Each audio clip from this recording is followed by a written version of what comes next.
All right, welcome back to Draft Utopia on Restream. We've been live on TalkShoe for a few minutes. Now, the fullback rankings, we got 5 fullbacks. And the top 2 fullbacks are playing today on CBS at noon. My number 1 fullback is Air Force fullback Dylan Carson. My number 2 fullback is Alec Texa of Navy. Air Force plays Navy at noon on CBS. So a rare fullback duel, a rare college football fullback duel takes place at noon. And both running backs are like 230 pounds. And both Air Force and Navy run wishbone offenses, run heavy wishbone offenses that have 2 running backs and 1 fullback. Offenses you really don't see at the NFL level, Joey. So it's possible these guys convert to H-back like you suggested. It's possible. That's definitely on the table. Dylan Carson ran for 130 yards on Boise State. Boise State only beat Air Force by a touchdown, 45-37. So, and Dylan Carson ran for 130 yards on Boise State, a team that made the playoff last year. To be fair, Boise State has declined. They got their butts kicked by South Florida and Raymond James Stadium in the season opener. So Boise State's not the same team they were last year, to be fair. But at the same token, the fact that Dylan Carson, the top fullback in the draft, ran for 130 yards on Boise State, that's very encouraging. He had 600 rushing yards last year. Most fullbacks do not get more than 500 yards a season. So you got a fullback that can run for 600 yards. That's good. That's why Dylan Carson, for me, is the top fullback. And at the same time, you have to look. These guys have a commitment to the United States military. True. Are they going to be able to get that way? Because remember, they're not going to make millions of dollars. They're not quarterbacks. They're not running backs. They're fullbacks. And not only do they have the military commitments, they're the only 2 running backs in the draft class that are projected to be NFL starters. Everybody else is either a 7th round to UDFA. So you're looking at these are the only 2 guys that have 5th grades. These guys with military commitments. Are going to be doing their military service. When you go into the Naval or Air Force Academy. And Texas under 200 pounds. So if he gets drafted, he's as a running back. He's 6'0", 199. That's what his weigh-in on ESPN says. Fair, his rushing yards have declined each year too. He had 758 yards in 2023, 568 last year, and only 376 this year. But he could end up improving his rushing yards as the season progresses. He had 89 yards against VMI. He had 111 yards against Alabama Birmingham. He had 2 rushing touchdowns and 72 yards against Rice, and he had 104 yards but no touchdowns against Rice. He had 72 yards and 2 touchdowns against Tulsa. And Texas hasn't really played a team that has a dominant player yet. I mean, I want to see what happens. I think Air Force may have been my pick to win the Mountain West. I'm looking at my Mountain West preview briefly. Air Force, I had 4 NFL prospects on Air Force. Dylan Carson was my top player with an 87 on offense. But they also have a running back / wide receiver in a Cortland. The Air Force also has a Cade Harris. He can play running back as well as wide receiver. Think, what is the guy? Cordell Patterson. Think Cordell Patterson, military with a military background. That's basically Cade Harris. You've got an interior defensive lineman, Peyton Zradic. I have an 88 grade on him, and you got a center, Clarence Cooley. That's what Air Force has. What does Navy have? Because right now there are 3 5-0 teams in the American Athletic Conference. One of those teams is North Texas. The other is Memphis, and the other is Navy. And you also have the South Florida team that defeated the Florida Gators and Boise State in that conference too. I think right now there's only 2 group of 5. There's UNLV if they go undefeated and win the Mountain West, and there's the American Athletic Conference champion. Those are the only serious contenders for that group of 5 spot in the college football playoff. And right now, with the way the conference is shaping up, William and I agreed on Under the Bleachers that we're going to see the American Athletic Conference winner in the college football playoff. Because I'll pull up the standings for the American Athletic Conference football standings.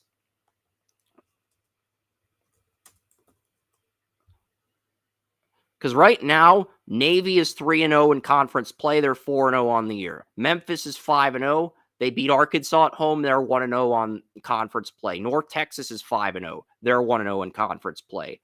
South Florida is 4-1. They're 1-0 in conference play. Tulane's 4-1. They're 1-0 in conference play. The only team that beat Tulane was Ole Miss. East Carolina's 1-0 in conference play. UTSA hasn't even began conference play yet. If Luke McCown goes on a heater against the teams in the American Athletic Conference after a rough start, UTSA could win the conference. Temple is not began conference play yet. So this American Athletic Conference has 8 teams with 0 losses, Joey. 8 teams with 0 losses. I think the winner of this conference is going to be the group of 5 team, because no other conference outside of the Power 4 can say they have 8 0-loss teams at this point in the season. I think it's very safe to say that, and I think Air Force does have a chance to steal this game. It's a big rivalry game. I am picking Navy to win, but I think Air Force has the better back. At 230, he has a better chance of converting to fullback than the guy who's 199. And you also got to take the military commitments into account as well. So I've got a 5th round grade on Dylan Carson, Air Force fullback. I've got a 6th round grade on Alec Texa. Those are the only fullbacks that I have graded as starters, but I've got 3 more fullbacks. The next fullback on our list is Max Bredesen. He's a former Michigan. He's the younger brother of former Michigan running back Ben Bredesen. And Max Bredesen can play tight end. He can play H-back. He can play fullback. He's a true wild card. And yeah.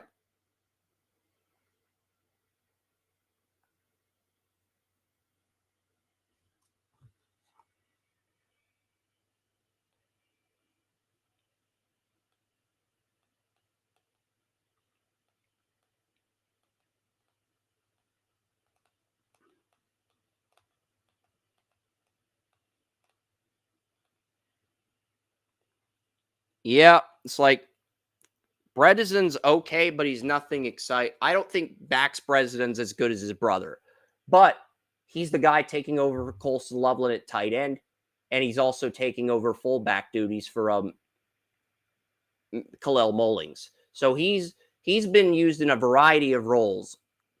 He's been used as a tight end and a fullback and a running back. Well, they got Justice Haynes, so they really don't need him to play running back, but they can play him at fullback or tight end. Max Bredesen. So in terms of versatility, Max Bredesen probably has the most value among the fullbacks. In terms of size and tape, I would argue the 2 guys from Navy and Air Force are the top 2 fullbacks. So who does that leave outside of those 2? Well, I've got a 7th on Max Bredesen. Rohan Jones, the Arkansas fullback, is my fullback 4. I've got a 7th on him. And rounding out this group is Ohio State fullback C.J. Donaldson. And C.J. Donaldson was 3rd string to Judkins and Henderson last year. He was. So we have to look at him and say, okay, he can play running back as well as fullback. And he's learned under both Judkins and Henderson. We have to look at him and say, what can this kid bring to our organization? I think that would be your argument for him as your number 1 fullback, Joey, C.J. Donaldson from Ohio State. I have not looked at Donaldson as much as I should have. I probably need to add his name to his film on Rumble, but he's the final guy among this fullback group. If you don't have anything else you want to add, we'll pull up the contracts for the teams. It's fullbacks. It's like, you may have 1 or 2 a year I might comment on, but otherwise, you can put. Yeah. I try to put at least 5 players in each position, even if it's a position you don't care for, like kicker or punter. I don't do long snapper, even though that is an important special teams position. Yeah, it's like right now, it's like the Browns are using Luke Whippler as their fullback. Okay, he's a thinner. Okay, fullbacks are pretty much, dime a dozen at this point. Yeah. And when your top 2 are military and they're not even going to play for at least 2 years, what is it? It's not. It's nothing there. All right, we're going to pull up the contracts for the Falcons. All right, and I've got a new grading system for players. It's a simple grading system, too. There's 11 players on offense and defense. If you're ranking everybody on the offense and defense, 10 is your best player, 0 is your worst player. So that makes things easier if you're in salary cap hell. But the Falcons, the reason we're going to start with Atlanta is Atlanta and Chicago are both 2-2. Green Bay's play out yet. Everyone's saying, oh, the Falcons, if Penix gets benched again, they should draft a quarterback. No. Absolutely not. Penix rebounded against Jaden Daniels, number 1. And you can keep him and Cousins next year and wait until 2027. You should not entertain the idea of moving on from Penix or Cousins contract year. I think he's going to play it out with Atlanta, and he'll probably test the market in the spring. Darnell Mooney and Drake London. Those are the only good receivers Atlanta has. I think they need to trade at slot receiver. I felt like they didn't do enough to address slot receiver in this draft. Good number 4, number 5. And Agnew, the former Jaguars, are number 4 guy. And they've got Hodge and Sills. I mean, the depth at wide receiver does need. They need another guy next to London and Mooney. And to make matters worse, London and Mooney UFAs. London's probably going to get extended. If I were ranking Atlanta's at Penix at 7 or the tackles, because you have Jake Matthews like below. I think those are the guys that would 6 range if we're grading best to these players, which puts Kyle Pitts in at 5 or 4 for most valuable player on your offense. And the other thing is Pitts wants a Travis Kelce type money. He hasn't done enough to earn that. Atlanta doesn't trade him unless they get a first, second, or third back. But the reality, most teams are only willing to offer a 3rd through 5th round. It's a 1st through 3rd round pick. And they're not paying Kyle Pitts because he wants a salary similar to what he wants a minimum of $14 million, and the only way he's going to sign the papers is if he gets a contract similar to Travis Kelce or George Kittle. And right now, Kyle Pitts, he may have had a lot of potential coming out of Florida. I'm not going to, and when I say the market, I'm referring to free agency, and is Kyle Pitts going to be a trade deadline target? I think that's the biggest question with this Falcons team, Joey, because right now he's a 2026 UFA. He was not see George Kittle caught at Travis Kelce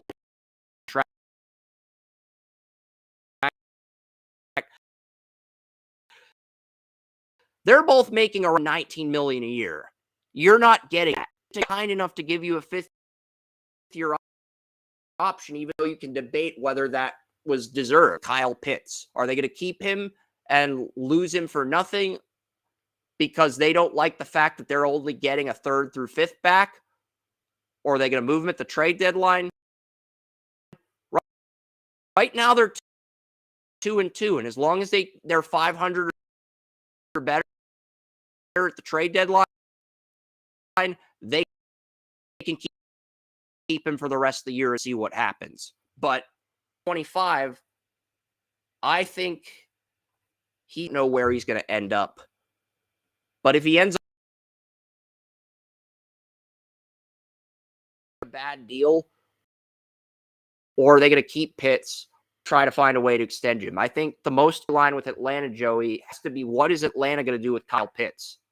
Because this is a guy who had over 1,000 yards as a rookie, but he only had 6 touchdowns that year. He hasn't been as dominant. Basically, he's the opposite of Brock Bowers. Bowers led the NFL in receptions, receiving yards, receiving touchdowns among tight ends as a rookie. He hasn't been as dominant in his sophomore year, but he also hasn't been a liability. Which, I'm not saying Pitts is a liability, but he's way more inconsistent than you'd like him to be. And Atlanta, they drafted all these high draft picks. They are at a crossing roads where they're going to have to make some tough decisions. Do we sacrifice Kyle Pitts to pay Drake London? Do we give Bijan? We both know that's the truth. The decisions that they make moving forward are going to affect Penix and his ability to develop into a franchise quarterback. Because they spent all these high first-round picks on offensive players, they are at crossing roads here. And I want your thoughts on this before we get to the Falcons' offensive line. I know the Falcons aren't that exciting of a team. They're probably the least exciting team here, but I can't believe you got nothing to say about Pitts. It's like,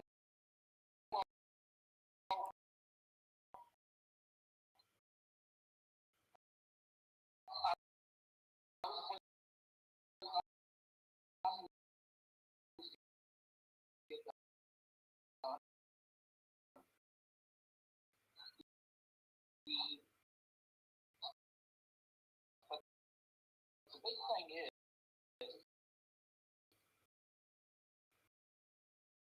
right here, you are right.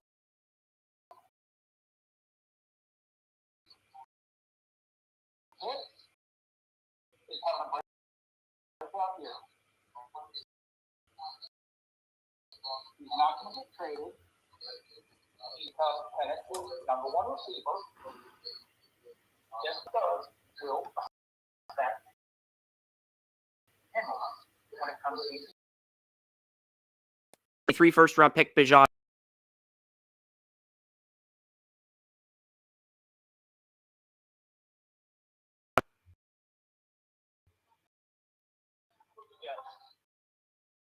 Because if Penix succeeds, you're not going to have the money to and keep your offensive line intact. You're just not.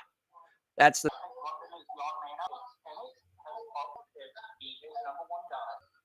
London is the odd man. And that's just what it is.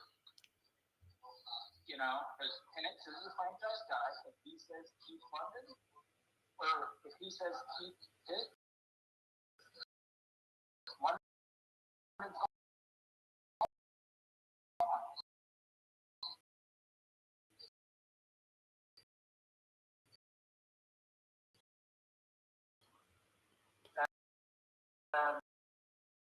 That's just reality. Yeah, the reality. He's probably the guy you could get the most trade to, I think. The guy you would get the most return for, since he's still in a rookie deal. Yeah, very true, because number 1 wide receiver, even if he's number 2 that did more of a trade value than a tight end. Here's what he's done. Sophomore year, he had 69 receptions, 905 yards, 2 touchdowns. Year 3, 1,271 yards, 9 touchdowns, 100 receptions. Year 3 was his best year. He did so well in year 3 that he was able to earn that 5th-year tender. Year 4, 24 receptions, 216 1 touchdown. It is a very low through 4 game right now, but there's time for London to turn things around. He looked against Washington last week. And honestly, you're probably going to get the most for Drake London. If you pay Pitts a team next once and you give on a 5th-year tender, you might be able to bring back if he wants to trade Drake London. London to get that or a Jordan Tyson and restart that position. That guy until you play because I just don't think it's mathable. So Atlanta's going to have to think long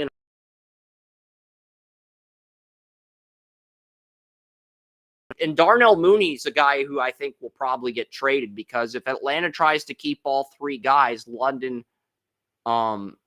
Robinson, and Pitts, they would have to trade Mooney to make that happen. And then they'd be dependent on those 3 guys.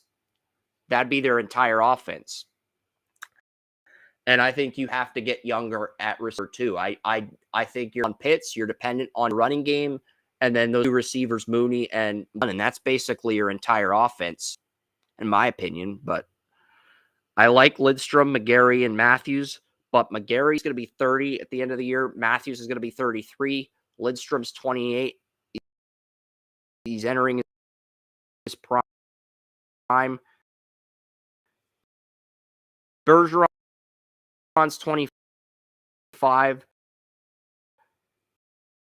But you still need a center too. Drew Dahlman. You let Drew Dahlman, your starting center, go to Chicago. You got nothing back for him. You didn't even draft a center. It wasn't a great center draft. And this is supposed to be a better center draft, but and it's got to be a day one guy that can come in and start right away. Those are positions they got to address in the draft. And they're probably going to have to spend in a former guard, an above average guard. You have Storm Norton as your swing tackle when he comes back and you want to start a rookie near the end of the year. You've got Jack Nelson out of Wisconsin. So right now, Nelson may be a better option. I like Nelson the best of those 3. I like Nelson more than those guys. Atlanta's not bold enough to make that change. We both like Nelson coming in. When the season goes down, when the season starts winding down, you're going to see that change.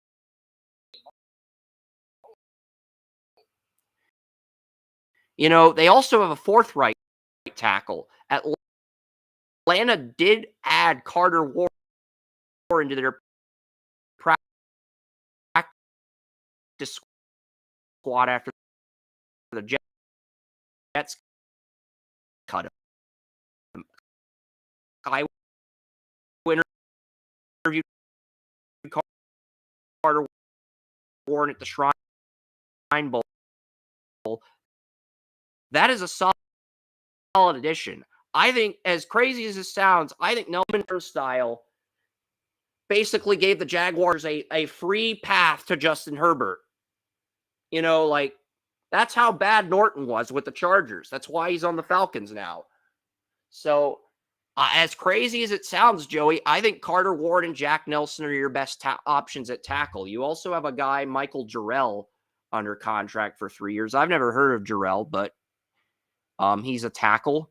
He is a 2024 7th-round pick out of Findlay. He was on the Seahawks. They cut him, and Atlanta picked him up. Or maybe they traded for him because he was drafted by the Seahawks in round 6. He's on the Falcons now. So maybe at tackle. And frankly, your best guys are your young guys. And the two guys that are listed as 3rd string, 4th string practice squad guys are probably their 2 best guys, in my opinion. And we agree. And the part is we agree on that. So we'll see. The only tight end under contract for Atlanta next year is Charlie Warner. Have to draft if you don't want to bring Felipe Franks or Tegan Vittoriano on a team-friendly deal. You're going to have to draft a tight end, even if you resign Pitts. You're going to have to get another guy for depth on day 3. So there are some issues in Atlanta. Atlanta also switched from a 34 defense to a 43 defense. So how does that affect Atlanta? Well, David Onyemata, their defensive tackle, is a UFA after this year. Leonard Floyd, their right end's a UFA. Floyd's probably going to walk because they drafted 2 edge rushers in round 1. They drafted James Pierce Jr., who we like more, and they drafted Jalen Walker. They gave the Rams a 1st-round pick to get James Pierce. So Walker and Pierce are going to be the starters at some point. It's probably going to be next season versus this year. And they also have Arnold Ebiketie as a UFA next year too. So I think what the Falcons are doing is they're starting Floyd and Ebiketie this season, and they're bringing along slowly so they'll be ready next season on rookie deals. I think that's the thought process on Atlanta's defense. They've got Braylon Trice as well at defensive end, Washington defensive end that I liked, still on a rookie deal. He's a good number 3 edge rusher behind Walker and Pierce. I actually like Trice more than Walker, but you draft her and Pierce with your 2 first-round picks. As much as I like Trice to learn the system as a 3rd-round pick, which I think is beneficial for him. And then you look at the defensive tackle.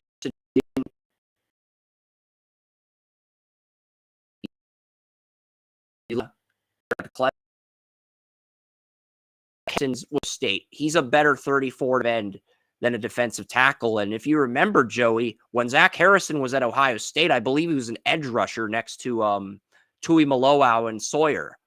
I believe Harrison was an edge rusher the year he was draft eligible. And then Atlanta moved him inside because he's a better run stuffer. So what is Atlanta going to do with these contracts? I definitely, if Horho and Willis don't develop by the end of the year, defensive tackle is a draft option for Atlanta because Onyemata's 33. He's a UFA, and you let Grit. So we've got to see some signs of improvement from either Brandon Dorlus or Ruke or Horho. I like both guys coming out of college, but one of them has to show something by the end of the year. Otherwise, you have those guys on rookie deals for 2 more years. And you're entering that point where the other guy shows you they're the guy in round. I'm not ready to give up on both guys, but both guys have been underwhelming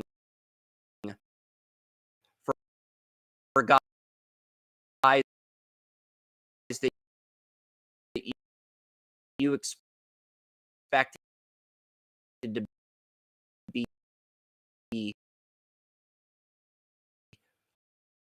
eventual replacements.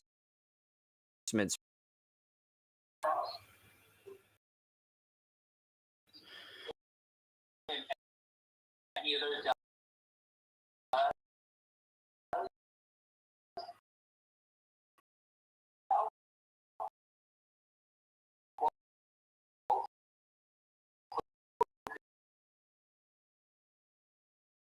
have. Because these guys are going to have or they're going to have to prove on their own. So that's what you got to know. And I'm not. So those guys in Atlanta, great name guys.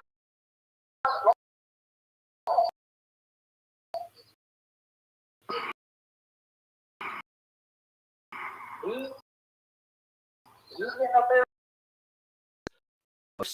Solo tackles and a half a sack week 2. The game where Ryan, I think that was the game where they didn't have Darrisaw. Darrisaw was still injured in that game, so he has a half a sack. So Orhorho was drafted in the 2nd round of the 2024 draft. Then I had Orhorho in the 3rd through 5th round. He was raw, but I thought he had potential to develop into a starter. But I had him out of Clemson more than I liked Orhorho. And Tyler Davis has been solid with the Rams. So then Orhorho in. And Dorless, let's see what Dorless has done. Dorless has 1.5 sacks so far this year, and 3 solo tackles, and 2 assisted tackles. He's projected to have 6 sacks by the end of the season, according to ESPN, 6.5 sacks. So if he can reach 6.5 sacks, you can roll with him. If Dorless can reach 6.5 sacks, I think you give him another year. And if he doesn't, you gotta reload at defensive tackle. I really think that's what this is going to come down to, Joey.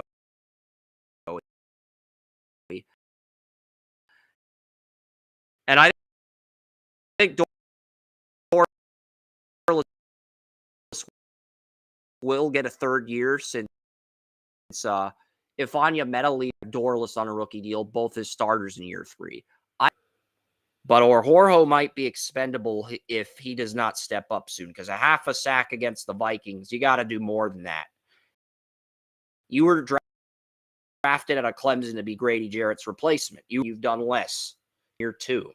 So one of those guys has got to step up, because those two have 2 sacks combined. This is at least projected to get 6.5 sacks, whereas Orhorho's only projected to get 3. Linebackers also, since they're running a 43 defense now. Well, teams that run the 43, they run a combination of the 43 base defense and the 2-5.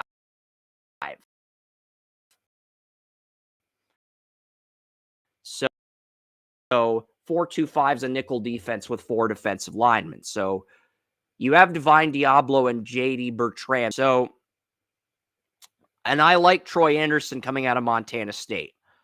Anderson was a guy that I had Anderson and Muma were guys that I both had in the top 50. Anderson hasn't been extended yet. I'm curious what his market value is, because I think Atlanta's starting Divine Diablo and either Malone. What is Anderson's market value? They don't, there's certain players there. I know Spot Track's going to wait until market values, but it would be nice to have some market values for a few of these players that are UFAs. It would just be nice to have that resource.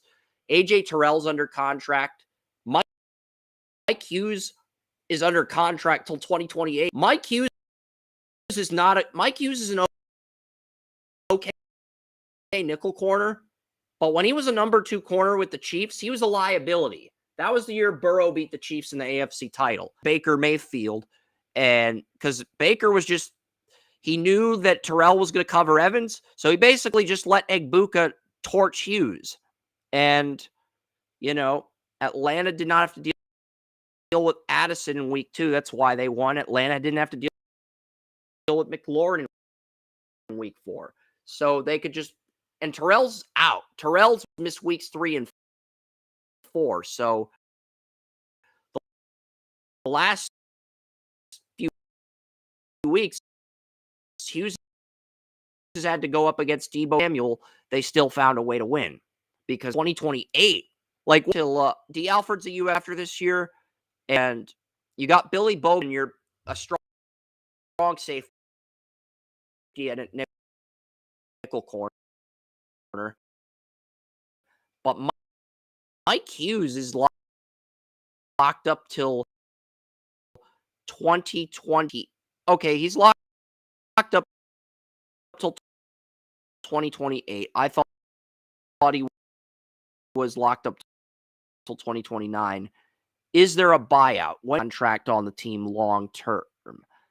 Ooh, can't get out of this contract till 2027. You 26. You do, however, save $7 million if you cut him in 2027. I think we can agree that's the worst contract because you got a guy who's a borderline nickel corner as your number 2, and you can't get out of that contract till 2027 without taking a cap hit. To be fair, you only lose $900K if you cut him after this season, but it's still $900K that you could use to make your team better. You're trying to save every penny possible. And I'll get into some of the MLB playoffs, NBA previews later, but I'm knocking out the bye weeks now because I just think this is the fun. This is the most fun part of the show when we go over these midseason teams. Jesse Bates, Watts, and Bowman are under contract for Atlanta. Bowman was a strong safety at Oklahoma. He moves to nickel corner. He might move back to safety if Atlanta moves on from Jesse Bates. Making 24.7 in 2026. Bates is 28.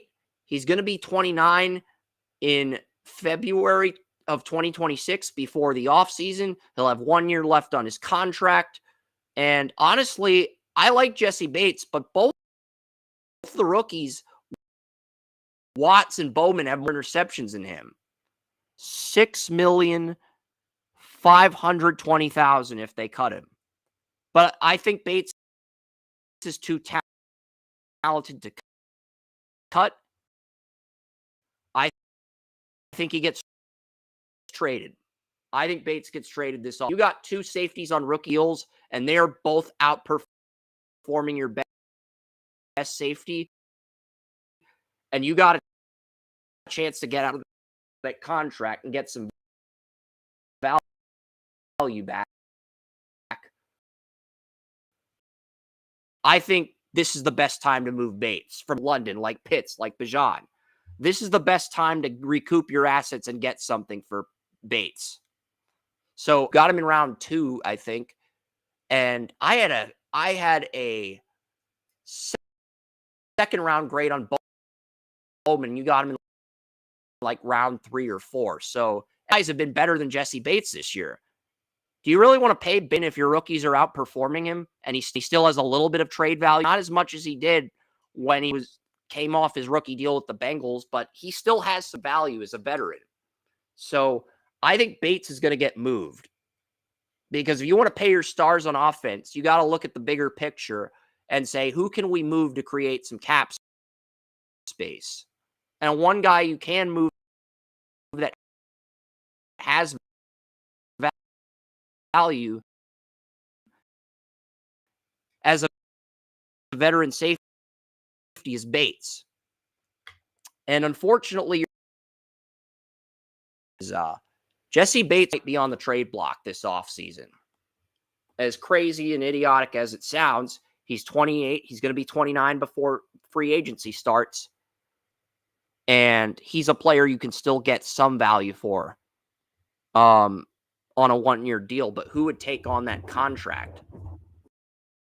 The Patriots have some cap space. They cut Jabril Peppers. They could be a candidate.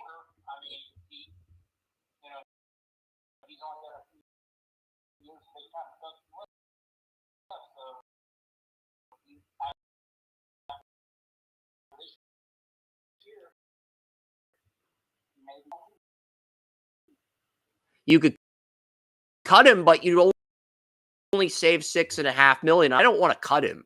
Bates is still 29. I'd rather let him play out the contract And if somebody wants to take on the contract, I'm open to dealing him. Like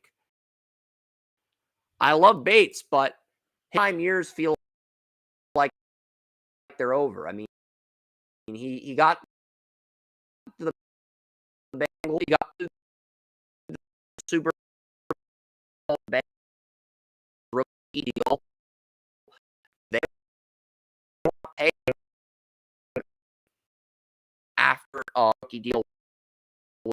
He was on the Bengals 2018, 2021, the full $1 million in 2026, and you got 2 day 2 draft.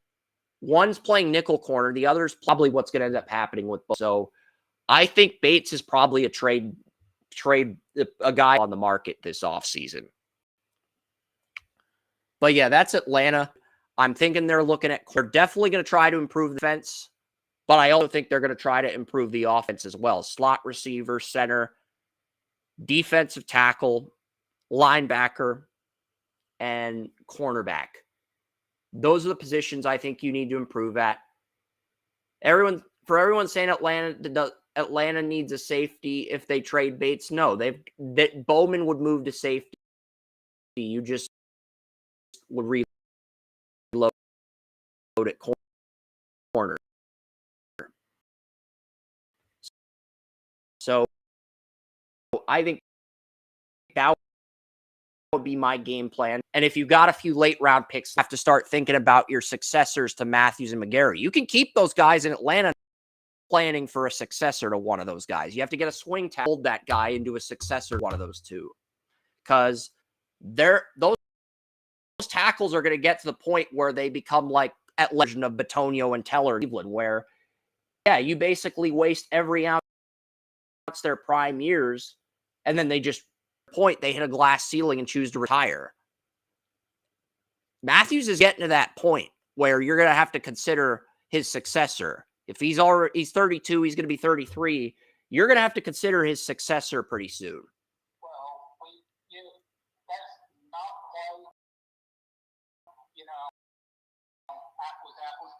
Antonio can barely stand up for that. So he can retire this year regardless. But, he doesn't even practice. He's got a few hours on Sunday that he can play, and that's it. I mean, his back's shot now. And Jake Matthews is 33. He turns 34 in 2026. But the thing is, I think he's pretty durable. I don't think Jake Matthews has ever been injured. He may not be the Hall of Fame tackle that a Joe Staley or Joe Thomas was, but I'm pretty certain Jake Matthews has never been injured in his NFL career.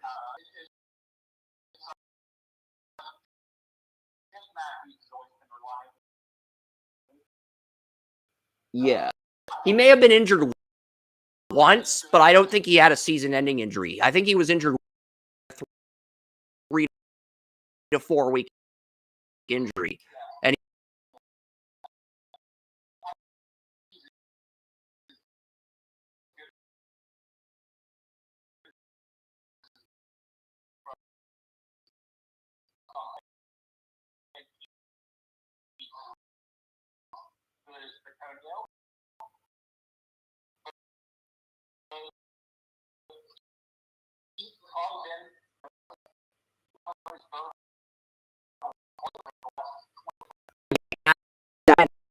Falcons offensive being the worst 10 numbers, 6, maybe a 7, just because of his consistency. I'll double check though how long his contract is, because he's turning 34 in February. I don't think we're at the point where you replace him, but if you find a good swing tackle you like and you want to groom him to be the successor to Matthews, I think that's on the table. That's all I'm saying, Joey. If there's let's say there's a 3rd round tackle, let's say there's a situation similar to the Patriots situation with Bledsoe and Brady. Let's say you have a 3rd round tackle. he falls this, and he's still at that point. You have to pick him and groom him behind Matthews because he will have all the time in the world to develop that guy. Because I think Jack Nelson's only time Matthews retires if Atlanta's patient with him. I really do. Jake Matthews' contract runs through 2029.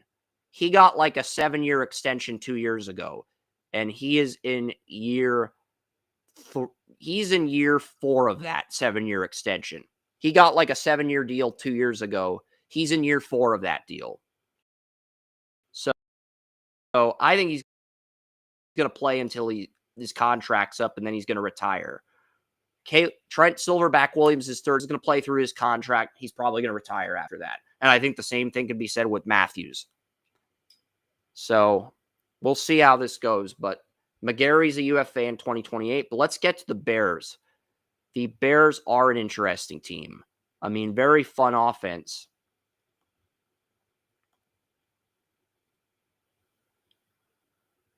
I mean, some of the contracts in the NHL are out of control, and I'll get to that, but I'm going to get through these NFL previews first.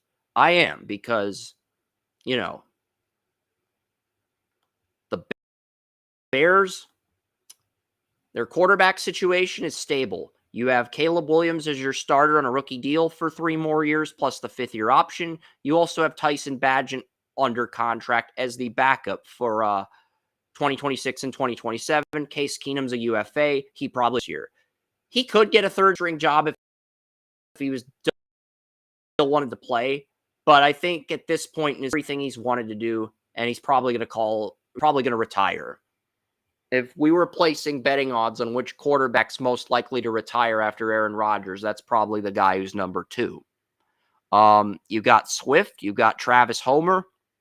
Travis Homer's a UFA, but Roschon, Kyle Monangai, your 7th-round pick out of Rutgers, who I had a higher grade on than I had a 2nd-round grade on Monangai. I like him more. You got Isaiah Pacheco value with Kyle Monangai in round 7.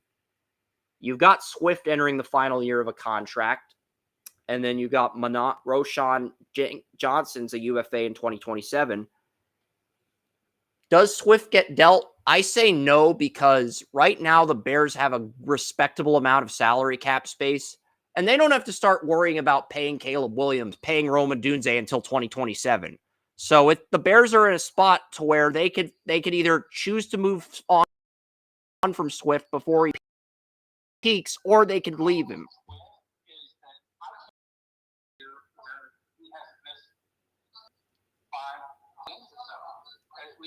He was healthy the 1 year he was on the Eagles, but outside of that, he's missed 4 or more games each season. Yeah. So it's like, even his injury part is he's still, And the year they had him, I think the Eagles lost to Tampa Bay in the playoffs, because I think Miles Sanders was on a rookie deal when they lost Super Bowl 57. Then he went to Carolina. Eagles brought in Swift for a year to replace him under Jason Kelsey's last year. Kelsey retires. They move on from Swift. They get Barkley, and they become Super Bowl champions. I'm pretty sure that's how Swift's arc went down, but I could be wrong on that. No, I think I'm correct, because I think Swift signed a 3-year deal with Chicago. Last year was the first year of that 3-year deal. So I think the information I'm presenting is accurate. I don't think there's a right or wrong answer with Swift, because the Bears rookie deals. So you could trade Swift in 2026 if you're confident Roschon or Monangai. You could also let him play through this contract but not extend him, because will be a very good complementary back. He'll be a speed back. I think that's where his niche is. That's trying to jump into being a feature back. I agree, but the Bears are in a very good spot with a quarterback on a rookie deal, receiver on a rookie deal, tight end on a rookie deal, Loveland. They're in a position where they could say, look, we'll keep you till the end of the contract, but we're not going to extend you. But they could also move him to a team that's willing to extend him. They can go either way with that, and there's no right or wrong answer. That's a great position to be in when you're on the brink of exiting a rebuild. That's all I'm saying, and I think we agree on that. It sounds like you'd prefer to trade him, whereas I'm open to keeping him if he's going to help us get to the playoffs. But I don't think there's a wrong answer with how you approach that situation, Joey. I really don't. I don't think there's a wrong answer. And because if the Bears had a QB like Goff or Burrow and they were paying him, yeah, you'd have to move him to get under the cap. I don't think the Bears have to move Swift at this time if they think he's the guy in the backfield. And that's a good problem to have. I mean, we've both covered football for years, and you know that's a good problem to have. I think you've even told me a few times on this podcast it's a good problem to have. So, It is.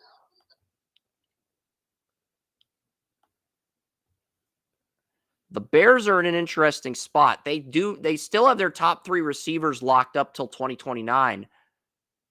Okay, this cannot be correct. DJ Moore's contract actually looks worse than Tyreek Hill's contract. He is not a UFA until 2031, and he's making $24 million a year, 24.9 this year, and then $28.5 million every year until 2030 or 2031. So for everybody bitching about Tyreek Hill's contract, I don't think it's that brutal. But Odunze's outproduced Moore so far. And Luther Burden was my player of the game in week 3 when the Bears won their first regular season game. Caleb Williams had over 300 yards. He reached my benchmark. He did. There's only 11 quarterbacks that have won player of the game on Draft Utopia. 12 had Mac Jones, who's the only backup to pull that off, total yards. You can get 300 total yards by passing and rushing combined, but I want 300 total yards and 0 turnovers, 0 interceptions, 0 fumbles. And only 12 quarterbacks have met that benchmark, and no quarterbacks have done that in multiple games outside of Jordan Love, who was great against the Commanders, great against the Cowboys, god-awful against the Browns, okay against the Lions. So I don't know how to feel about this situation with DJ Moore. I think he is a good veteran, but is he 28? Is he 24, 28.5 million good? I don't know. I feel like if you're making 28.5 million, you got to be a top 5 receiver in the league. And yes, this contract runs through 2030. Ooh, the Bears. Well, the Bears can get out DJ Moore's deal in 2027. $20,500,000. And he'll be 30 by then. By 2027, you'll have to start thinking about 5th-year tenders for Caleb Williams and Rome Odunze. You're going to have to start thinking about possible extensions. So, yes, that is the perfect time to get out of that contract. And if he plays well,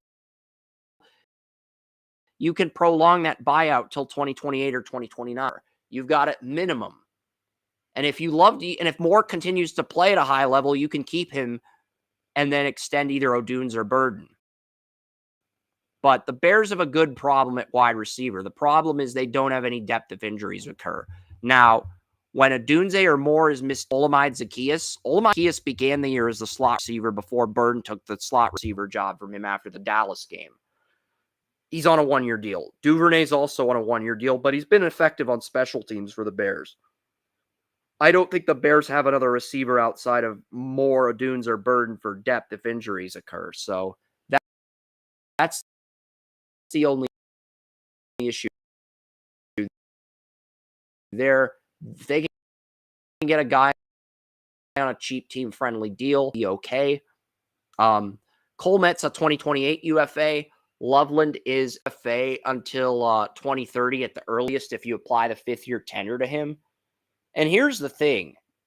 If you want to extend Cole Met, you're probably going to have to move on from DJ Moore. You're probably going to have to buy out Moore to make that happen, Joey, because by 2027, you're looking at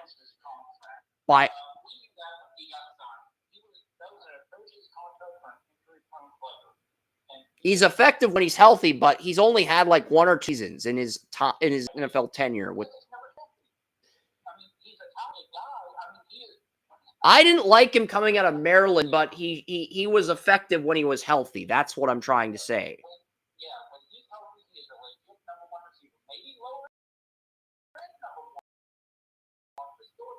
Yes. paying him almost as much as Tyreek Hill, which I think is an insult to Tyreek Hill as a football player. Because Tyreek Hill's making $1 million. You're paying DJ Moore $28.5 million. You're only paying, the Dolphins are only paying Tyreek Hill $1.5 million more than the Bears are paying DJ Moore. So I think that says more about how much of an overpay this is versus how good of a deal it is. And if you want to pay Caleb Williams, you want to pay Rome Odunze, if you want to extend Cole Met, you're going to have to buy out DJ Moore, who saves you 20 starting in 2027. That's the only way you can keep all three of those guys, Caleb Williams, Rome Odunze, and Cole Met. If you want to keep all those guys, because I don't think the Bears can extend, if Caleb becomes a star, there's not a way for the Bears to keep Caleb on a high-paid contract, Odunze, Moore, and Met. They have to either have to trade Cole Met or cut DJ Moore. And I think cutting DJ Moore is the better of those two options. I like Cole Met. One of his Notre Dame teammates, Jaden Elliott, told me at the Senior Bowl that Cole Met's a special player. I forgot to ask him about Chase Claypool because I didn't know who Chase Claypool was at the time. And while Chase Claypool had a good rookie year, he fell off a cliff once he got traded from Pittsburgh to Chicago. Pittsburgh basically replaced Claypool with Joey Porter Jr. They won that trade. The Steelers did. So, the Bears, I think they have a good problem, but again, like with the Falcons, they are going to hit a crossing road where they have to pick which playmakers they want to keep. That's the drawback to having a quarterback who's a star, because if you have a quarterback on a rookie deal, you have the luxury of paying all these weapons high money. But once that quarterback blossoms, you have to downsize some of your offense or defense to stay under the salary cap. It's a big challenge in the National Football League. It is. The Bears' only UFA on the offensive line is Braxton Jones.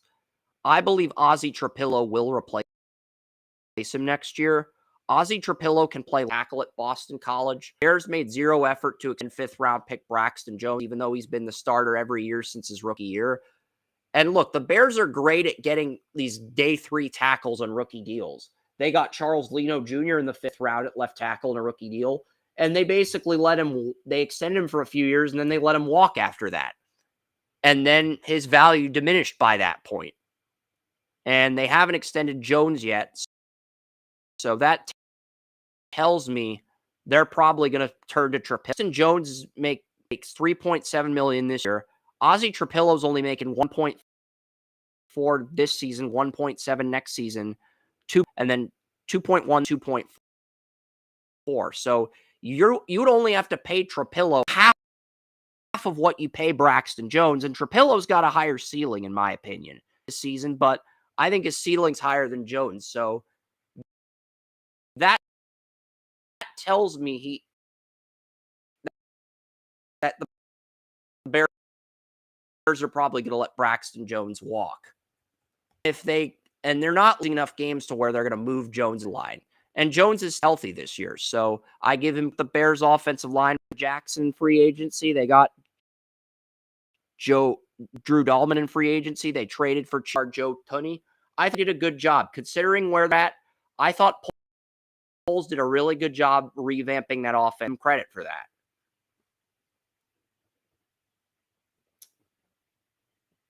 You got anything you want to add to the Bears offense? Because I'm done talking about the Bears offense. All right. I will say this.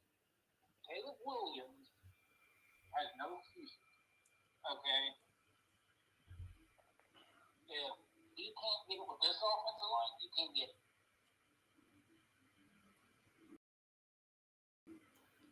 I agree. But I think he's going to get a minimum of 3 years, mainly because he was the number 1 pick in the NFL draft. Being the number 1 pick in the NFL draft pretty much guarantees you 3 years of that rookie deal, regardless of how good or shitty you are. But if you're shitty in year 3, you get replaced. That's the bottom line.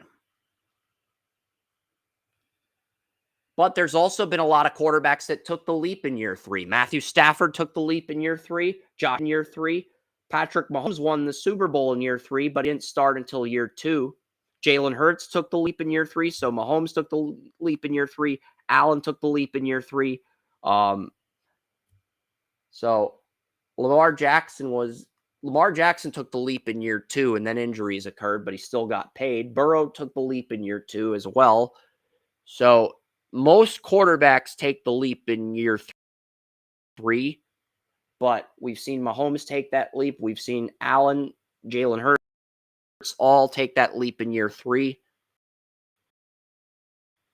Deshaun Watson's first playoff win, I believe, came in year 3 with the Texans, because he got in 2018, 2019 playoffs, and then the 2019, 2020 playoffs. That was the year they beat the Bills. They made the divisional round, and they had a 21-0 lead on the Chiefs. So Watson took a leap in year 3, and then his stock crashed as soon as he got traded to the Browns.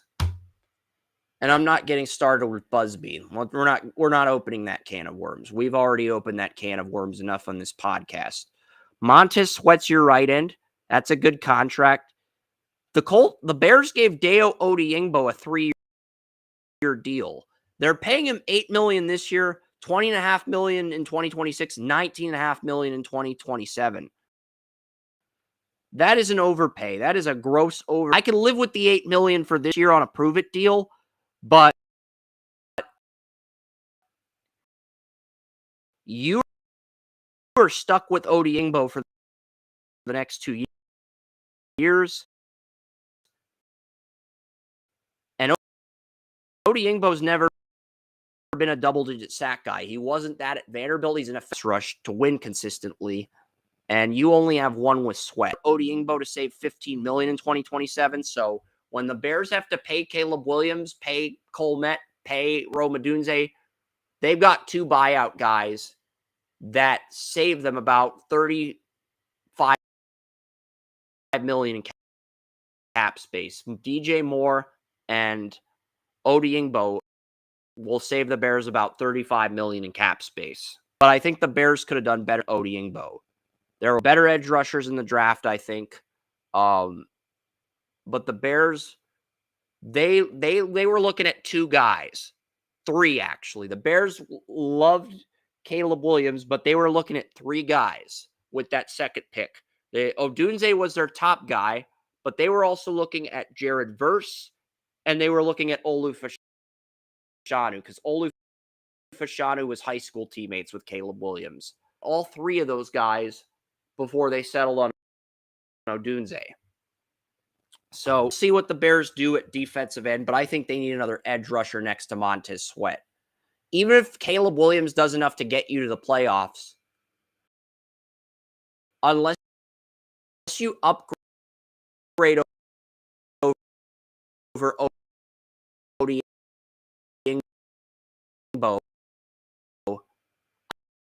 I don't see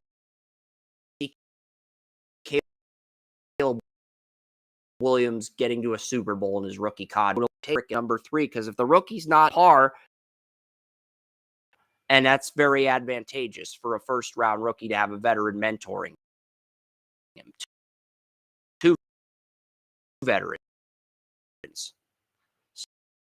So, and you don't have to take that edge rush in round 2. You can get that guy draft too. The Bears, they have Grady Jarrett. Jarrett's a Bear for 3 years. Javon Dexter's on a rookie deal for 2 years. Billings and Chris Williams are UFAs, but you drafted Shamar Turner, number 3 defensive tackle, which I really like the fit. I had a 4th on he's the perfect player to groom behind Jarrett, because Jarrett's 32, Turner's 22, and Turner can develop under Turner, and then you could start him in the final year of his rookie deal after he learns under Jarrett for 3 years, and he'll become something by then. So I don't think the Bears need a defensive tackle at this juncture. TJ Edwards, year of his contract, you extended him. He's missed time with injuries. I don't know if the Bears can get out of either contract. And frankly, Edmonds and Edwards are both great. They're both still in their prime. I would not get out of either contract at this juncture. Cornerback is where the Bears are going to choose. Jalen John, a UFA until 2020. Kyler Gordon, your corner's been extended. And both Jalen, you extended 2 corners. They're both injured. They're both injured at the moment. But you extended Jalen Johnson until 28 and Kyler Gordon, your nickel, until 2029. Your healthiest corner, Tyreek Stevenson, is on a rookie deal for 2 more years.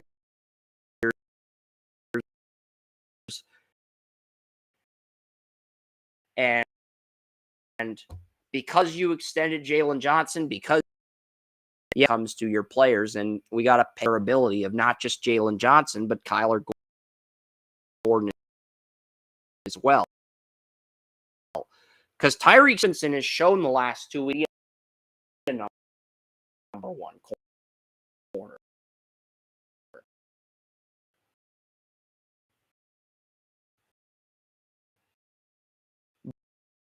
But in his defense, I mean, week 1, he went up against Justin Jefferson. And Jefferson was the only guy that really carved him up. Both guys are going to have a lot of experience. The last 2 weeks, Tyreek's played much better. But he played a Dallas Cowboys that just doesn't have a legit number 1 receiver. So is that him injured? Is there a way for you to buy out if Tyreek Stevenson continues to play at a high level? You 6, but you only save $7 million. Whereas you'd save $16 million in 2026 if he wants to be on the Bears.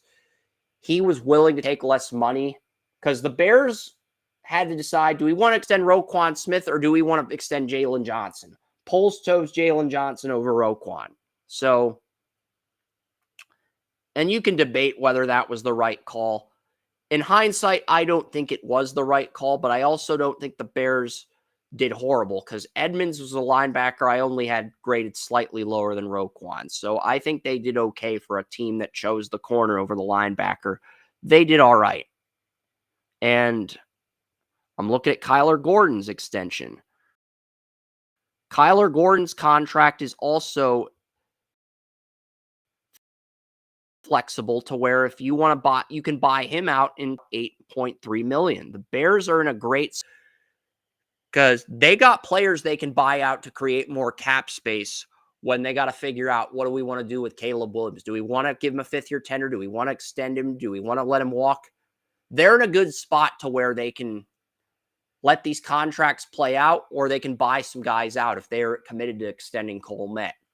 They have the flexibility to commit to either option. That's a great place to be in. Terrell Smith, your number 4 corners on a rookie deal for 2 more. You drafted him out of UTSA. He's developing on the practice squad. Have it safety. Jalen Jones is a corner. He's listed corner. But all of the Bears safeties are UFAs. Kevin Byard is a UFA. He was my player of the game in week 4. Brisker's a UFA. Brisker's had injury issues in the past, Joey, but Brisker something this year. He's been healthy. So, and if the Bears don't want to re-sign either safety, not only are the starting safeties UFAs, the backup safeties are UFAs too. That tells me the Bears are going to reload at safety in the 2026 draft. Right now, edge rusher, if you want a guy who's better than Deo Odiengbo when it comes to sacking the quarterback, and safety are probably the two biggest needs for the Bears. The Bears have the offensive pieces this year and next year to contend. But Caleb Williams is the guy. The Bears playoffs is for him to be a playoff. Not very much excuses for the Bears on the offensive front. Avoid a situation like this where 4 of your 5 corners are injured. Jalen Jones is on IR. Terrell Smith, IR. 4 of your top 5 corners on IR. This is the worst cornerback situation of any team in the league this year because of all the injuries you have at corner. And it's not just that. Caleb Williams is facing the NFC East. He's facing the AFC North. The 2 toughest divisions. The Bears are depleted at corner this year. All their safeties are in contract years. And it feels like the Bears are going to have to win a lot of shootouts to make the playoffs. They did a good job the last 2 weeks against Chicago and LA, but those are games I expected them to win. I also expect them to 0 third down conversions in the second half against the Vikings. He can't have any games with 0 third down conversions in the second half, because that'll lead to blown leads. It'll lead to the defense getting careless and tiring out. Lead the opponent control for team the field.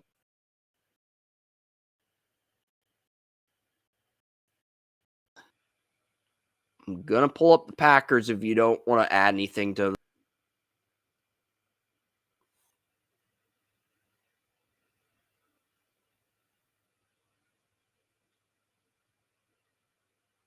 You there? Is your audio not working, Joey?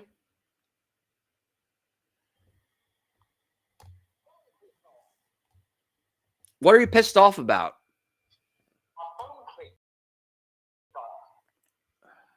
All right.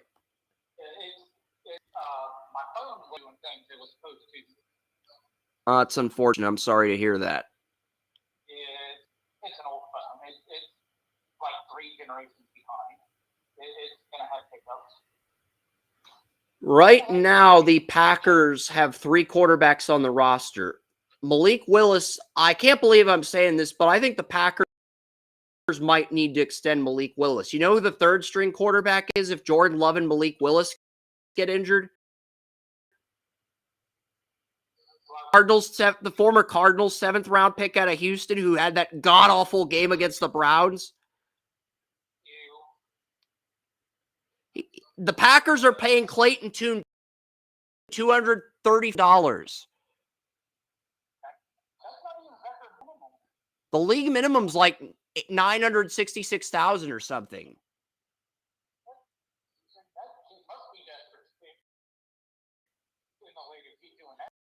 That's like you remember when there was a player in the MLB draft and an MLB rookie deal for $5,000? That's basically what Clayton Tune's doing to stay in the league. I don't know if I pity him or if it's just sad. I know William liked Tune coming out of Houston, but I don't know.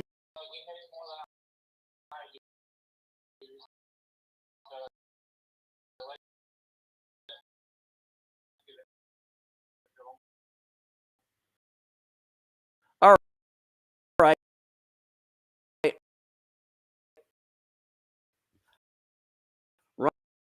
running back Josh Jacobs is under contract. Marshawn Lloyd, he hasn't been healthy during his rookie deal. When he gets healthy, he's the number 2 back, but he's been a solid number 2 the last few years. And the good news is both Chris Brooks and Emmanuel Wilson are RFAs. If the Pack wide receiver, there might be some turnover at wide receiver, but the Packers always do a good job reloading.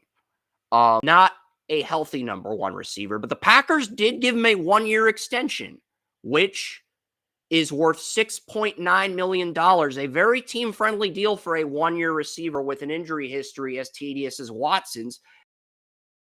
And there is up to $3 million in bonuses if he meets his season goals. So if he meets his season goals next year and he stays healthy, he can earn up to $10 million if he stays healthy. So it's a great deal for both Watson and the Packers as an organization because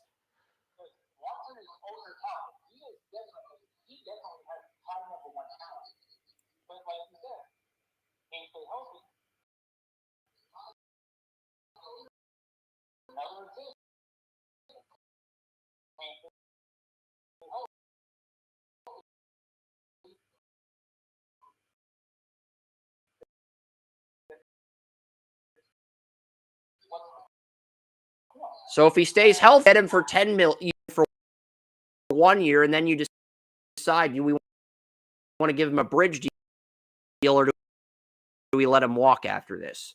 And if he's healthy, Jaden Reed's a UFA in 2027.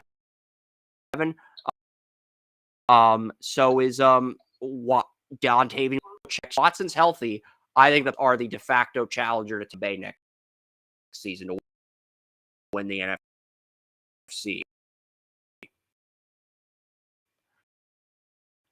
is very possible as long as they don't do anything like have a hiccup against the Browns or they give up 13 points. I blame how easy their schedule was, and they head to the Cowboys. Micah Parsons' former team, they were caught red-handed looking ahead to Dallas, overlooking Cleveland. I think that's part of it. Browns defense did what they needed to do to get the W, but I also think they looked ahead to Dallas, red-handed by Stefanski and the Browns. I don't care what the offense is doing. Detroit's defense, they're optimistic. I don't care who's taking for. You've got problems. You do not look past the Detroit. I don't care if it was Detroit. I don't care if it was where it was after Detroit. I don't care if it was Cleveland. You look past that, you're looking for trouble. The sports will make it make sense. When it comes to their head coach Matt LaFleur, I think he's a top 5 head coach in terms of strategy, but I think he's one of the worst motivators in the league. And I don't really view him as that alpha male that's going to rally your team like Dan in Detroit or even or Andy Reid, Kansas City, or McDermott in Buffalo. I don't think he has more masculine qualities than Matt LaFleur. That doesn't.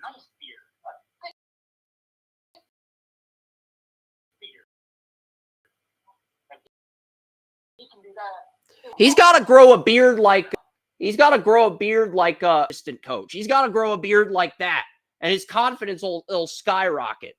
If he grows a beard that long, he will. Packers will be in a Super Bowl. And Tom Grossi will be making Matt LaFleur Abe Lincoln jokes, and it'll be glorious. No, we're not trying to disrespect you, Abe Lincoln. We appreciate everything you did.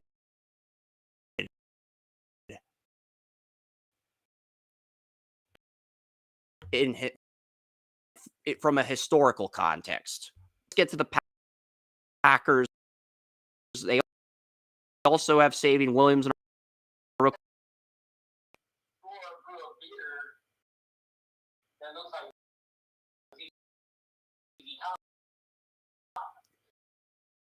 That would work too. That helps confidence.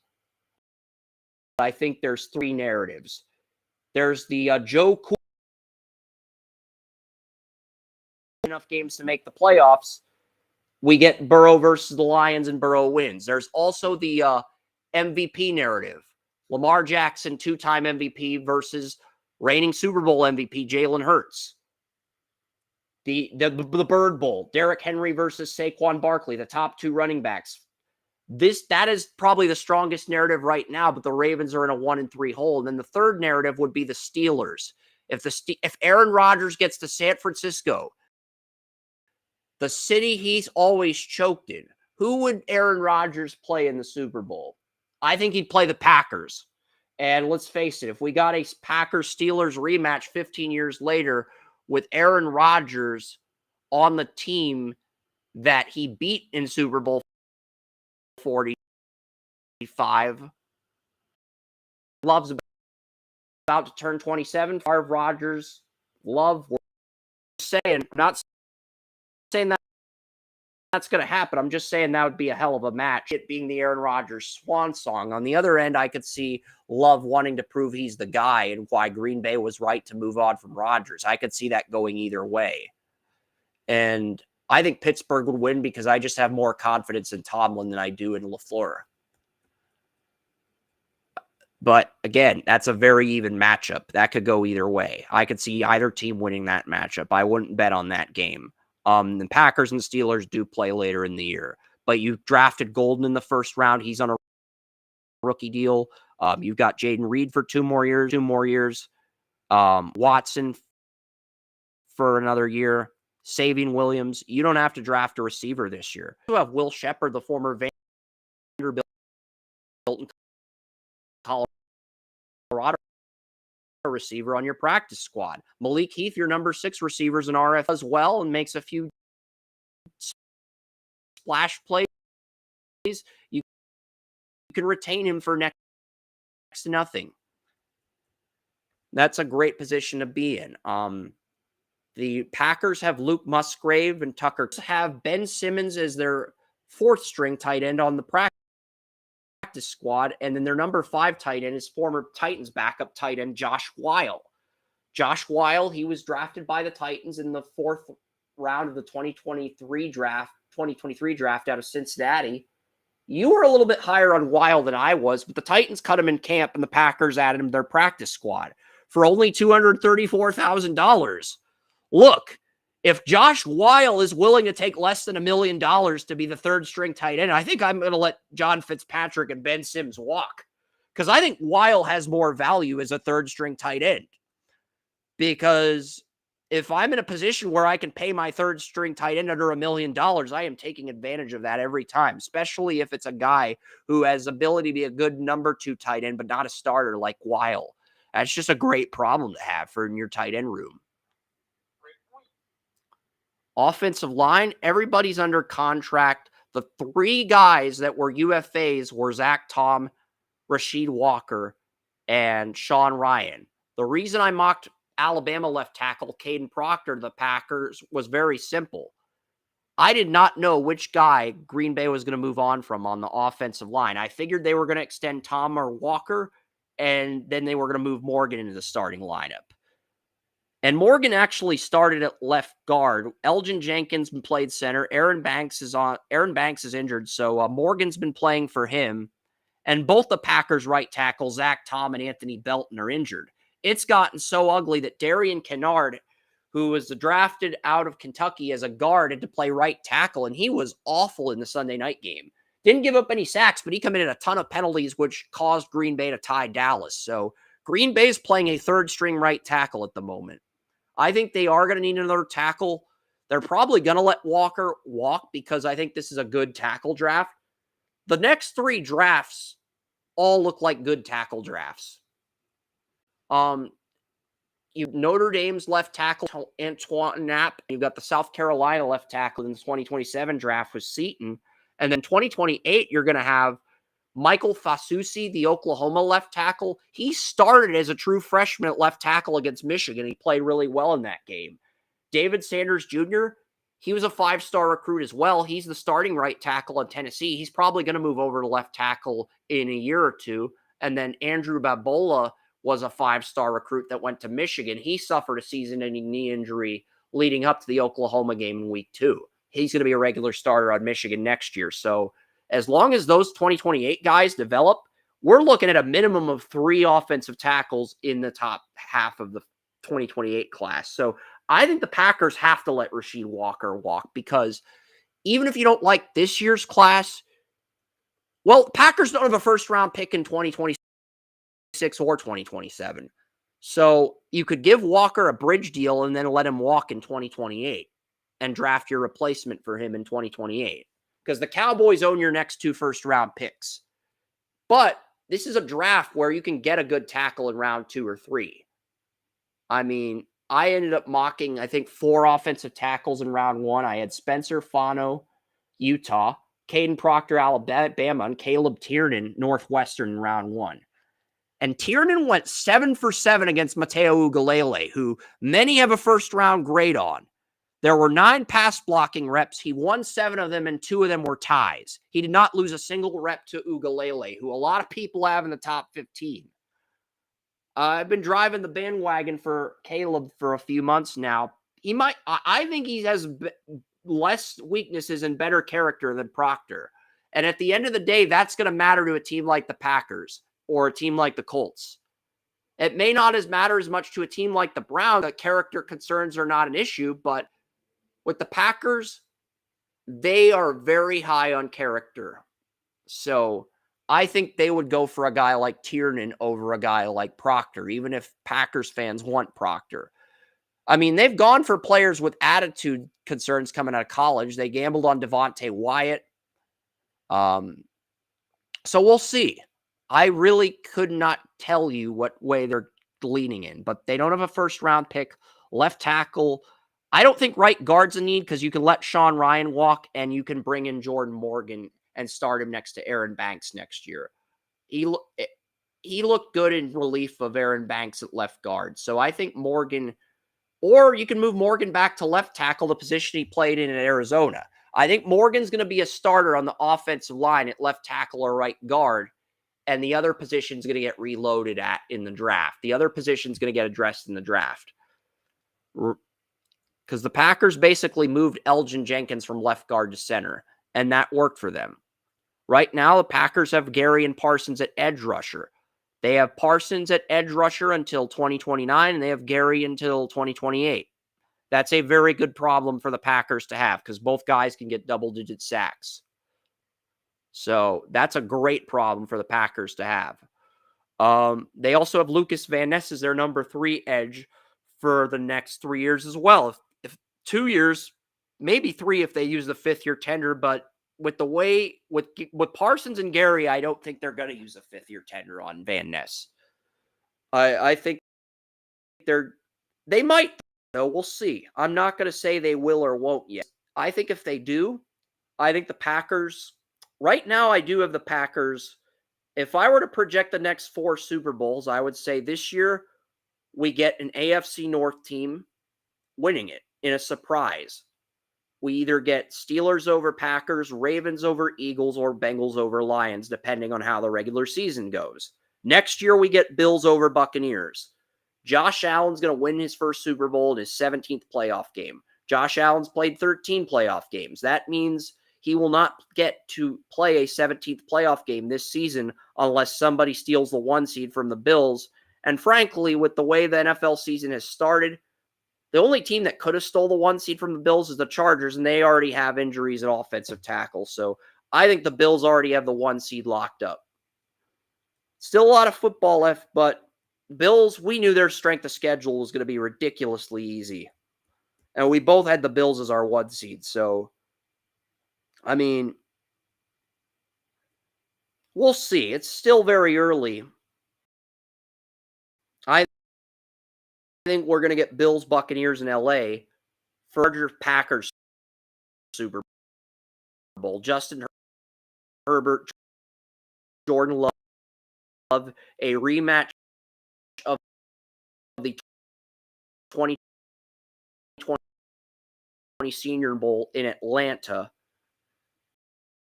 And then I think in 3, I would say we are going to get Commanders versus Chiefs if Burrow doesn't retire like Andrew game, because the league will want guys to get number 1. And if we get Commanders Chiefs, we get another Super Bowl 59 type game. Not a blowout, but Jaden wins a close one over Mahomes. I think a lot of that. And maybe we get Jaden versus Drake May if the Patriots keep improving. I wouldn't rule out Drake May getting to. I don't think he'd win a Super Bowl with the supporting cast he currently has, but I wouldn't rule out the possibility of him. Drew Bledsoe did very early in his career. The Patriots keep improving on the trajectory they are currently at under Vrabel and McDaniels. I don't think it's likely, Joey, but I'm not ruling out the possibility either, because the Patriots have shown a lot of potential. But we'll talk about the Patriots later. Wyatt's there. You got Colby Wooden, Carl Brooks, all under contract the next 2 years.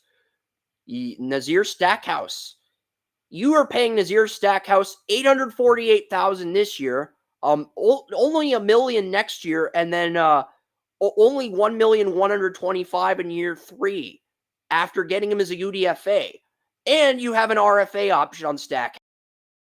That is a criminal bargain for Stackhouse. I had a round grade on Stackhouse, and you're paying him under $1 million. That is a Brock Purdy type of steal in terms of salary cap structure for his contract. I really like that value for Stackhouse. I think that's the best contract you have on the defensive line long term.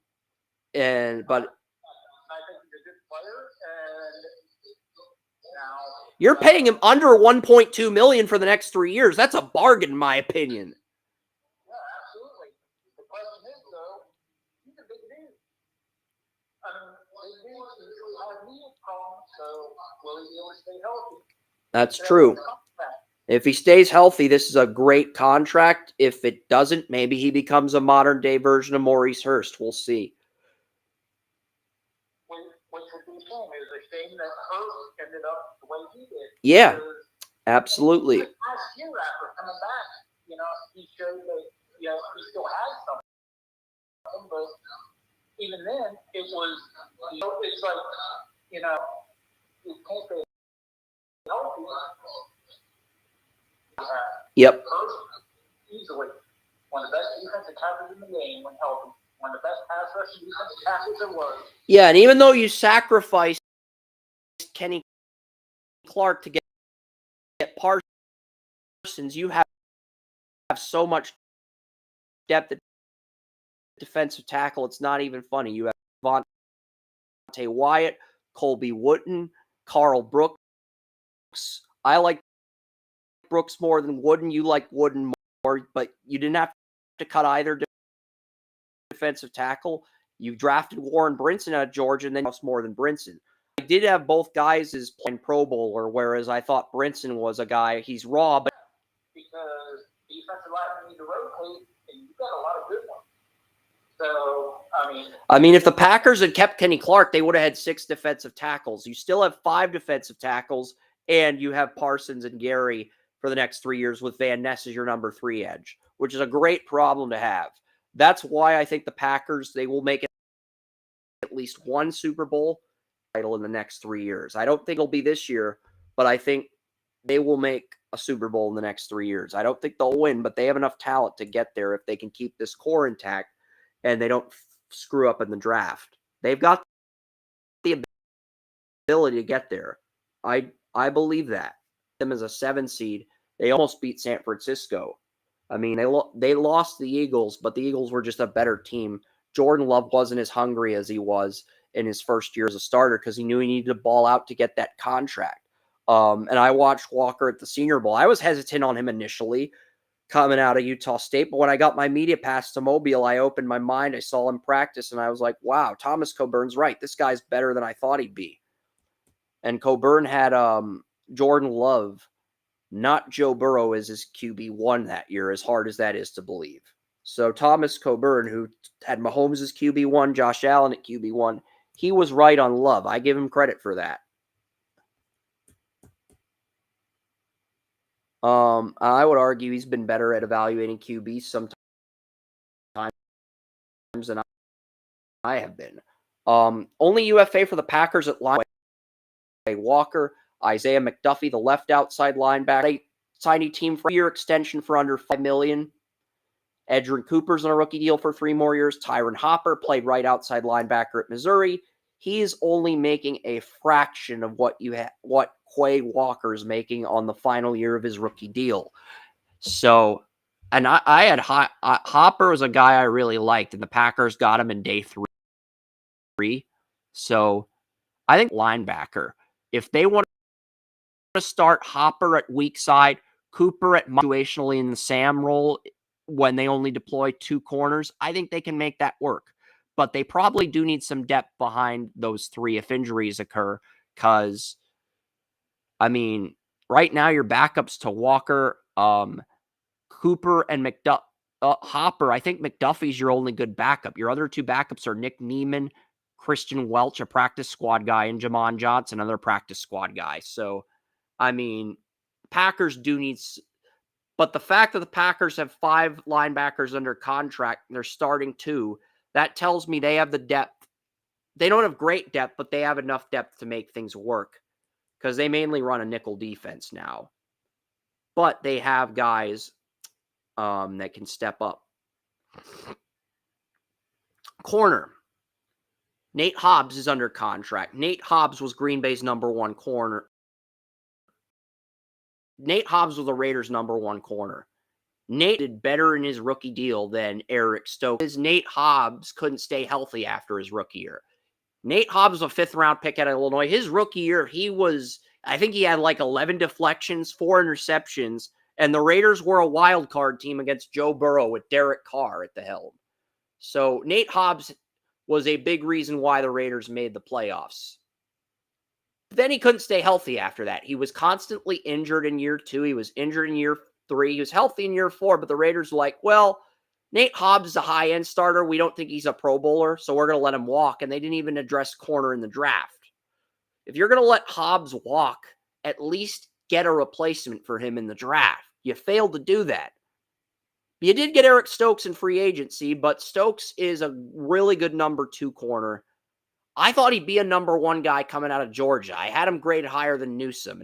In the Raiders' defense, I had Stokes graded ahead of Newsome, but Newsome got a 5th-year tender with the Browns and Stokes didn't.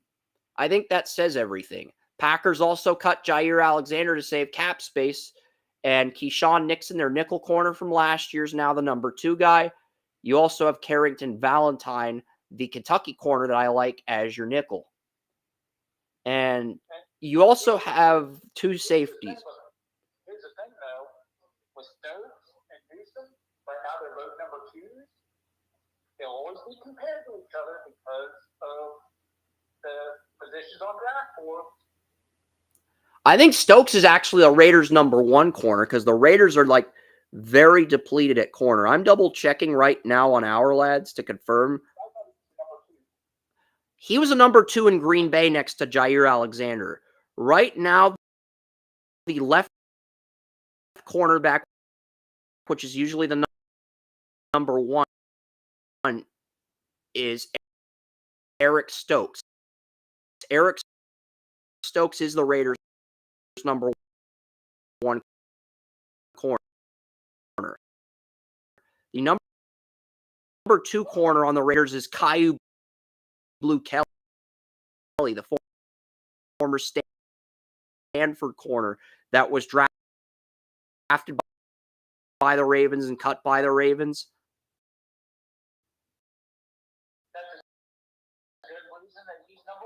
Yeah, that's a very good, spectacular nickel, but he's accessible. He's your number 3 corner.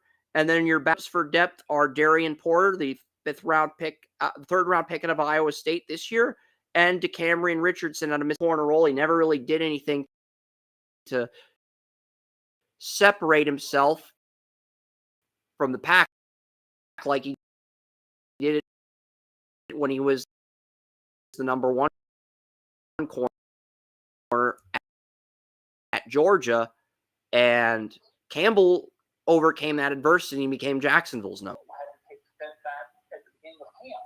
So everybody had to take a step back in that class in order to move forward. Not everybody. Patrick Surtain did not have to take a step back. He's had 10 or more deflections every season. Now he's the highest paid corner in the league until Sauce Gardner got paid. Well, Patrick Surtain, he's in a category over. We don't. I loved Surtain's man and press coverage, but I thought his zone coverage needed improvement. And he has improved his zone coverage since playing in Denver. But coming out of Alabama, zone coverage was his biggest weakness. I think I gave him an A+ in man, an A in press, and a C+ in zone. And people thought I was crazy, but I thought his zone needed a lot of work. But he cleaned that up in Denver. I give him credit for that. Yeah, but there are some players that I'm just like, okay, we don't compare them, other people of their generation because they are so far ahead. And that's one of the things with Surtain. It's like, just let him be him. Before that, it was like Reeves, and there were just certain players. Well, there were people like me that thought Caleb Farley had better tape when he was healthy, but then he had the injury history. And there were also people that liked J.C. Horn. I think Horn was the first corner drafted that year. Horn, I liked Horn's man coverage. I didn't think his zone or press was special. I thought Horn was a top 15 pick, but Carolina took him at 8. And Denver got Surtain at 11 at a time when they actually had a good cornerback room. In fact, the only person who mocked a corner to Denver in the entire country was Tony Mario. A lot of people had the Broncos either taking a quarterback or a wide receiver next to Judy or an edge rusher. I remember the mock drafts. Most mock drafts did not have Surtain to the Broncos at the time. I don't exactly remember what people were saying, but I archive all my mock drafts. I can look it up, but I'll do that when the Broncos have a bye week. I'm not going to do that right now. Packers have a good safety problem. They got Xavier McKinney in free agency, and then they drafted Javon Bullard and Evan Williams. Williams was a 4th-round pick. Bullard was a 2nd-round pick. Williams took the safety job from Bullard, but Green Bay moved Bullard over to nickel corner this year. He's had some success there. And Valentine, even though he's a solid nickel corner, has been demoted to dime just because Bullard's made a transition from safety to nickel corner. And I remember in our group mock, CJ Cuevas, the Niners GM, basically said Bullard's a nickel corner. He's not a safety, he's a nickel corner. I felt like he was a safety coming out of Georgia. I saw more tape on him as a safety, but Green Bay converted him to nickel corner and it worked out for them. So now they've got 4 good corners instead of 3, even though they cut Jair Alexander. They don't have a great corner. They don't have a Pro Bowl All-Pro corner, but they have 4 solid corners that are dependable and can do enough with Micah Parsons and Gary rushing the quarterback. And McManus is under contract till 2028. That might be the worst kicker contract in the entire league. Brandon McManus is under contract till 2028. Am I wrong on that, Joey?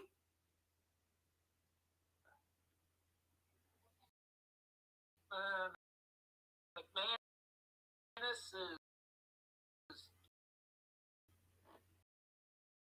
it's a bad contract, but he's not a terrible kicker. So it's kind of, is he going to win games? This has got to be a troll post. So tell him. He does not like rap. Huge Star Wars fan, but he put rock and roll over rap music. NFL's best opportunity to get rock and roll in the halftime show from San Francisco. So I was thinking, because Taylor Swift wanted control of the halftime show. Adele was their next choice, but Adele basically said, we're going to do this way. I want to get paid to do this. Taylor Swift wanted the legal rights to the Super Bowl halftime show. Adele wanted to get paid to do it. And the NFL was like, no, we're not. This is a community event. You perform for the people. So Bad Bunny was actually their 3rd choice. But they couldn't get Taylor Swift or Adele. They were both being a pain in the ass in the negotiation process. So the NFL settled on Bad Bunny. That was basically the thought process behind the Super Bowl. Because I was hearing multiple things. They had narrowed it down to Metallica, Miley Cyrus, and Bad Bunny. Taylor Swift and Adele were the final 5. Those were the 5 they had narrowed it down to. And they picked... Taylor Swift is a niche product. She hasn't she doesn't have great music, but she's great at marketing music, which brings in fans. Now, here's the thing, though. So that is like, oh, NFL bias. So those two things eliminate her. And legal rights to her own music. The NFL said, no, this is a community event. You do not get the legal right to Super Bowl music. Yeah. That disqualified her. She was probably the favorite until she said that. And then she got eliminated. And then they went to Adele. Adele and the negotiated. And then, so their next three choices, Miley Cyrus, Bad, Metallica, because those were the other three lists. Bad Bunny was probably their third choice. Taylor Swift and Miley say would not vibe. They would not vibe. I am pretty certain Miley Cyrus was last on their list. The NFL had five finalists for this year's Super Bowl. Taylor Swift and Adele were the top two because those were the two that got offered the gig first and the negotiations broke down. Miley Cyrus, I think, is the worst of those three choices. Very good following among female listeners. I think she would have been the worst choice of those three. So she's also the least talented. Her best so it really comes down to, do you want to pivot to rock and roll, or do you want to keep the hip-hop thing going? And the NFL wants to keep the hip-hop thing going. That's why Bad Bunny was ultimately picked. Adele has a better vibe than Taylor Swift, so she would jump Taylor Swift. Taylor Swift has a lot. Her best music is written and performed by her dad. Yeah, I agree. Okay, so she goes to the back of the list because that Plan E. There were talks that Steven Tyler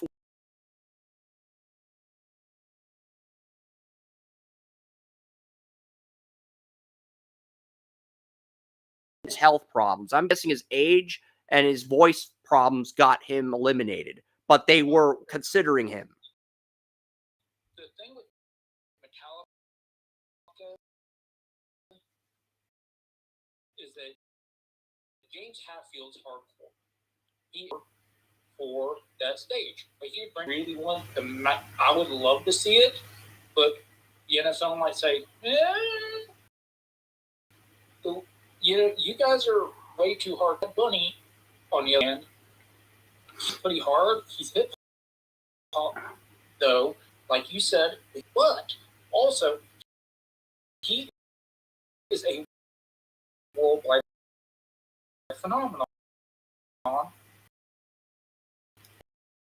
And he has a lot of international sales. He has a lot of. You're looking at what does he do outside of that?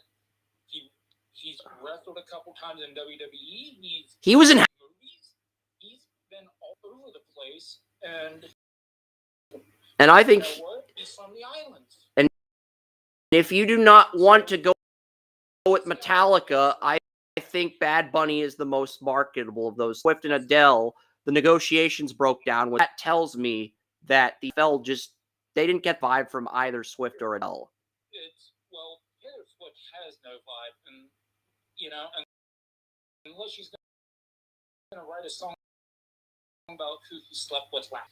Okay, there is no vibe there. That is her best song, and that was 20-some years ago. She is probably also the least talented musically, marketably, least talented musically. So try to market a halftime show. She wanted to market the halftime show, and she wanted to own the legal rights to it. So after the Super Bowl aired, that's it, right there, because that's why she has the money she does. That's why she has the reach she does. And the NFL said, no, the Super Bowl's our event. We get to put it where we want to put it. Yep.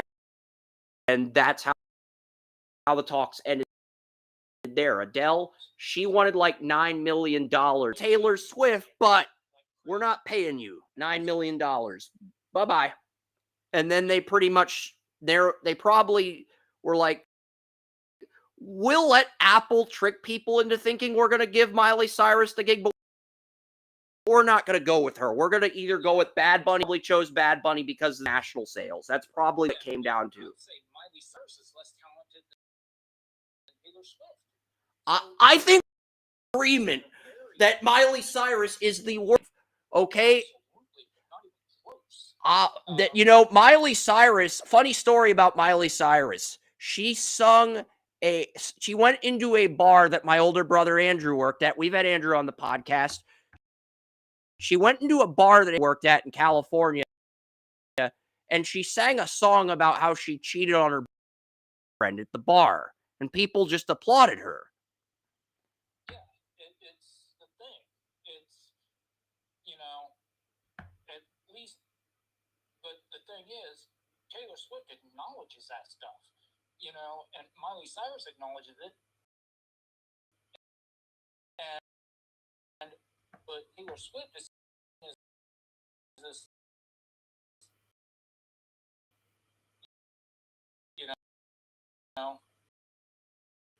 great girl. Look, she's cool. From what I've seen, she is very cool. But that doesn't explain what she does professionally, and try to if you can market, you can what are you doing? Exactly. Taylor Swift does that. Miley Cyrus tries. She doesn't have the personality. Taylor Swift, she can market that along with her music to the ends of the earth, and she'll be marketing their products 100% seriously, and it's all theirs. And you try to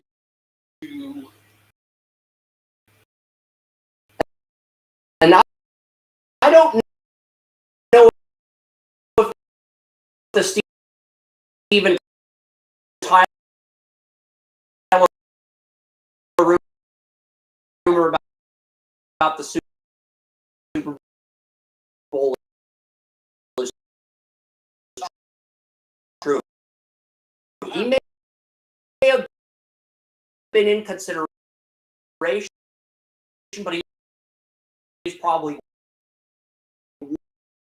way down on the list. It's like, if Miley Cyrus, everyone on our list says no,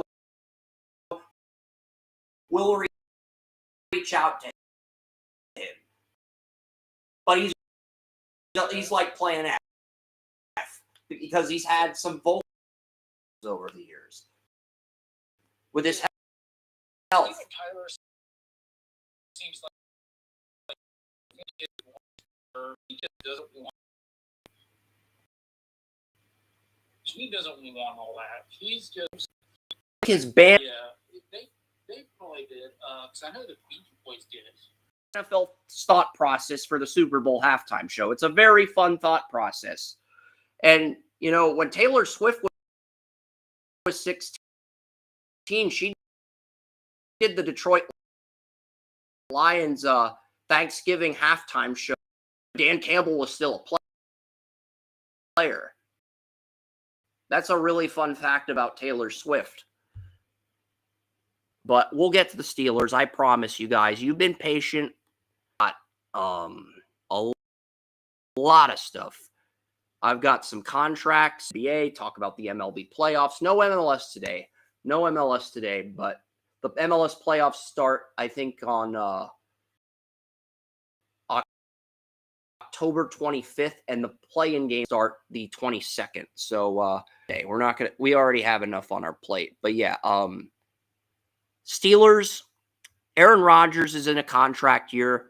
They're going to have Mason Rudolph I thought Mason Rudolph signed a 1-year deal. He apparently signed a 2-year deal. So Pittsburgh will go into next season with Mason Rudolph, Will Howard under contract, and they'll probably draft a third quarterback to compete with those two. Or they will trade for somebody. It just depends. Do the Steelers think highly of the 2026 quarterback class? If they do, they will pick someone in the first round. And if they do not, they will trade for someone. Like if a team like a Miami or an Arizona wants to move on from Tua or wants to move on from Kyler Murray, they will give that team whatever they want so they can roll with that guy as their stopgap, and then that team will start their rebuild. Because that's probably what's going to end up happening.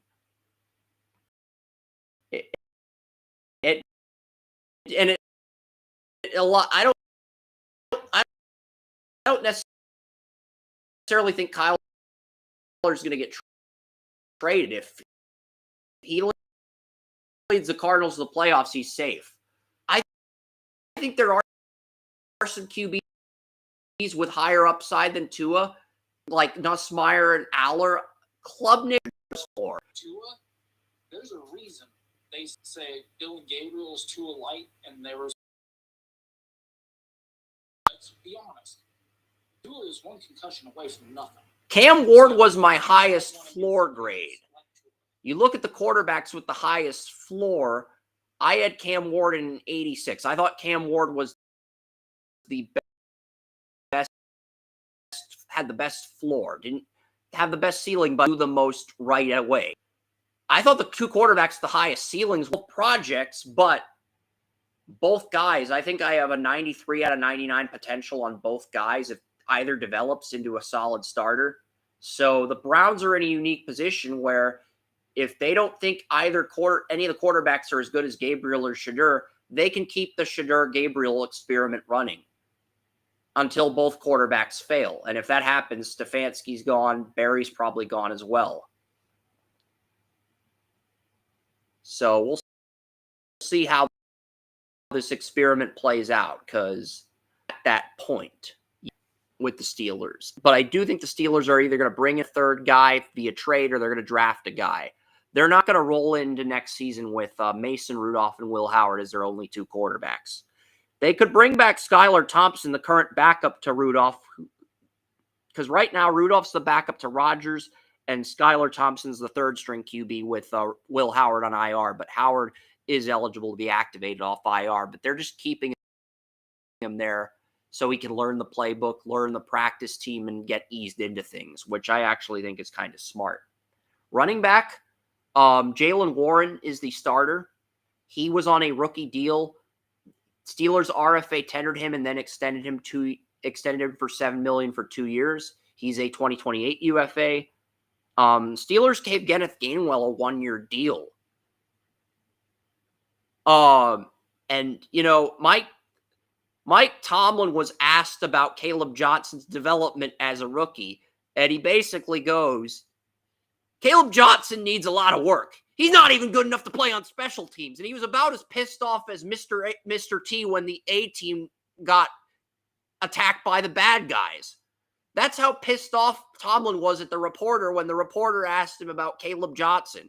He was about as pissed off as Mr. T on the A team. If Caleb Johnson makes Mike Tomlin angrier than Mr. T on the A team, B.A. Barricus, then that tells me Johnson's not third. And when Warren was out last week, Kenneth Gainwell got 100 yards in London against the Vikings, Joey. So what that tells me is Warren's running back 1, Gainwell's running back 2, and Caleb Johnson, he may have entered camp as running back 2 behind Warren. William and I both thought Caleb Johnson was going to suck. You thought he was going to be good. You're happy he's a third string running back on the Steelers as a Browns fan. The critic in you is a little disappointed, but the fan in you is happy this scenario is played out like this. So it's very interesting dynamic, but Caleb Johnson's in year 1. Time to turn things around and develop. He probably will be running back 2 next year unless the Steelers extend Gainwell. And I don't see them doing he's got to take between $3 and $5 million on like a 2-year deal, a very, very team-friendly deal. Otherwise, the Steelers and get another running back in the draft to push Caleb. And Caleb Johnson has been an incredibly talented runner, but just like other rookies, a lot of times these rookies have a little bit of adjustment. I think one of the things that you pointed out during the draft process, during the draft evaluation, was he wasn't a very good pass protection. Guess what? That's huge for rookie running backs. Pass protection is a huge deal. Okay, it doesn't matter what he's been other ways. You know what? He could rush for 60 yards. Carrier vision's all over the place too. That's the other issue. Sometimes his ball carrier vision's like a yellow light bulb that goes off and he's off to the races. Other times his ball carrier vision is like a light bulb that breaks and turns red. And when the light bulb breaks and turns red, sometimes your house goes on fire. And that is double-edged sword. Still better than Jerome Ford. I guess so. I like Jerome Ford more coming out of Cincinnati, but I also won. He had potential to develop into running back one, but I've always felt like he's more of a running back. He's got the floor of a running back 3, the ceiling of a borderline running back 1, but he's more of a running back 2. I was not as high. He's trending as a running back 3 right now. Well, his floor was always running back 3, and Texas just got to carry the Navy fullback. I'm watching Navy Air Force. Air Force leads 4-0 Navy at the moment. And Texas did have 157 yards against Rice. But let's look at the Steelers receivers. Metcalf is locked up until 2029. You've got Roman Wilson on a rookie deal till 2028. Roman Wilson's your current number 2. Calvin Austin's your slot receiver. He's a UFA. And then your backups are Scotty Miller, former Arthur Smith receiver in Atlanta. He's a UFA.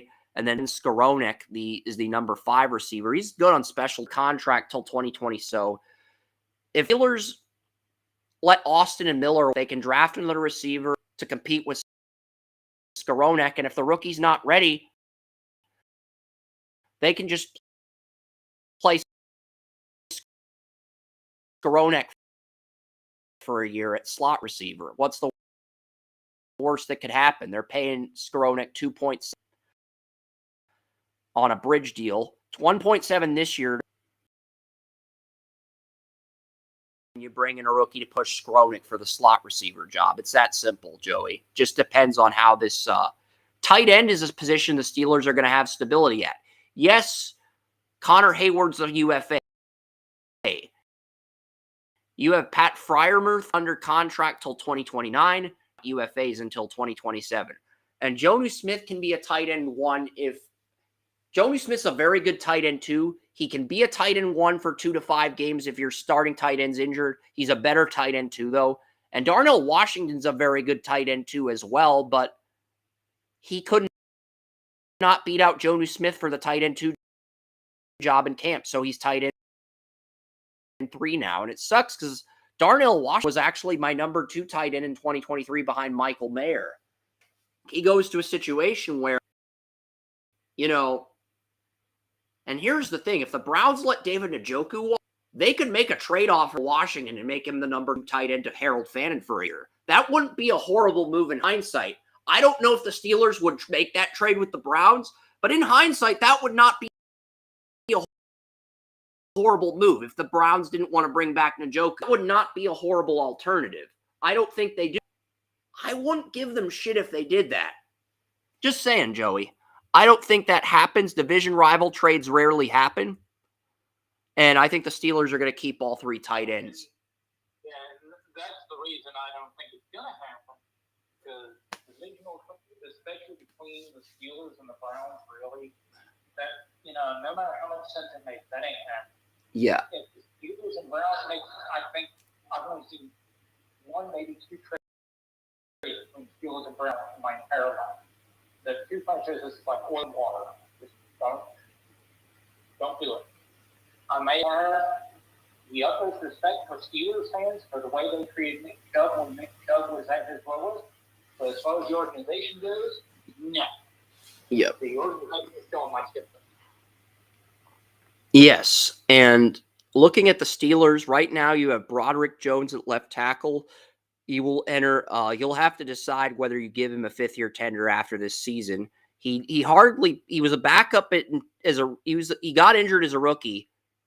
He was he got moved back to right tackle because Dan Moore Jr. refused to play any position other than left tackle after Fautanu got injured.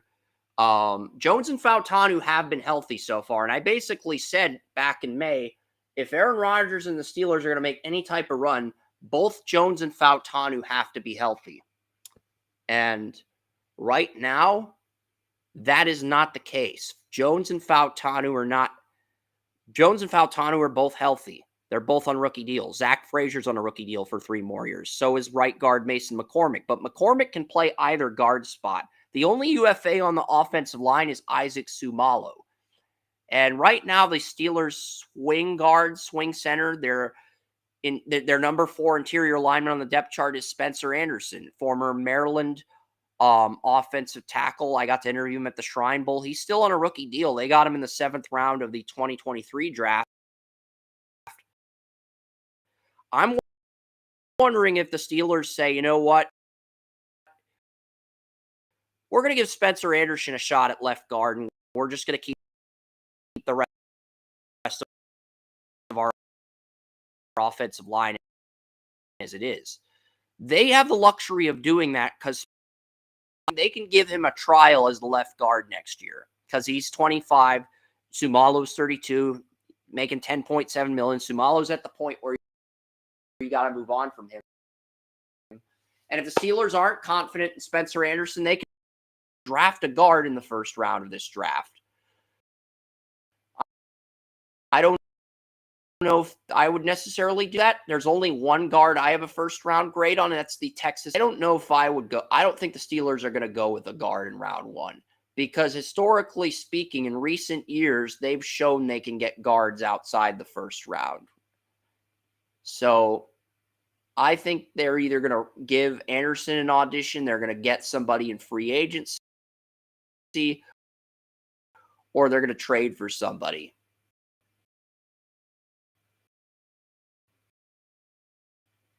But either way, that's the only offensive line. In fact, slot receiver and left guard are probably the only holes in this offense, Joey. They have stability everywhere else. And quarterback if Rodgers retires. If Rodgers retires, quarterback also becomes an issue. But you want to add? And that is not only that, if Rodgers retires, how will Howard know as his backup? Because Howard's not even the backup. He's 4th string. Right now, Mason Rudolph's the backup. Skylar Thompson's 3rd string, but he's a UFA. And 4th string's Will Howard, but Howard's on IR. I do think Howard has the ability to beat out Mason Rudolph, but they're up. I have exactly identical grades on both players coming out of college, so I don't necessarily know how that would play out. How would a QB battle between those two play out? Well, Howard showed that he could improve rapidly while he was at Ohio State. Being on the injured reserve, that obviously hurt him quite a bit because he's still developing. But at the same time, an all-season with the Steelers program is a hell of a thing. So obviously throughout during that time. I basically just say, Will, if you're healthy enough to play, we'll take you off IR, but you're only going to do scout team stuff, and you're going to learn from our veterans, and then you're going to do the off-season program. And then if you do all that, we'll give you a shot to compete with Mason Rudolph. And if you don't, we'll draft a quarterback. It's that simple, son. And that's something earlier this week I was talking with G. Bush on when it came to Shadow Sanders. I told him, and I asked his opinion on it. When you're the scout team quarterback, who are you playing against? You're playing against the team, first team defense. If you're a 4th-string quarterback, if you're a 4th-string rookie quarterback, you should just be the scout team quarterback and learn the responsibilities of being the scout team quarterback. So you're familiar with everything and you're eased in. Not only that, but who are you playing against? You're playing against a first-team defense. Every single day, you are playing against an NFL defense. And when it comes to the Steelers, Will Howard is playing against one of the better defense in the NFL. So that's only going to, if he has slower processing, that's going to speed up his processing. Okay, so that's why you never hear guys like Will Howard, Shedeur Sanders, those guys say, man, we hate being on the scout team. It's really hurting our development. No. There were three other teams looking at Shedeur besides the Browns. The Steelers, Eagles, and Ravens. Shedeur because Aaron way possible because they were their thought process. Going to grab who's ever there in round 6 between Shedeur and Will Howard. We like both these guys a lot. Roger play with Shedeur, so whichever guy the Browns pick, we're going to take the guy they don't pick, and they preferred Howard over Shedeur. Have him compete with Cooper Rush for the term backup, and the Eagles wanted Shedeur to compete with Tanner McKee for the backup job with Pickett gone, with DTR on the team, and he didn't want to do that either. So he ended up on the Browns because that's the thing, though. You know, I'll never say, hey, he wants to go to a place where he can play sooner. I'm not going to be upset with that. That's a competitor with you. But what I am saying and it's not about Shedeur per se, but it's about quarterbacks like Howard and them. When they're put in that position, they're never going to say scout team is a bad thing, and they're never going to do it because that means, well, the back, because this is something. I think it was long time center. I forget who it was. Greco. I think it might have been John Greco. Abilities. You don't even let him play. You just give him scout team responsibilities. Because in that case, he is going to be playing against the first team defense. Because Mason Rudolph, you know what you're getting with Rudolph. He's a borderline starter when he's healthy, but he's never going to be anything more than that. And if that's what you want, Howard has a chance to be something more than that, but you have to develop him correctly. And that's why you put him against the first team, because now he gets to make all his mistakes, and you don't have to sit through losses when he's making his mistakes. I agree. And you're giving him that development period that a lot of quarterbacks usually get the opportunity to grasp. So it's very advantageous for both Howard and the Steelers as an organization.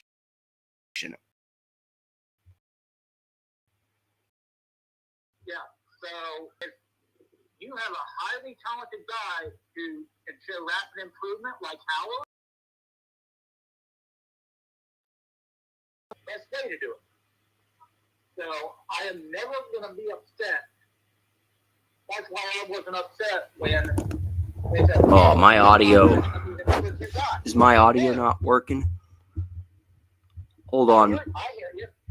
I know you hear me, but it says restream, restarted default, audio device unexpectedly stopped. And this has been an issue for a few weeks now on the YouTube channel. My audio's fine on TalkShoe, but it's been problematic on Restream, and I'm trying to get this ironed out. It says restarted default. Okay, it went away. It's just an X. I can see the audio. I can hear the audio. There's an audio caption actually on Restream. If I click on the people button, I can actually look at my audio and see my volume, which is something I should to double check my volume. Probably something I should do more frequently. I don't do enough of because I'm trying to screen share all the data when we're talking about conversations. But that's probably double checking my audio is probably something I should do more frequently. Just a constructive criticism, not a knock, but probably something I should work on. All right, but let's get is this defense. It's a great defense, like you said. Cam Hayward, he got extended. He isn't under contract till 2027. So is Keanu Benton on a rookie deal, 2023 second-round pick out of Wisconsin. And Derek Harmon, you drafted him in the first round. He played 34 left end in his debut against the Patriots. And I think the Steelers, this is their best defensive line they have had since they had Casey Hampton and Kiesel and Aaron Smith back in the day. This is the best group they've had since then. You could argue if Harmon and Benton develop, this could be a better group until Hayward retired. I mean, it's a good group. I don't like the depth you have behind them. I mean, right? I did like Dean Lowry coming out of college, and he's good with the Packers. And he was okay his first year with the Steelers, but he hasn't done enough to suffice a second contract. Loudermilk hasn't either. They drafted Yaya Black out of Iowa in the 7th round. They got Logan Lee in last year's draft. So they got 2 Iowa guys for depth at defensive end and nose tackle. And they've also got Otomewo. He's an RFA. So they do have depth, but it's not great depth. So maybe at depth on the defensive line if you want to go that route. Right now, your pass rushers are TJ Watt on a... Why is T not listed in the linebacker section, our lads? I mean, you don't have him as a defensive lineman or a linebacker. This is just inexcusable. This is fireable. You have him listed as an edge defender. That's okay. That makes sense, but that confused the crap out of me. I would figure since the Steelers run a 34, interior D-line would be first, then it would be outside linebacker or edge rusher, and then it'd be inside linebacker. That's my fault. You're good out. You're good, Spot Track. You're good, our lads. But yeah, Highsmith and Watt are the starters. Watt is under contract until 2029. And Highsmith's under contract till 2028 for the next 2 years. Herbig starting while Highsmith recovers from his current injury. Oh, and you drafted Jack Sawyer out of Ohio State before you drafted Will Howard. So he's on a rookie deal as well. So the Steelers are 4 deep at edge rusher. They are very... Just when you think the Steelers are going to stop adding depth at edge rusher, they continue to add depth at edge rusher to piss you off. So this is like the 2nd or 3rd year in a row they've been 4 deep at edge rusher. And then they have... And I'll say this. I'll say Sawyer has never been an amazing athlete. But man, the only thing that man does is make plays. He will make it happen. And they basically been Herbig and Watt every down. And I really don't understand. You can use Jack Sawyer's situational edge role that you use Herbig in with Highsmith injured, which is, I think, a good role to use him in.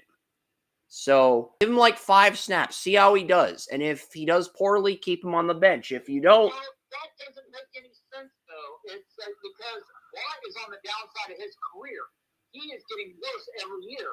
Why are you going to make him do more work when he can be more effective if you put Sawyer in there for, like you said, 5 plays a game, 10 plays a game?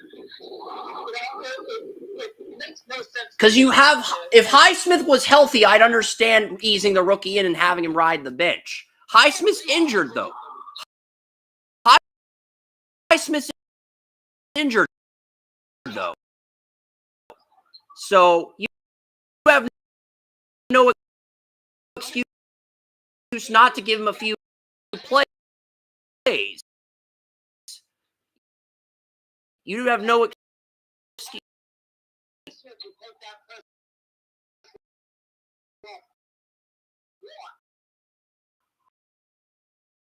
I don't understand why you're not playing Sawyer more and taking that pressure off. Sawyer is a guy who would be a number 3 edge rusher on most teams, but because he's in Pittsburgh, if Highsmith was healthy, I would defend Tomlin on, rest keeping Sawyer on the bench. I would. To win Sawyer, which is dumb. I'm not saying start him. I'm saying put him in for 5 plays and find out what you have. You drafted him with your 4th round pick And most people had a day 2 grade on him. And you're not even using the guy. Look, I had a first-round grade on Nick Herbig. So when the Steelers got him in round 3, I was like, I think I had a second on Herbig, but I almost moved Herbig into my first round. I really liked Herbig. He was in my top 40, I think. I don't know where I had him. I either had him in the early second or the late first, but Herbig was a guy who had 10 sacks at Wisconsin. I loved his tape. And that's why I can understand the thought process of Sawyer playing behind him. I really do. But to minimize him when Highsmith is injured is just dumb, especially with Watt in his 30s, like you said. It's just dumb. If you have 4 edge rushers and you don't want to play the rookie, fine. If the other 3 guys are healthy, I understand. You have to play your number 4 edge rusher if he's good enough to play when one of your 3 edge rushers, one of your starters next to Watt is injured. You just have to. By not playing him, you're not maximizing the potential of your defense. And you're not going to get very far in January if you don't figure out how to maximize the potential of your defense now while you're playing weaker teams. Because you're not playing anyone in the AFC North yet. And I'm going to the Steelers-Browns game in a few weeks. So, it's just dumb. Like you said, it's just not a smart way to run a business. And you have Peyton Wilson, Patrick Queen as your starting middle linebackers. Cole Holcomb's a good number 3. He's been solid in relief of they brought him in third down against the Patriots to force some fumbles and Stevenson. You got Malik Harrison, who is your number 4 inside linebacker.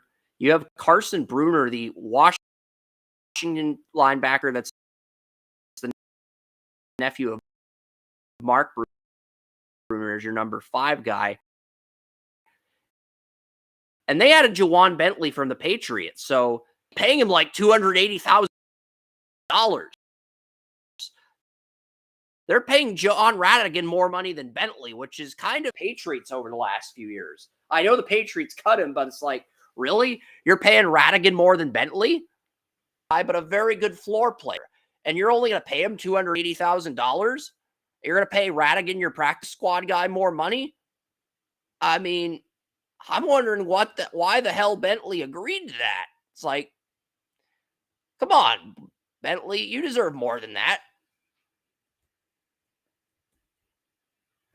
I feel like he deserves at least the league minimum. What if he kind of did like, hey, I'm not ready to retire. I'm going to do something uncomfortable.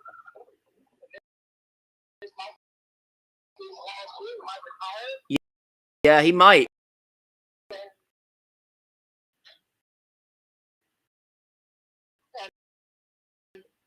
he's just saying, let me go out. Yep, Jalen Ramsey's your number 1 field corner. Slay's your number when they're healthy. The problem is none of these guys have been healthy at the same time this year. That's the problem. And Warder was dealing with a hamstring injury while Slay and Ramsey were healthy. In week 2, Slay got injured. Patriots didn't have to deal with Slay or Porter, but we fumbled the ball 5 times against them. And week 4, Ramsey got injured, even though Slay came back. Porter was still dealing with an injury, and now it feels like all 3 guys are not at 100%. And Corey Trice Jr., your number 4 corner's on IR. James Peer, your number 5 corner's your healthiest corner. That's very problematic. Steelers are lucky they're not playing anybody in the AFC North right now. They're lucky that Gabriel is starting and Flacco and Lamar are both injured, because this is the most wounded the Steelers' cornerbacks room's been.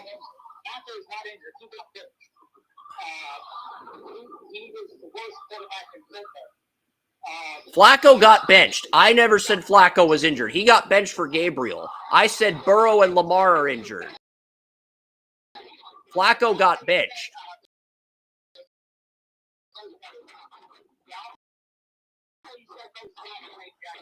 Flacco did not get injured. He got benched.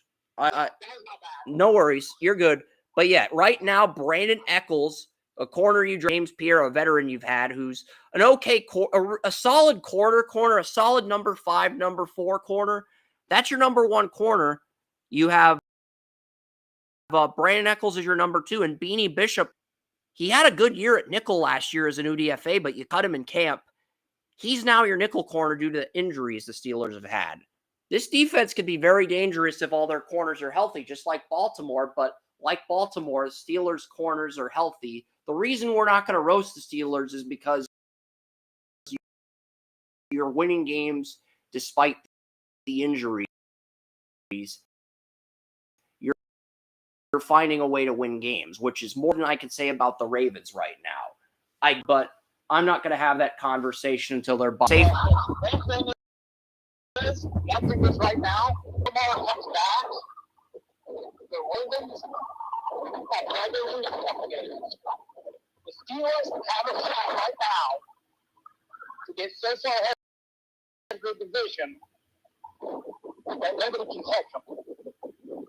The Steelers have to take advantage of this right now. Yep, and then the safe Steelers, they have a window of opportunity to run away with the division, but they have to win these games. They have to keep winning. They have to be like 7 before they play the Ravens. Otherwise, they're not. Because right now, if you're the Steelers and the Steelers do not play the Ravens until week 14 in Baltimore. They have a bye week this week. So basically, the only way I think the Steelers can win the division, even if the Ravens lose the next 2 games, only way I think the Steelers win the division is if they get 12-1 and the Ravens are at 1. The Ravens are at 8-5. And basically, the Steelers would just have to win 1 game. They could win in Detroit. They could win in Cleveland. They could win at home in Baltimore in Week 18. You just have to win 1 game on the schedule and you're the division champions. I think that is literally the only path the Steelers have for winning the AFC North. And the sad thing is I think Joey actually agrees with me. Oh, yeah, absolutely. If the Steelers screw up, say the Browns win this game, and then they come in and beat the Steelers are lost. Steelers, The the Browns can do the Ravens a favor by beating the Steelers in Pittsburgh next week. Has me conflicted. It's a fact. But NFL sort of wants that. The NFL wants the drama this division has right now. They are loving the fact that this division is packed with more drama. In that division, the AFC North right now is an injury-plagued battle of who the hell is going to be the healthiest. And right now, it's the Steelers. It's like a show on the CW that's good enough to get renewed, but it's not crappy enough to get canceled. It's not crappy enough to get canceled, but it's not good enough to get renewed. Think Dawson's Creek. Maybe I'm being too harsh on Dawson's Creek. Maybe I'm being too... A little bit. Yeah. But the thing is, right now, the Steelers are the best team. It can be argued if the Browns went this week, you could have the 2 best teams in the AFC North, and the Browns aren't that good. That is how messed up this is because of injuries. Yeah, I think the Browns feel like a fool's gold team, and when I say fool's gold, they beat the Vikings this week. They beat the Steelers next week. They beat the Dolphins because the Browns play the Dolphins in Cleveland in Week 7. The Browns feel like a fool's gold team. What a team!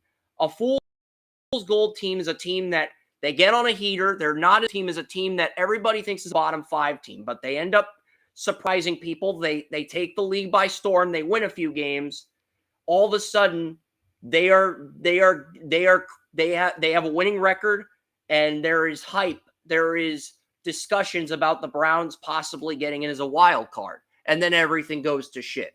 That is the definition of a fool's gold team. You are correct in this situation. The only reason we're talking about this is because the AFC North is so injury-prone, and the Steelers are the only ones that look Because I think if the Browns win against the Vikings and they go into Pittsburgh and beat the Steelers, which they've done once in the playoffs with Baker, I don't think they've done it in the regular season under Tomlin. But if they do it next week and then they beat the Dolphins, you're looking at Gabriel being 3-0, and at that point the Browns are 4-3.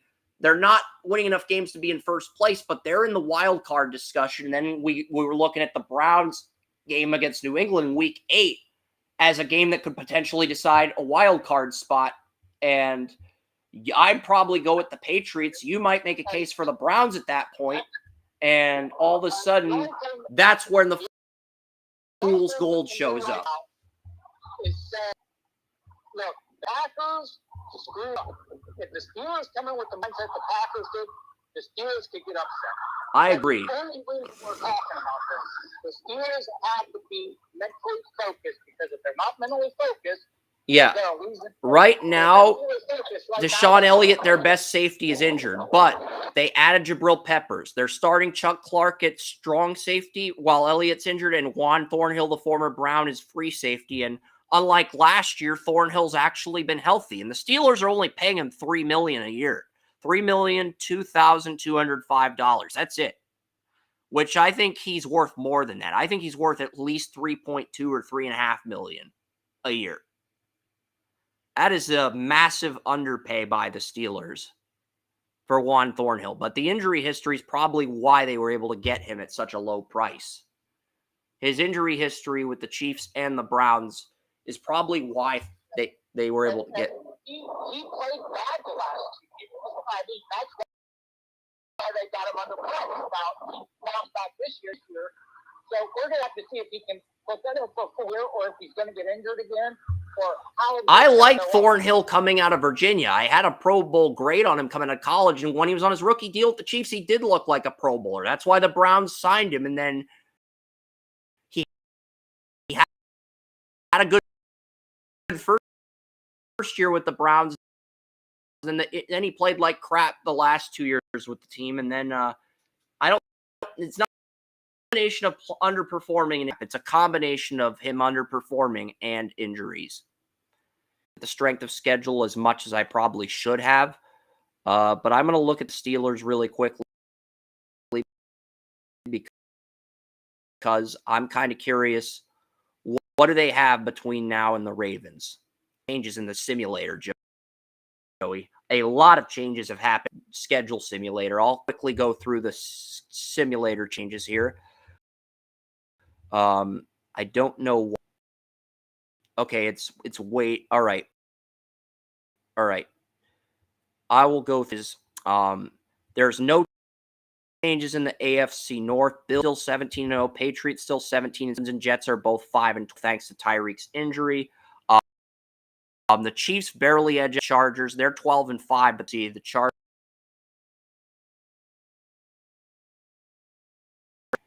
The Eagles are 12-5. The Lions are 13-4. Those two teams are separated by a game, though, at the moment. And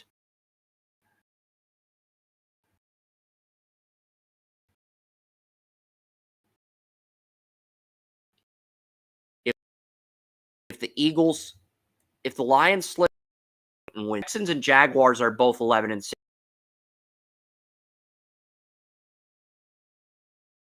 Go in week 4 initially. I switched to Jacksonville because of San Francisco's injuries, and that worked out. And then everybody did the same thing and switched the Rams in week 5, but Mac Jones played out of his mind. And I did something very crazy in fantasy football. Kendrick Bourne was projected to get 11 points. I picked him up on waivers. I even had the audacity to start him. And that was a great move on my end, because not only did I get points from Kyron Williams, I got points from Kendrick Bourne, who just 10 receptions, 100 yards. He dominated on Thursday night. So that was a great move. Great gambling move, because I basically, if I think a player's on a Super Bowl contending team, I'll roll with that player regardless of how bad the production is. I'm very risk averse in that. So taking a risk, Kendrick Bourne, that actually paid off, because I did not have to use any of the fantasy football fake dollars I get each year to get him. So that was a great move in Williams Dynasty League. And then and here's the thing. After the Steelers play the Browns, they get the Bengals on Thursday Night Football. I think the Bengals might beat the Steelers. That's a game I can see them upsetting. Even without Burrow, if it wasn't in prime time and it was a standard 1 p.m. game in Cincinnati, I'd take the Steelers without Burrow. I think they can win in prime time against the Steelers. For some reason, the Bengals do better against the Steelers in prime time under this coaching regime, which was the exact opposite case under Marvin Lewis. It's funny how that worked out, but hey, I'm not going to say anything else bad. Lewis, he had a great run with the Bengals. So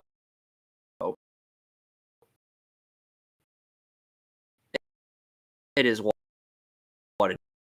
it is.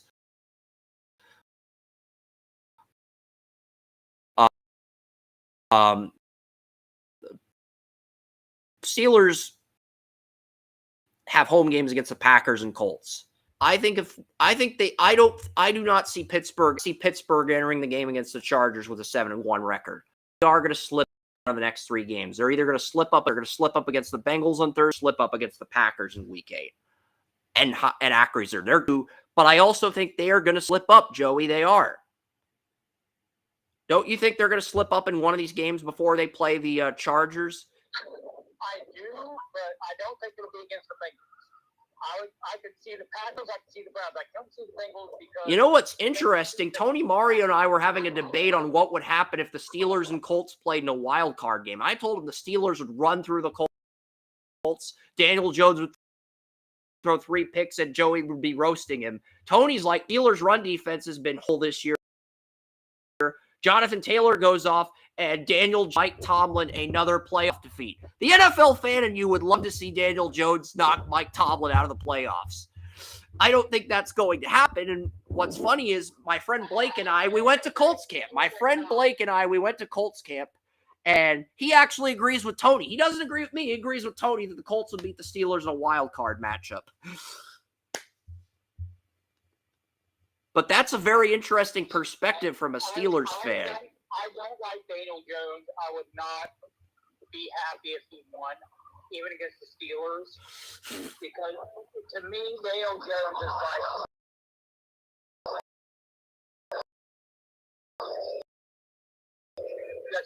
Daniel Jones is no. Just no.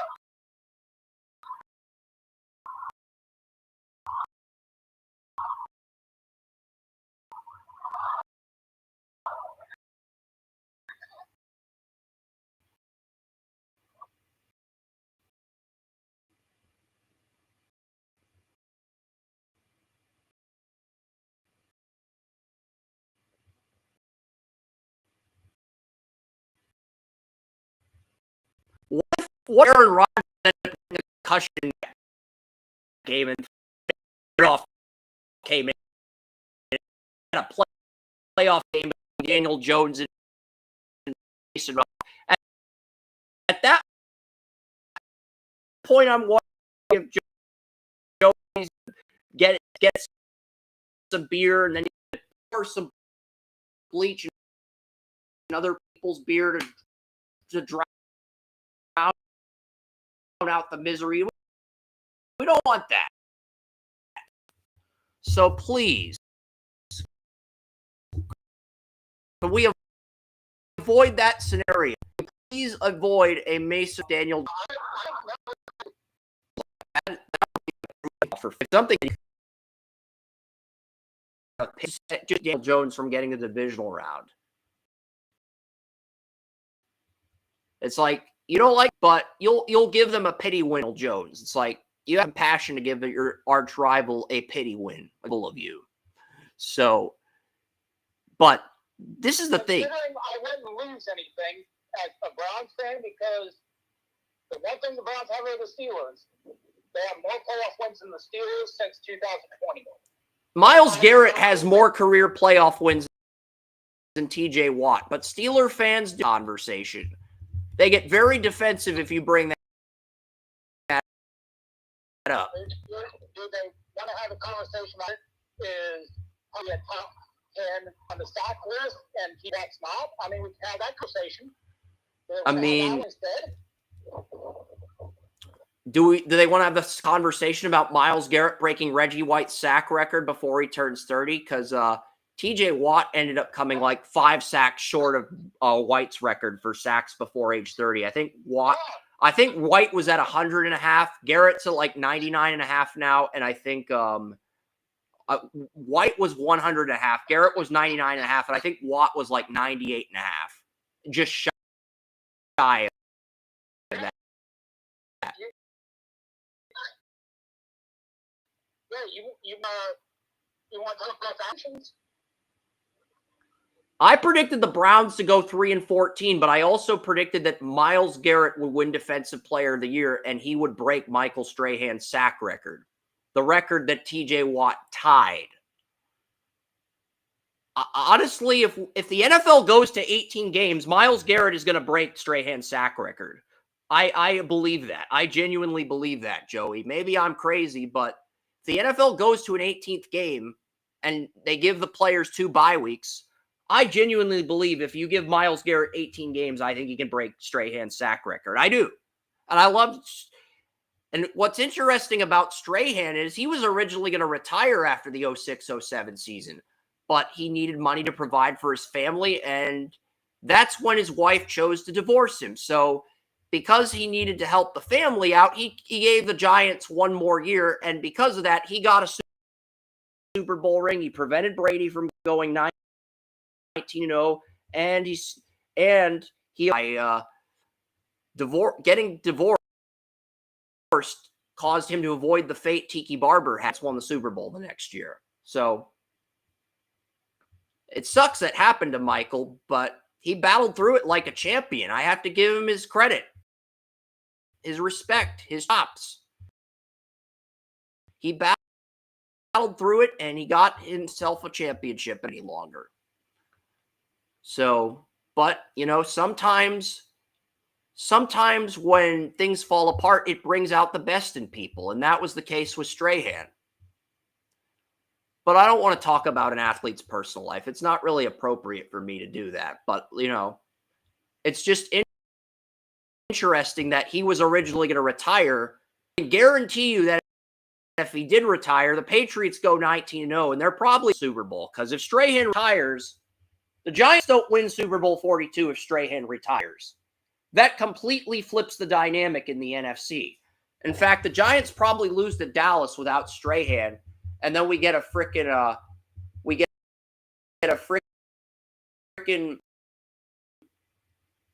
Homo versus Brett Favre in the NFC title. Strahan retires in that what if? Probably, and it's probably either Dallas or Green Bay, and I don't think either of those teams would have beaten the Patriots that year.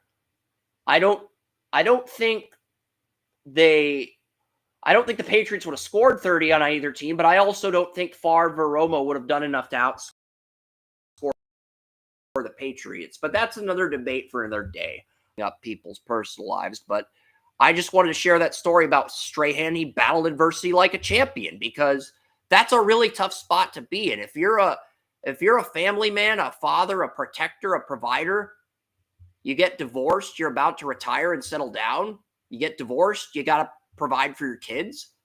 You gotta actually come back and do 1 more year of football to pay the bills, and Strahan did it, and he got himself a Super Bowl. So I have more respect for him as a result. He could have just chose to give up at that point, but he didn't, and he got his ring. I hate the Giants for beating the Patriots, but, he earned that ring, and anyone who says otherwise is just ignorant or a hater. I'm done with the Strahan rant. I want to get to the schedule for the Steelers. The end game schedule for Pittsburgh is brutal. Bengals in Week 11. You get at Chicago versus Buffalo, at Baltimore versus Miami on Monday Night Football. And right now, if the Dolphins continue to get in the slump,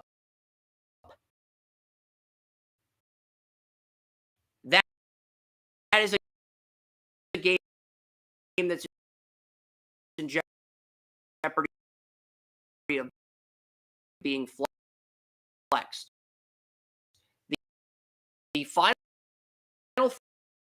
5 weeks of Monday Night Football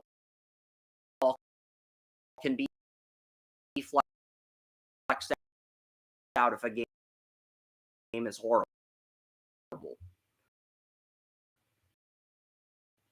Dolphins Steelers I could see being flexed if the Steelers end up sucking in the second half. The Lions in week 16, the Browns in Cleveland, and the Ravens in Pittsburgh to end the year. And they win out, and you lose out, they get the division. And they beat Miami in that scenario, though, because they get Miami on Monday Night Football at home.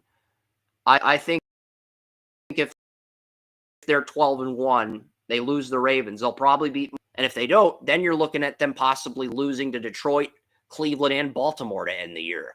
An all-time collapse. Possibly a bigger collapse than the 10-0 season, Joey. That's what you're looking at. I'm done with the Steelers outlook. There's lots we got to get to. So, you got any final thoughts on your rival before we move on? It sounds like you don't. Is your audio not working again, bud?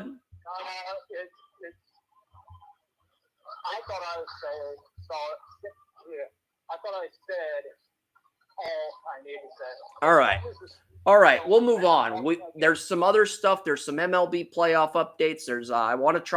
I'm not going to go into a deep dive on the NBA teams. I'm just going to rank them in Eastern Conference from worst to best. I'm not going to do a deep dive or a playoff breakdown. There's also some MLB stuff. We got week 5 to get to. So we got a lot of stuff to do. I'm going to create an NHL contract extension that took place because I am pretty much done breaking down these contracts about the safeties, a lot of them. Boswell's a 2027 UFA. I don't like the punter the Steelers have. I mean, really? Restream the microphone stopped working again? Is somebody tampering with my microphone? Can I just use the regular? You know what? I'm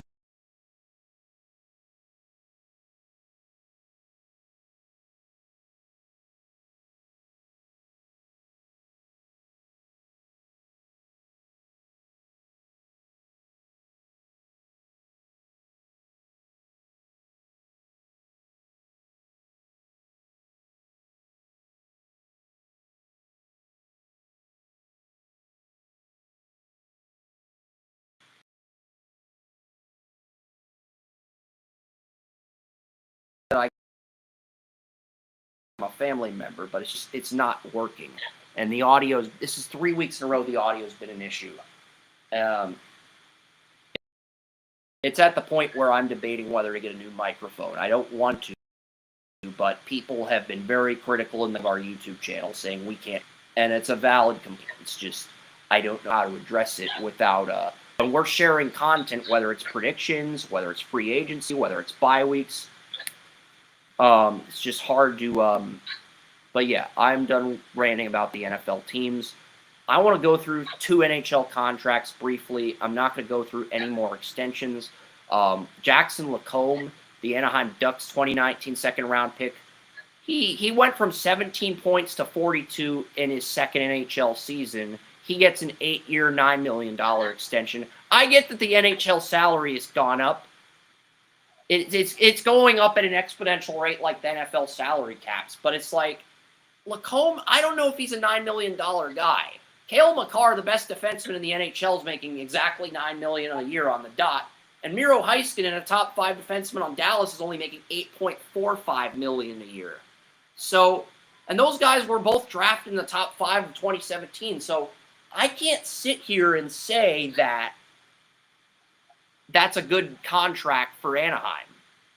Lacombe is a guy who could get better. He has a lot of potential. But he's a guy who's all over the place. Sometimes he's on the third line, sometimes he's on the second line, sometimes he's on the first line. That's not a guy you throw $9 million at for 8 years. And this could work out if Anaheim becomes a playoff team, but I think it's more likely to backfire, Joey. The other big contract, the Minnesota Wild, they paid their left winger Kirill Kaprizov $17 million for 8 years. He is a guy who won Rookie of the Year. He had 100 points in year 2, but he's had injuries throughout his career. After his second year in the league, he hasn't been the same player, and he's struggled to stay healthy. Now he's not a liability in the sense that he doesn't play games, but instead of playing all 82 games, he only plays like 30 to 50 games. That's not even if he is the best offensive left winger in the league, the highest rated left winger on NHL 26, if he's only playing 30 to 50 games a year, 30 to 64 games a year out of 82, that's not a guy I'm comfortable with paying $17 million a year to, because you paid him $17 million, that's going to reset the market at left winger. Because I would argue of the top 5 left wingers in the NHL, Kaprizov might be the worst. You have Ovechkin still killing it with Washington. Jason Robertson's had 3 consecutive 40-goal, 40-assist seasons with Dallas, and he's played all 82 games in each of the last 3 seasons with the Stars. So I would argue Robertson's probably the most durable center in the NHL, because Ovechkin hasn't had like an 82-game season since the Capitals won the Cup 8 years ago. And I would also argue that the best defensive left winger in the NHL is probably Kyle Connor on Winnipeg. He had a career-high 97 points. He's in a contract year. He hasn't gotten paid yet. And Brady Tkachuk, the team captain of the Ottawa Senators, he's a UFA in 2027. He just took Ottawa to the playoffs.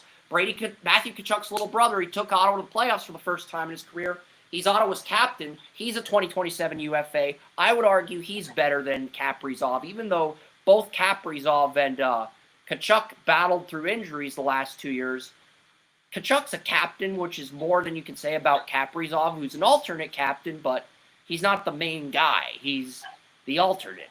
So I do think that, I don't know if I would have paid him $17 million, because it's like, right now Leon Draisaitl's making $14 million, Nate McKinnon was making $12.5 million, Austin Matthews was making $12 million. I think Connor McDavid agreed to $11 million when Edmonton first extended him, and now he might just pull a LeBron and leave Edmonton. He might just pull a LeBron because he is tired of not getting the cup. He might just pull a LeBron and leave Edmonton.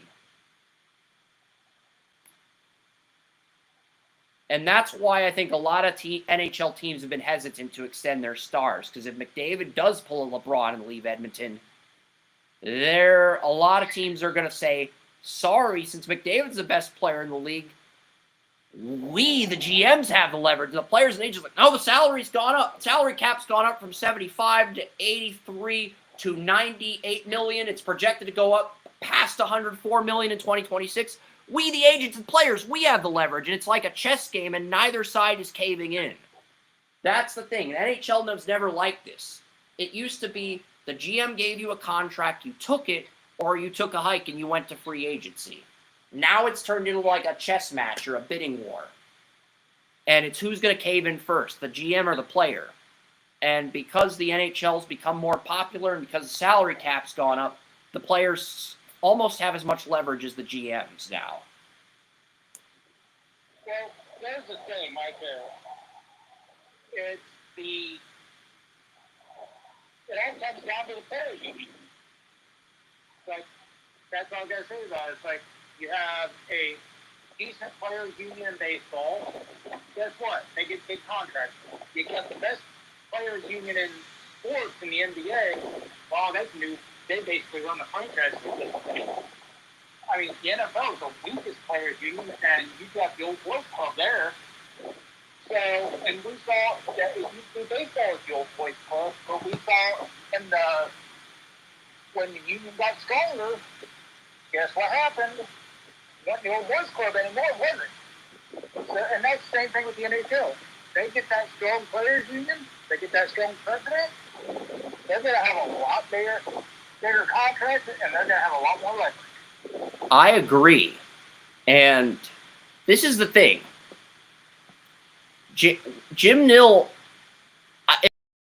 if Jim Nill has to choose between Jason Robertson and Thomas Harley, who are both RFAs, I think he's going to choose Harley. And it has everything to do with the agent.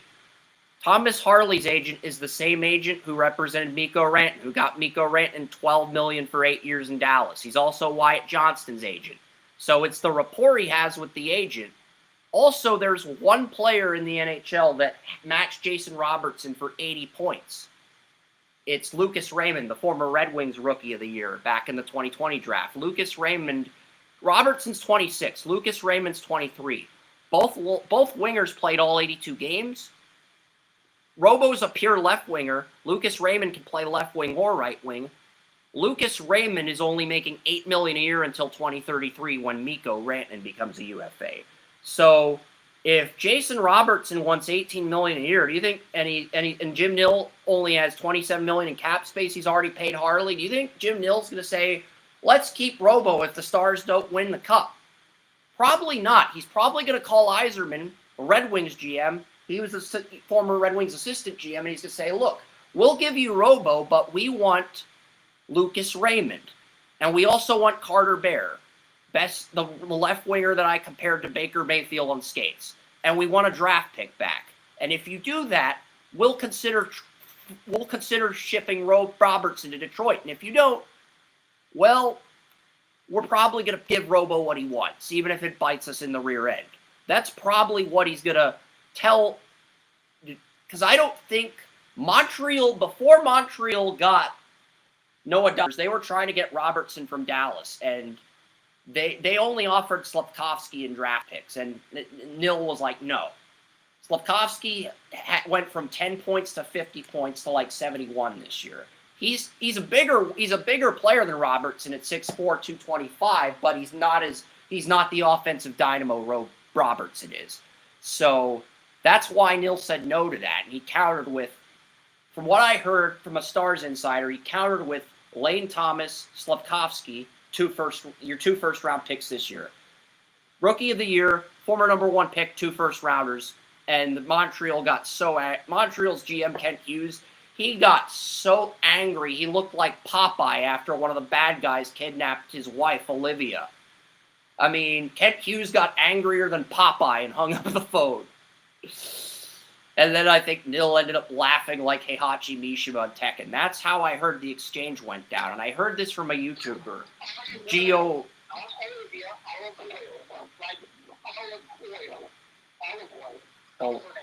Olive oil. Thank you for correcting me. But it's like Montreal's GM got about as pissed off as Popeye. Dallas's GM was laughing his ass off like Heihachi and Tekken. That's how the exchange went down over the phone. And Dallas GM basically said, we want your 2 first-rounders, your former number 1 overall pick, and your Rookie of the Year, and you can have Jason Robertson, the second-best left winger in the league. And I think that's a fair counteroffer. And Montreal hung up the phone. They got pissed off because they don't want to give up that much to get a player that good. And they made the trade with the Islanders for Dobson, which I think is a better move for them. They keep their young core. I do apologize. I was a huge Popeye fan when I was younger.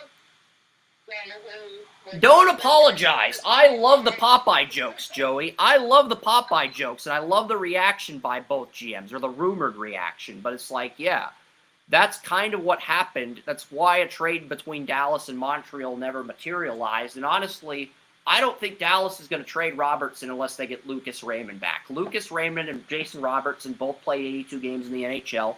Lucas Raymond's 23 years old. He's only making $8 million a year until 2033. Jason Robertson's 26. But if you extend him, you're going to have to pay him anywhere from $10 million to $18 million. If he wants more than Kaprizov, you're going to have to pay him $18 million, and you only have $27 million in cap space. So that's what's hard, because Jason Robertson's the second best left winger in the game behind Ovechkin. He's the most durable. He's only 26. Thomas Harley's the 14th best defender in the NHL. Miro's the 4th best. If you only have $27 million in cap space, the salary cap's gone up, and both Robertson wants $18 million, Harley wants $12 million, you have a problem. Because if you only have $27 million to spend, and both of your players want $30 million, you either have to cut somebody or trade somebody that takes up $3 million in cap space, even if it means trading away a draft pick to get a bad player off your team, like maybe a Ilya Lyubushkin, the defender. You either have to do that and can give Robo and Harley what they want, or you have to commit to one and then trade the other for a king's ransom. And if you traded Robertson to Detroit, you'd probably get back Carter Bear Red Wings first-round pick that I compared to Baker, and you probably get Lucas Raymond, who's younger than Robertson, versatile enough to play both winger roles, and he's up to an $8 million contract until 2033, the same year Mikko and Jake Ottinger become UFAs. And that's the thing, Lucas Raymond and Jason Robertson both had 80 points, and they both played all 82 games this year. I can pretty much guarantee you, if Robertson wants more than Kaprizov, and they've already paid heartily, I can guarantee you Dallas is going to try to call Detroit, and Jim Nill's going to try to talk Yzerman into making this blockbuster trade.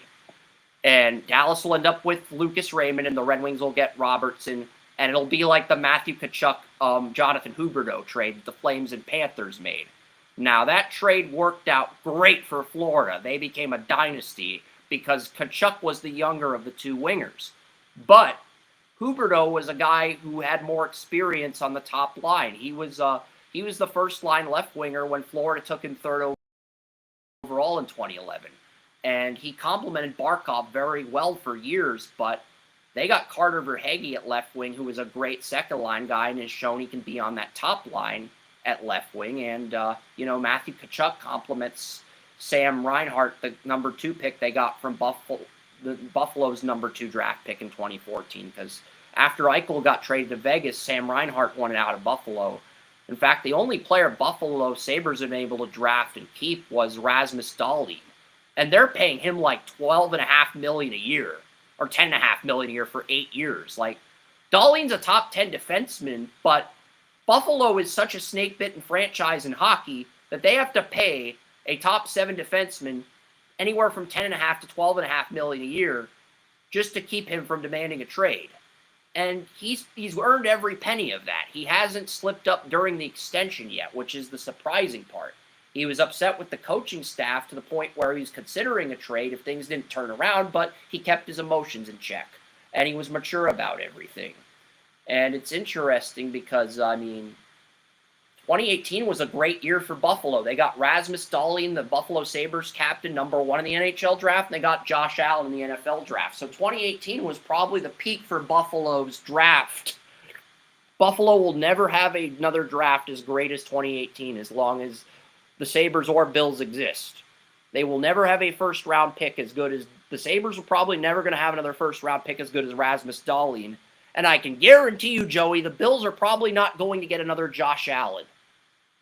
So, 2018 was probably the peak for Buffalo in terms of drafting, which is kind of sad.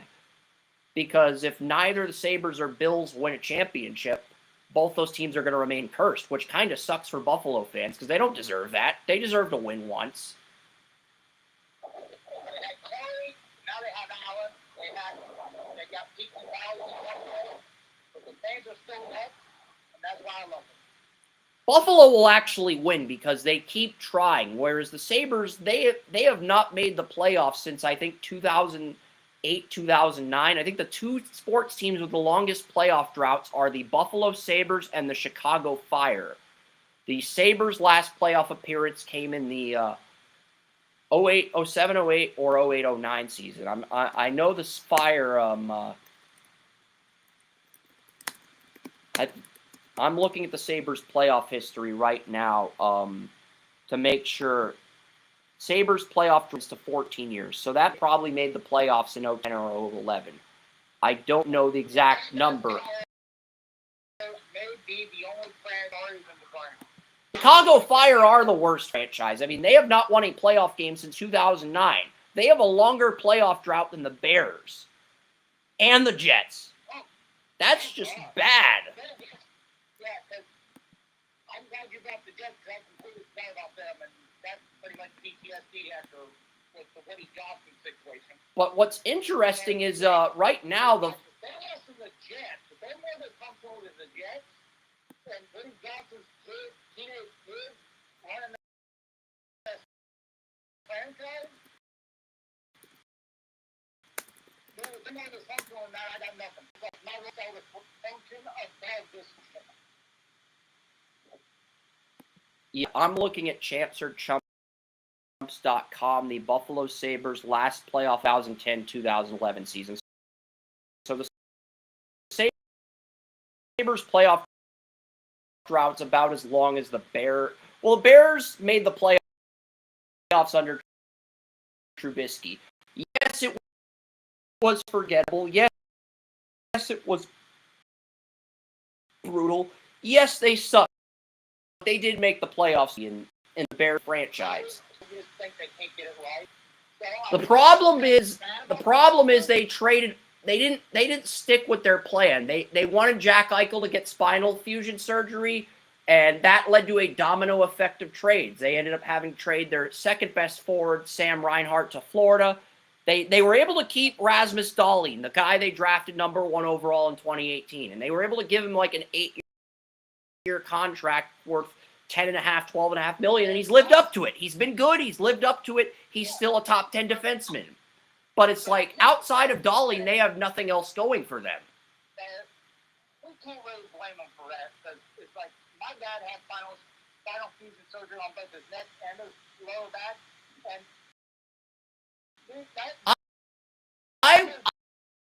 I always wonder what would have been if Buffalo had kept Eichel and Ryan. So they both demand trades, and they both go on to win Stanley Cups with Vegas and Florida. So, and well, I can say the same thing about Buffalo, the Buffalo Bills, when I could say if Deshaun Hamlin had other tap on the field after that big hit, yeah.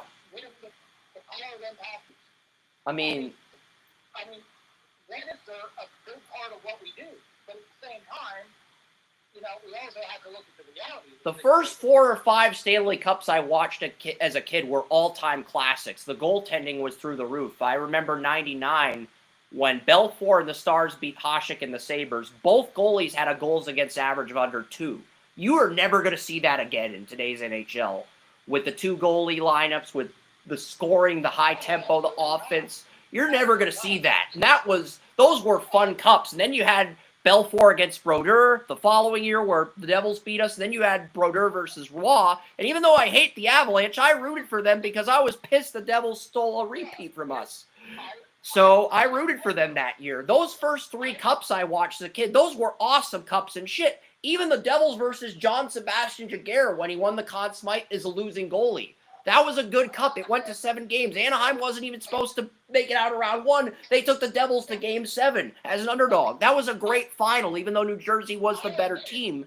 That was a great final.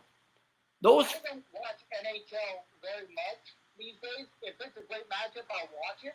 Otherwise, I'm a casual viewer. But back in the 90s, man, the defenses were better, the offenses were fire, and the goalies, they knew they had to be at the top of their game because they were getting smoked. Like, I began watching hockey in '98, '99. The first 5 Stanley Cups that I watched as a kid, the goaltending from '99 to '03 was excellent. Outside of maybe the Red Wings game against the Hurricanes, where the Red Wings had Osgood and Hasek, it was just unfair. They were going to destroy everybody that year. I mean, I've been watching it since the early 90s.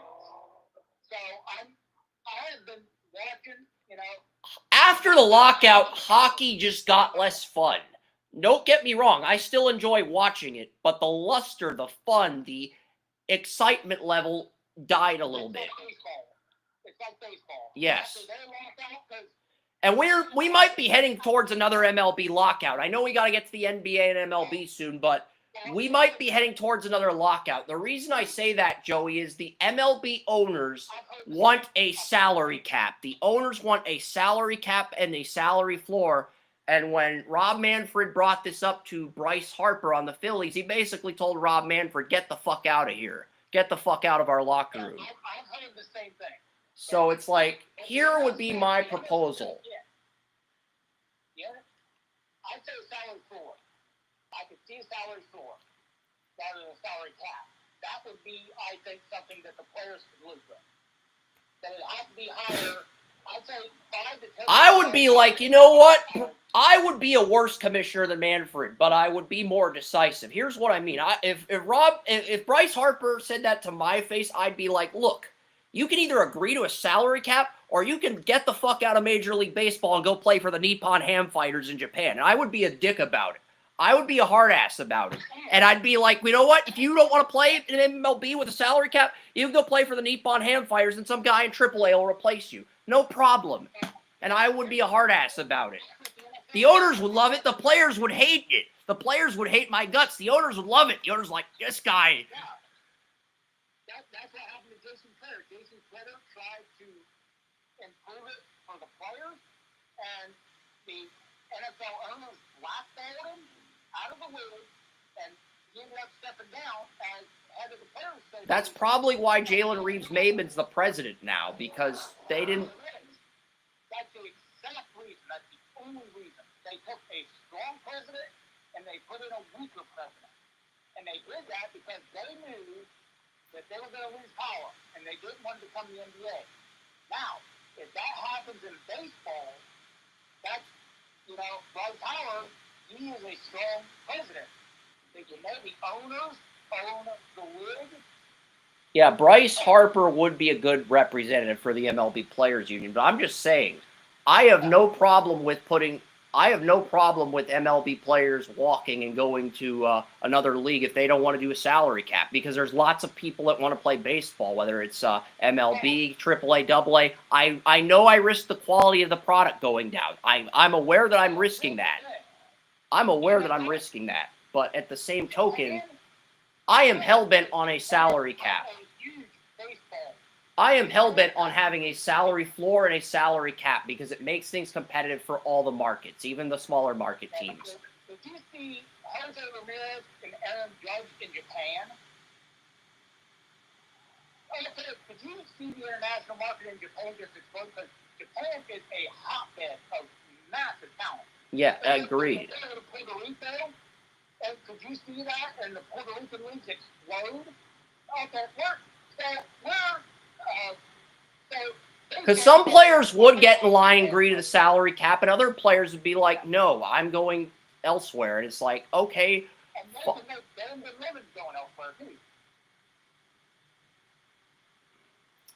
And here's the thing. I think the players and owners are going to come to agreement. I think there is going to be a salary cap, but the owners want a cap floor and a cap. They want a salary cap and a cap floor, and they want a hard cap. They want a cap like the NHL and NFL have.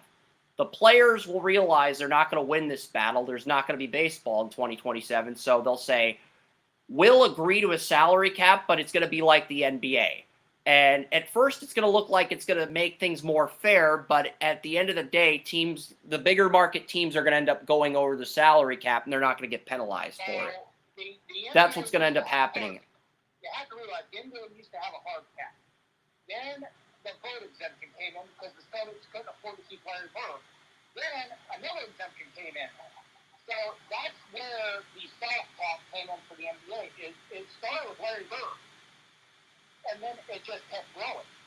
And so, I mean, if that is what it ends up with Major League Baseball, where they can keep two of their biggest prize players, and then they have to actually work for it, guys like Chris Antonetti are going to become I think there's the best front office in baseball right now, maybe the best front office in sports. But give them money, guess what? They're going to explode and make things more fair. I will tell you about my MLB playoff updates and some stuff, but I would also get rid of the MLB draft lottery. We do not need 6 lottery draws. The worst team in the MLB draft should not have to fall to 7 in the draft the worst team in the league should not have to be falling to 7 in the draft if they fail to win any of the lottery draws, or if they end up with a lottery pick 2 years in a row. That's one of the rules. The Rockies have the worst record in the league, but because the Rockies had the lottery pick 2 years in a row, they got Charlie Condon and Ethan Holiday Jr. with those picks. So the Rockies, even though they're the worst team in the league, historically bad, they're picking at 10 in this year's MLB draft, just like the White Sox a year ago. That is very problematic for small market teams. It's problematic for any team because you're basically damning one of your franchises, potentially 2 of your franchises, like the White Sox and the Rockies, the mediocrity unless they sign big name free agents. and that's going to cost them hundreds of millions. So that could cost us as much as $200 million, $300 million. I agree. That is a horrific stance, and that's something I've never agreed with. I have railed against that system. They put the rule in 2023, okay? They put this rule in effect in 2023, and the worst team in 2023 was the Oakland Athletics. They ended up getting Jacob Wilson, the son of former Pirates shortstop Jack Wilson at 6, who's actually in the conversation to be Rookie of the Year with Nick Kurtz, this year's first-round pick. So they did pretty well for a team that got screwed by the lottery, but think about it. If the Athletics, if there was no lottery system in effect, the Athletics would have had Paul Skeens and their pick of any player in 2024. They could have gotten Nick Kurtz at 1. They could have gotten Pazana at 1. They could have gotten anyone they wanted at 1 in 2024, and they would have had Skeens. Let's be honest. Paul Skeens is the best pitcher in baseball, and he's the only reason. People care about the Pirates right now. Well, yeah. I know they don't, but, you know. It's like, Skeens is probably the best pitcher in baseball outside of the one on Detroit. I would argue Skeens and Skubal are 1A and 1B, and I think Skeens has more upside. Yeah, well, he's younger, so yeah. But they're two of the best pitchers in baseball. They've been for 2 years now. You imagine one of those guys, even one of those guys, on Oakland this year, Oakland wins 10 more games. Yes. And this is the thing. If you put Paul Skeens on Oakland, Seattle has an eventual rival when Houston gets old and their players start declining. And that's the Athletics. So the MLB, in a sense, they screwed the Athletics with the lottery. But luckily for the Athletics, they capitalized on that. So they got the right players in the draft, so it doesn't really matter. Same thing happened in the NHL for many years. In 2014, 2015, the Coyotes and Sabres were the 2 worst teams in the league. Edmonton, who had the 3rd worst record, won the Connor McDavid lottery. Buffalo got screwed out of Connor McDavid. So, and then in 2017, Colorado ended up winning like 30 games. They didn't win any of the lottery draws. Dallas moved up from 8 to 3. Luckily for Colorado, they got Cale Makar at 4. So sometimes losing the lottery works out, and you end up getting the best player in the draft. But, you know, a lot of the teams that are historically bad, there have been a lot of sports teams that have been historically bad that got screwed. The Florida Panthers had the worst record in 2012-2013 in the shortened lockout season. They lost the Nate McKinnon lottery to Colorado. But they got Barkov with the number 2 pick. Barkov has more Stanley Cups than McKinnon, but I would argue both players are Hall of Famers. McKinnon might have better career numbers, but because Barkov has 2 Stanley Cups, I would argue Hall of Fame players now, instead of just McKinnon being the only.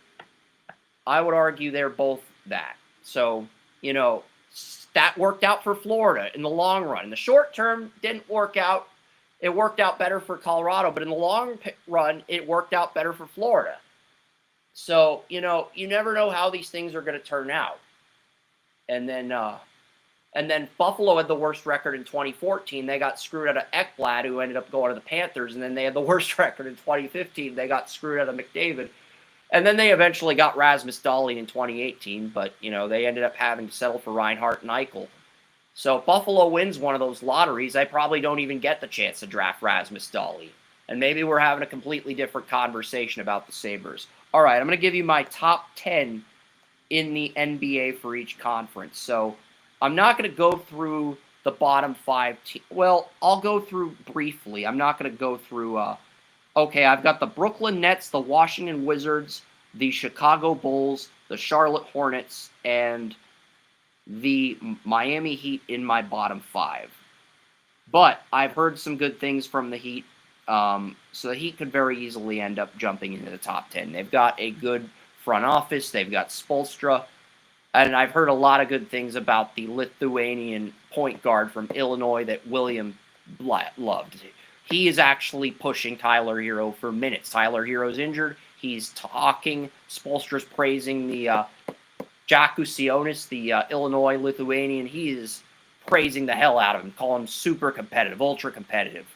And when anytime Spoelstra calls a player ultra competitive, that's a green light. But I've got the Indiana Pacers at 10. Halliburton's out for the year with a torn ACL, and Miles Turner is now on the Milwaukee Bucks. So, and they didn't really replace Turner in free agency. So they're kind of stuck in purgatory. The Pacers are kind of stuck in purgatory.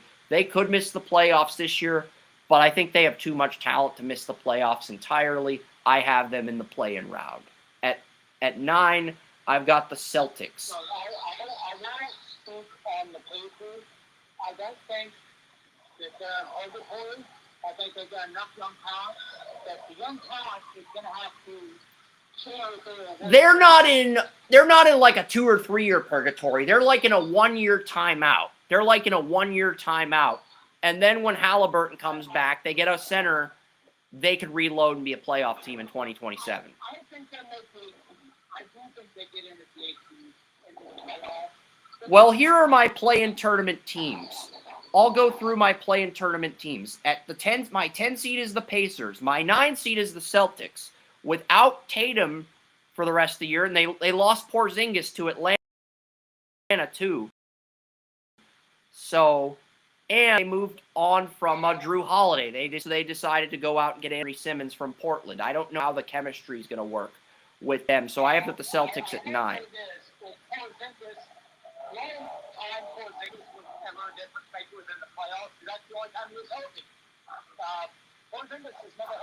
Porzingis is a beast when he's healthy. The problem is he's never healthy. Never healthy. We just saw that in the NFL. It's like, how many times you say, it doesn't matter if you're not healthy. Porzingis, when he was healthy, was in the playoffs. And he single-handedly beat the Cavs 2 years in a row. He was that good. But that's the only time he's healthy. Yep. I see it as a... Porzingis is on Atlanta, and I have Atlanta much higher on this list, by the way, Joey. So I'll explain my Porzingis rant when we get to Atlanta. Number 8 is a surprise. A lottery team rebounding. My 8 seed is the Philadelphia 76ers. You know, Tyrese Maxey emerged as the leader of that team last year when Joel Embiid got injured. If Embiid is healthy, this team has potential to be a playoff team. They do have a good starting 5. Right now, VJ Edgecombe is the 6th man, but there is a lot of friction between Quentin Grimes and the Sixers right now. Quentin Grimes averaged 21 points a game after being traded from Sacramento to Philly, and he wants like 20 to 30 million a year. Eventually, Alvin, the Sixers GM, basically pulled him aside and said, look, we're going to give you a qualifying offer, $8.75 million. You can take this and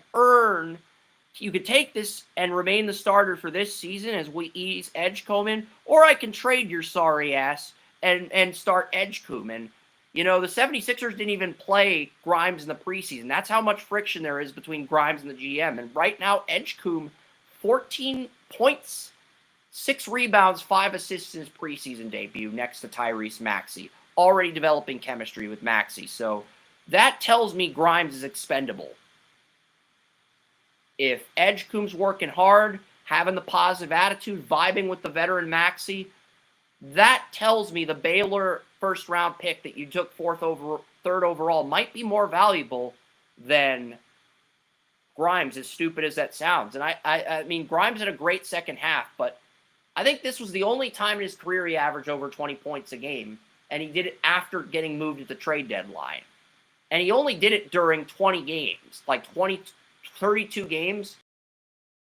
You gotta 20 points a game for more than 32 games if you're going to have to.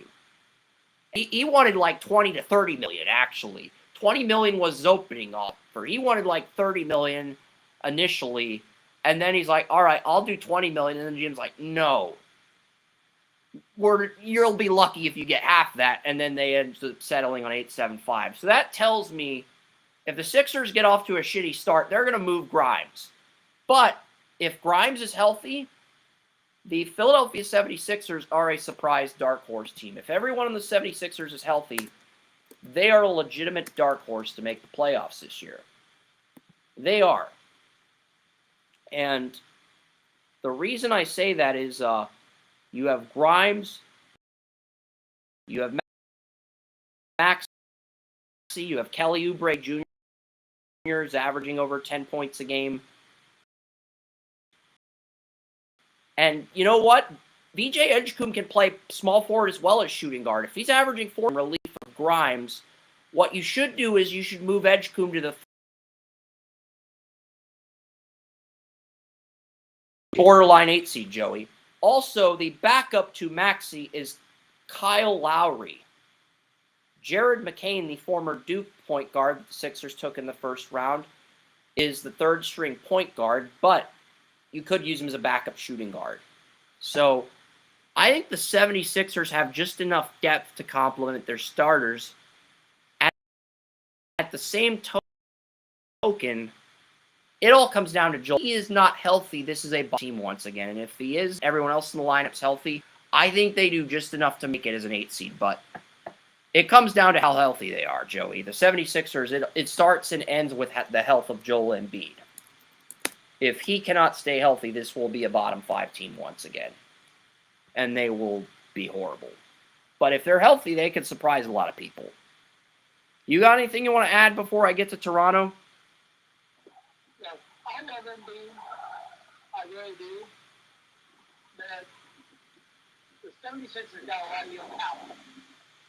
And if you're right, if they're going to hit the number 8 spot, it's not going to be because of Embiid. Embiid may get them up to 6 or 7 spot. It's going to be some leader. Maxey showed last year he could be injured, but his shooting was also down as a result. But him and Edgecombe, the rookie, they're vibing. Like, Maxey wants 20, 30 million a year at shooting guard, and the rookie seems to have better chemistry. The rookie, not only is he pushing Grimes, a guy who got 20 points a game after the trade deadline last year for the starting job, he actually has better chemistry with Maxey or other former first-round pick. So you have to take that into consideration. And Paul George, I could see him wanting one more crack at the playoffs. We'll see.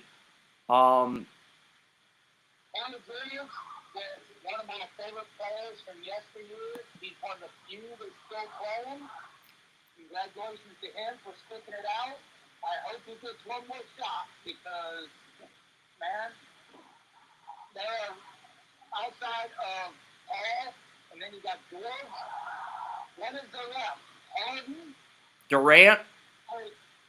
Well, I always thought Durant had about 3 years where he was better than LeBron. But he's been a very good player, but he's not been a legendary player outside of those 3 years. But at the same time, I can give him credit for helping revolutionize. When he lost the NBA Finals to LeBron in 2012, at that point he was probably the number 2 player in the league behind LeBron. And then once he got Oklahoma City the conference finals against the 73-9 Warriors, he sort of emerged as the 1A to LeBron. Then he had the run with Golden State, and that was his peak. And then after that, it's been downhill. Yeah, and let's face it, that's saying a lot because those two are 2 different players. LeBron's not a great basketball player. Not a good shooter. He's actually a subpar shooter. He's a good ball handler, not a great ball handler. He's a good passer. He is a good passer. Durant is more an all-around player, where LeBron is not. Durant, I think, cannot rebound LeBron because LeBron's not a great rebounder. Durant had that time where he put it all together. And once he put it all together, he was outshining LeBron.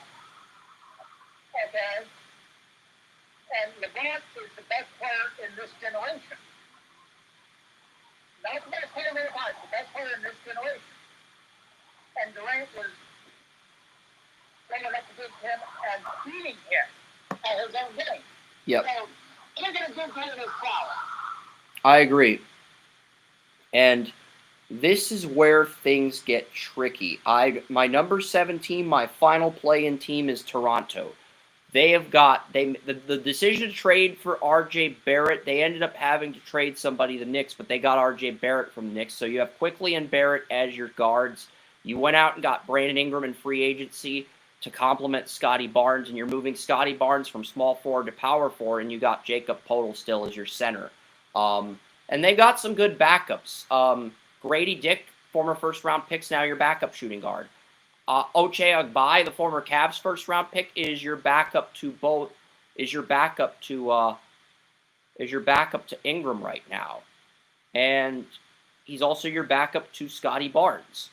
And Jonathan Mogbo, the second-round pick that I loved coming out of the 2024 NBA draft, he's now the backup to Podol. I had Mogbo listed as a power forward, but he can play power forward or center. I'm guessing Mogbo is going to be a backup to both Barnes and Podol if either's in foul trouble, and he gives you that third player with really good physicality.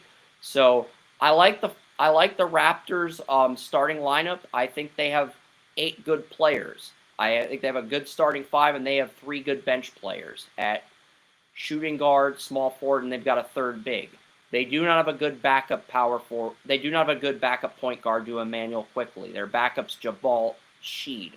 So if Quickley gets injured, they're in trouble. But if Quickley stays healthy and the rest of the starting lineup gels and the bench players step up, I think Toronto can do enough to steal the 7th seed from the Celtics, the Pacers, and the 76ers. That's my bold take here, Joey.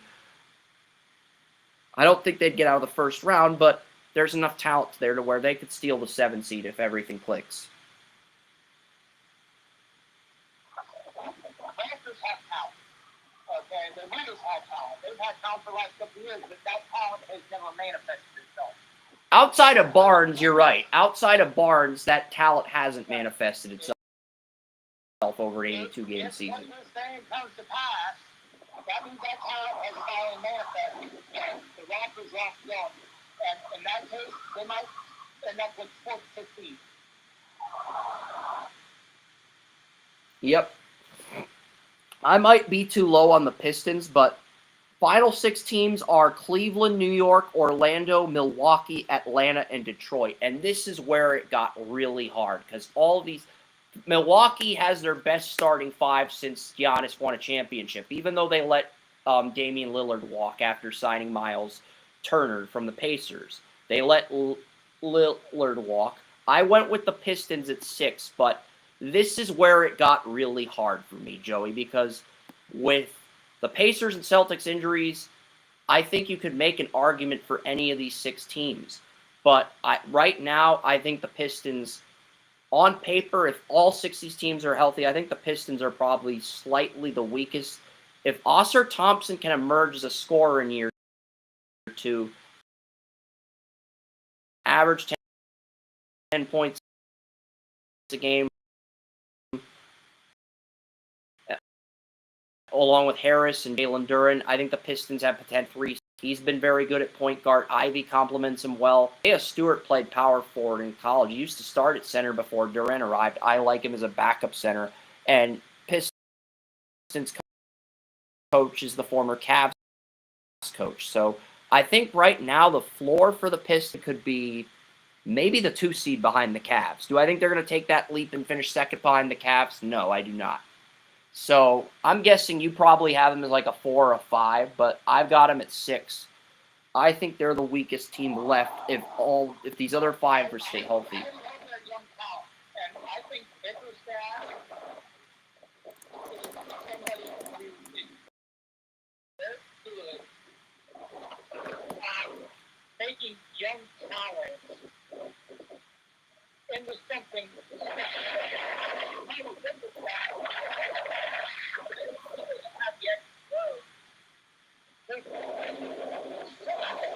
after they get to a certain, because he treats them like young players. Yep. But right now, Bickerstaff is the best thing that I know. He is the best one to go into this season leading the Pistons. He is the only one I want because they are part of the most talented and part of the team in the East. And Clipper will correct that. He has here, now he's got a couple, 4 or 5 years with that team. Here, he can do a lot of cultivating.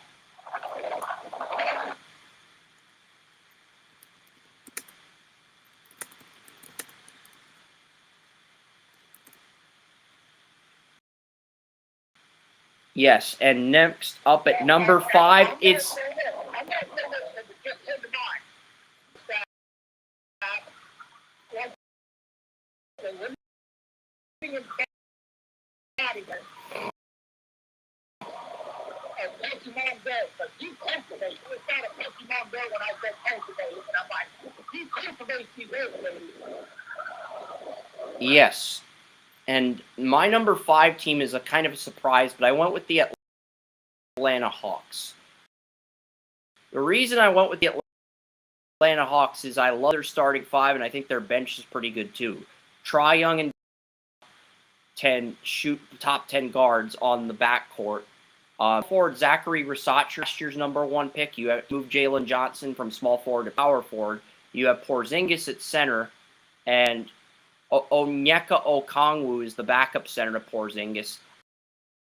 I like Okongwu more as a power forward, but if Porzingis Okongwu has it after the Hawks bench last year and be an effective starter, so you have depth at center if Porzingis goes down. Also, your power forward, if Jalen Johnson goes down, is Asa Newell, the Georgia power forward that I had in my lottery. That's your backup to Jalen Johnson. And Jalen Johnson's a small forward moving over to power forward because you want to start Johnson Versace, whereas Asa Newell, the Georgia power forward, 4, whereas Johnson's a 3. So I think that depth on the front court is going to make Atlanta a lot more formidable. And if Versace takes that leap, the depth on the front court shows up, and Trae Young and Dyson Daniels both play like top 10 guards. I think Trae Young and Dyson Daniel both have the ability to play like top 4 guards at their peak. Problem is they don't play like that consistently. That's the problem. This Hawks team pisses me off because this is the most talented Hawks roster over the last 3 years since that Mookie Blaylock, Dominic Wilkins group up until 1992 when they finally broke it up. The Kevin Lewis group, this is the most talented group they've had since then, and that group was constantly playing the Celtics in the Eastern Conference semifinals and the Eastern Conference finals. They were always in duels through the regular season to the last of the East. Yep.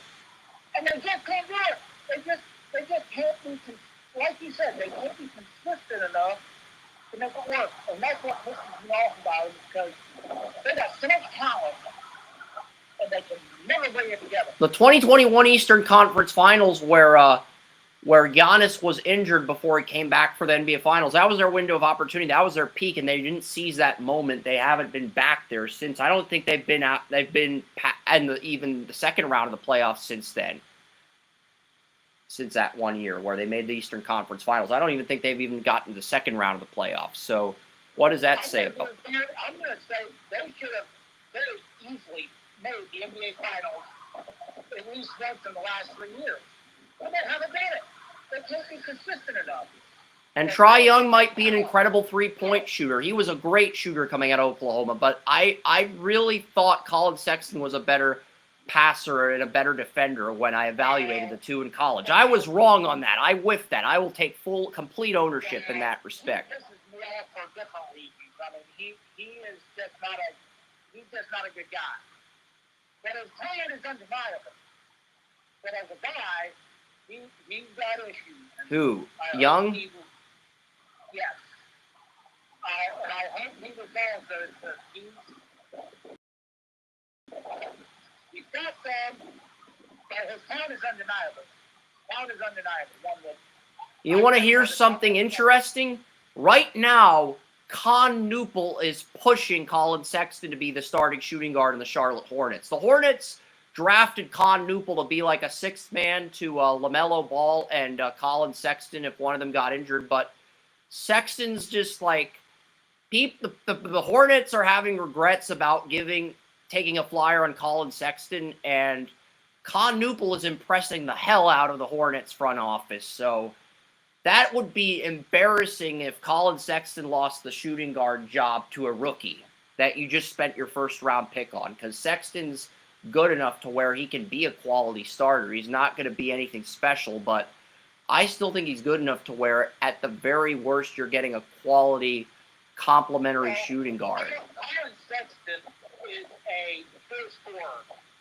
That's why the Cavs got rid of him, because he didn't check all the boxes.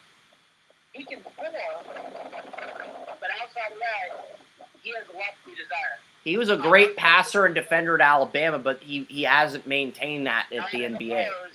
No, now he's one of the best scoring guards in basketball, but he can't do anything else, and that limits his ability. That limits what he can do. And maybe this is finally maybe this will be finally the first time in Sexton's career where he has to start out as a sixth man and actually earn his minutes. And, LaMelo Ball's never played more than 40 games in a season. Outside of his sophomore year, he's always gotten injured after like 40 or 50 games. He played 62 games, I think, as a sophomore. And what pisses me off about LaMelo Ball is his points per game have improved each season. He's actually gone from like 19.9 to 25 points a game. Problem is he doesn't play more than 60 games. If he played 60 or more games every year, the Hornets would be in the playoff conversation. So if Newple's pushing Colin Sexton to the point where Sexton might be a backup, that does change the dynamic of the Hornets a little bit, because they've never really had depth behind LaMelo Ball when he got injured. So we'll see. LaMelo Ball is the only player that's ever come from that piece of trash is that's ever made anything for himself. And he did it by distancing himself from that pool.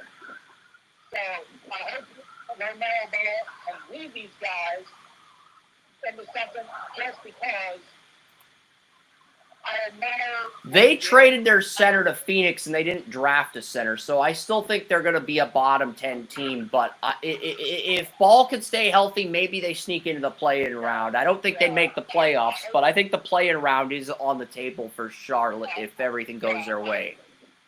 I hope Ball has the best year of his career, because he deserves. Yeah.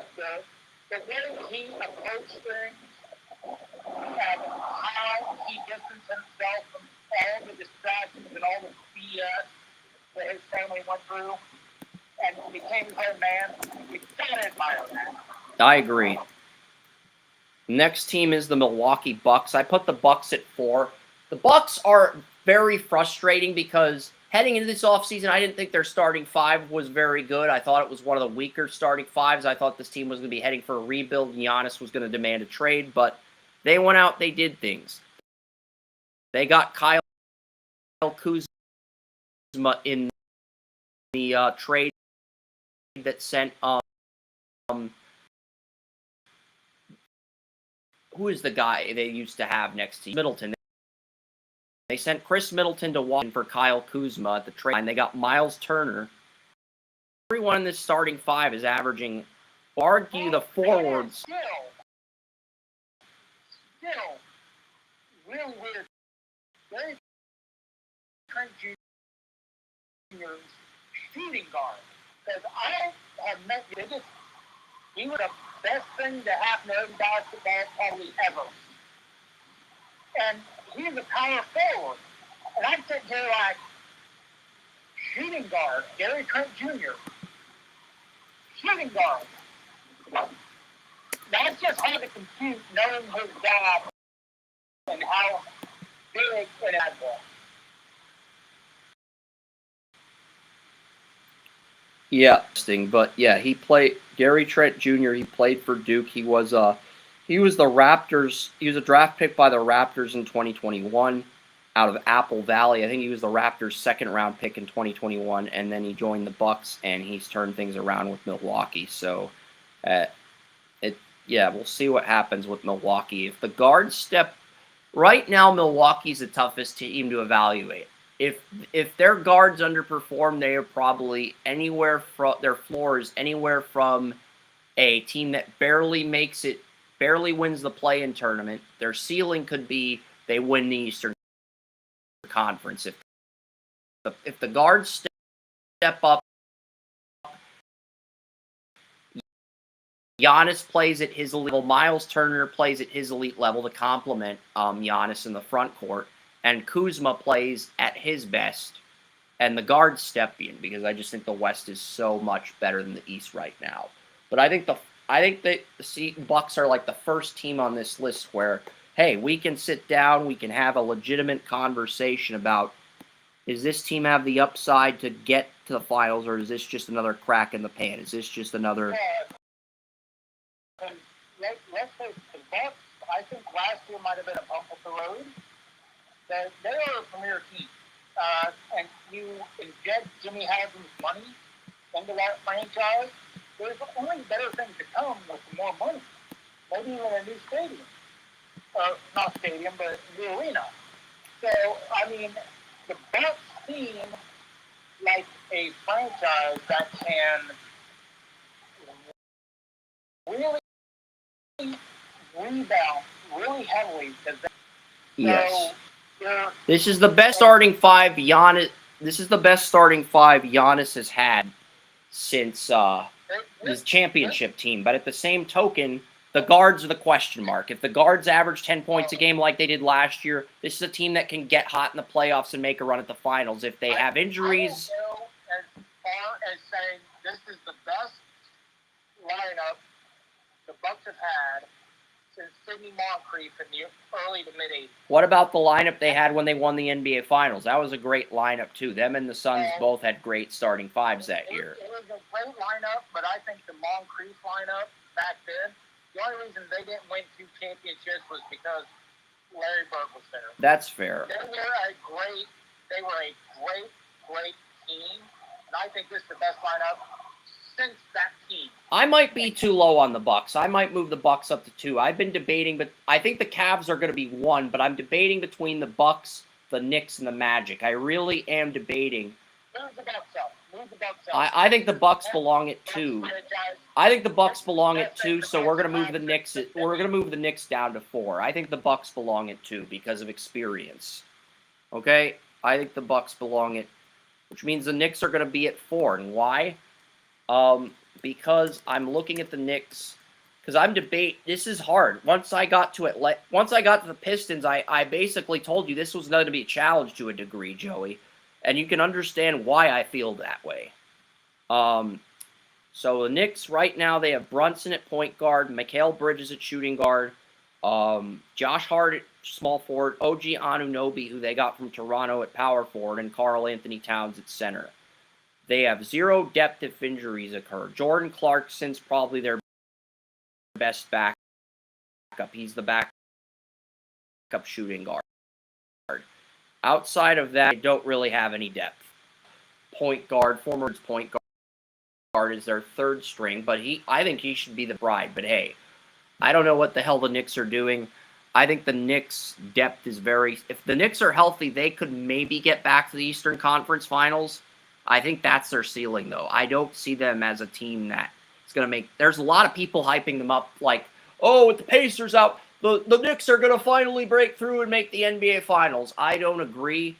I think their ceiling is they get back to the Eastern Conference Finals. And I mean, they needed 6 games to beat the Pistons last year, but the Pistons lacked experience last year.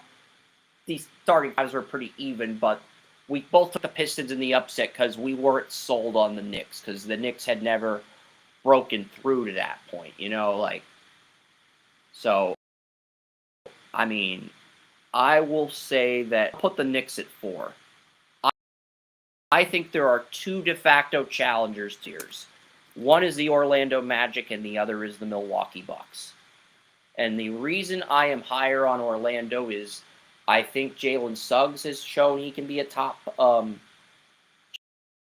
Jalen Suggs has shown he can be a top point guard. You have Daniels, former Memphis Grizzly, as your shooting guard. You got as your small forward. Paolo Banchero's a top 8 power PA, and Arkansas, he can play. He's your sixth man at both point guard and shooting guard. Tristan Da Silva, former first-round pick, your backup small forward. Jonathan Isaac, backup power forward. They do need a backup center if Wendell Carter goes down, but they have a lot of depth. Tyus Joe, your third string players at small forward and point guard. You're 11 and you're 12. Outside of the Cavs, I think the team with the most depth in the Eastern Magic. Does that mean they're going to come out of the conference? No. Right now, Suggs, the reason I can't take the Magic to make the Eastern Conference Finals yet is they don't have the experience of an Eastern Conference Finals team. They made the playoffs. I think they made the second round of did they ever make the second round of the playoffs? I feel like they played the Cavs one year and lost as the 5 seed, and then I think they played the Cavs last year as the 8 seed. They still lost. Really? Yeah. The Magic, Orlando Magic. Oh, it says my microphone's not working again. Damn it. Yeah, I think they lost. Yeah, I think the Magic played the Cavs in the playoffs each of the last 2 years, and they lost both times. Both times. One was in the second round, the other was in the opening round. They may have both been in the opening round, just different seeding. Because I think 2 years ago, Orlando was 5, Cleveland was 4, and I think last year, Orlando was 8, Cleveland was 1. I could be wrong on that, but I think that's the case. So, I will go Orlando at 3, and I will go with Milwaukee at 2. I think Orlando is more depth than Milwaukee, but Milwaukee has the experience factor, which bumps them up to 2. And I think if Orlando wants to knock out a team like Milwaukee, they need home court to do it. That doesn't mean they can't do it. I don't think they can beat Milwaukee without home court. And that puts the Cavs, last year's number 1 team, at number 1 again for the second year in a row. It really does feel like NBA Finals are bust. You have your core back. You won an insurmountable number of regular season games last year. I actually got to see the Rocket Mortgage Center on my trip to Cleveland to watch the Cleveland-Detroit playoff game. We'll get to that in a second. But you have Darius Garland. Garland's going to begin the season injured. The backup to Darius Garland is Lonzo Ball. I don't know how I feel about Lonzo Ball. The thing, Lonzo Ball had some early success with the Lakers. As soon as he averaged under 10 points a game, they gave up on him. Same thing happened with the Bulls. He had some early success with the Bulls. Last year, he comes back from his injury mid-season. He's only averaging 5. But when Lonzo Ball was on the Lakers, the Bulls, whatever NBA team for, there's one common entity. He's always a starter. In Cleveland, Lonzo Ball is going to be a 6th man to Darius Garland, which I actually think is a role that suits him well. But with Garland injured, Lonzo Ball is expected to begin the season. So how Lonzo Ball performs in the early part of the season, that's ultimately going to determine if the Cavs get the 1 seed again or not. I completely agree with you. Lonzo Ball is not a starter in the NBA. He was one of those guys that I thought was going to be something because he did try to break away from the family and failed to do so. So you know he has a little bit of that determination. Lonzo Ball's not a star, but he's a very steady player outside of 2 seasons. He played 2 seasons with the Lakers, 10.2 as a rookie, but as soon as he went down to 9.9, the Lakers said, "You're a nice guy, but you're a sacrificial lamb if it means we get Anthony Davis." Then he went to the Pelicans. He was good with the Pelicans, and then he had a good season with the Bulls in 21-22, but he was injured 2 years in a row, and then when he finally comes back, only 10.6 points per game, a career low. He's got that individualism, you know he's got that income, you know he's got some talent. But some talent's not a starter in the NBA. When you go from averaging 13 points to missing 2 seasons in a row to averaging 7.6, you've lost your status as a borderline starter. You're now a backup at this point. Yeah, and I think that is his best role because, like you said, he is find a way to be injured. That's what we say about Richard. They always find a way to be injured. So, what's the best way?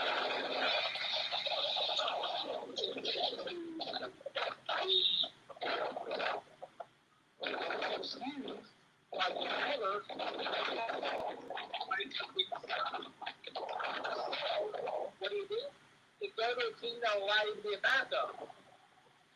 And you can do it where you don't have as many minutes. Unfortunately, Garland, the reason the Cavs probably lost last year when they did was because Garland he had a swing on his toe, and it turned out that was far more serious than any of us thought until right around the last game of the year. When they finally lost the series. He's going to have to be thrust into the role of starter. But when Garland comes back, Garland is out until November 1st. So he might not be out that long, but he's out until So that's good for Ball. Yeah. That is good for Ball to integrate into the offense, integrate into the team, And the Cavs opening schedule is pretty tough. Like November 2nd, when the Cavs play the Hawks, that's the earliest he would come back. But the Cavs opening schedule is brutal. At Knicks at Brooklyn Nets versus Bucks, at Pistons, at Celtics, Raptors in the NBA Cup group stage, and then November 2nd when the Cavs host the Hawks and begin a home stretch where they play the Hawks, 76ers, and Bulls. That's when you would get Garland back. But that early stretch versus Bucks, at Knicks, at Pistons, at Celtics, that is a brutal opening 5 games without Garland. But if Lonzo Ball shows up in those games, maybe he'll get another opportunity to start elsewhere. This is really... I just noticed something. The Cavs have a brutal start. The Browns had a brutal start. The Brownies had a brutal start. Is this just a Cleveland getting a brutal start year? Because it seems like everything in Cleveland is a brutal start. It does. It does sound like that. But yeah, that's the Eastern Conference. No NBA playoff predictions today because I'm still kind of feeling conflicted. I think there are 3 serious contenders. There's the Cavs, there's the Magic, and there's the Bucks. And everybody else is got the starting lineups to make the playoffs if they're healthy, but I just don't know if they've got enough bench pieces, enough experience, enough role players that really separate them from the pack. The Knicks could get back to the Eastern Conference Finals, but I don't see them in the NBA Finals. The Hawks have the talent to get to the NBA Finals, but they're so inconsistent that they could just as easily lose in the play-in round. The Pistons, I think they could win a series this year, but I also feel like they have to go through some growing pains in round 2 before they really assert themselves as that elite team, even though I love their core. Raptors could sneak in as a 7 seed. I don't see them doing anything. 76ers, if everyone's healthy, they could be the 8 seed.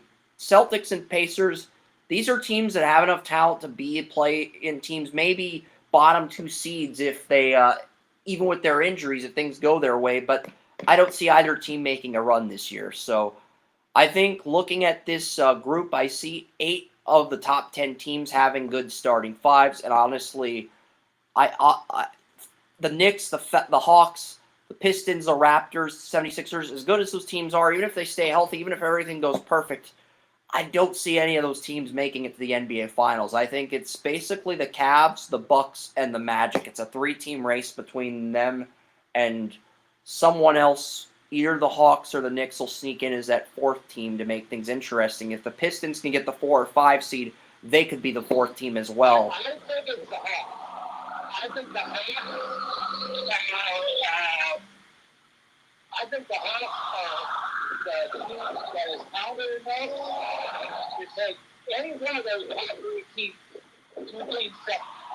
I don't think the Hawks are good enough to get to the Eastern Conference Finals, but there's going to be a 4th team between that group. Knicks, Hawks, and Magic. They're Knicks, Hawks, and Pistons. There's going to be a team. There's going to be a team between those 3 that ends up surprising us and making it out of round 1. I think the Hawks can beat the Magic. Because the Magic are the most aggressive team in the East by far. But I think the Hawks are more talented.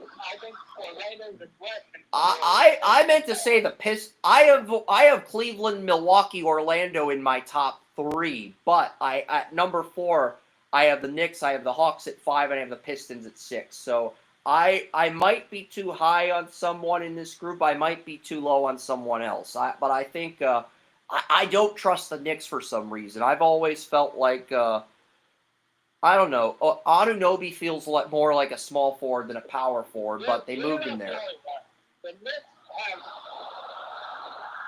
some great forwards and power forwards, but man, their guards are bad. Well, I don't know if their guards are bad. They got Jalen Brunson. He's good. Outside of Brunson, they are bad. Trust me, they are bad. And until that improves, the Knicks are just going to be a team that can pound the rock. They got and not hit anything else. They got McCall Bridges. I don't know if they got him in a trade or free agency, but McCall Bridges, he was on the Brooklyn Nets for most of his rookie deal. He came to the Knicks last year, played all 82 games, 17.6 points a game. Really stepped up as a complementary piece at shooting guard next to Brunson, but he's also more of a wing player than a true two. He's more of a wing player than a true two at the position. So, we'll see. Yeah, he plays small forward. He's basically a small forward. Well, the Knicks have Josh Hart at small forward, and they have O.J. Anunoby at power forward, so they've moved Bridges over to shooting guard because they have 3 forwards. That's basically the thought process. It is a bad thought process, because you basically are running out there with a power forward, a center, moving back there another center into the lineup, just switching them out.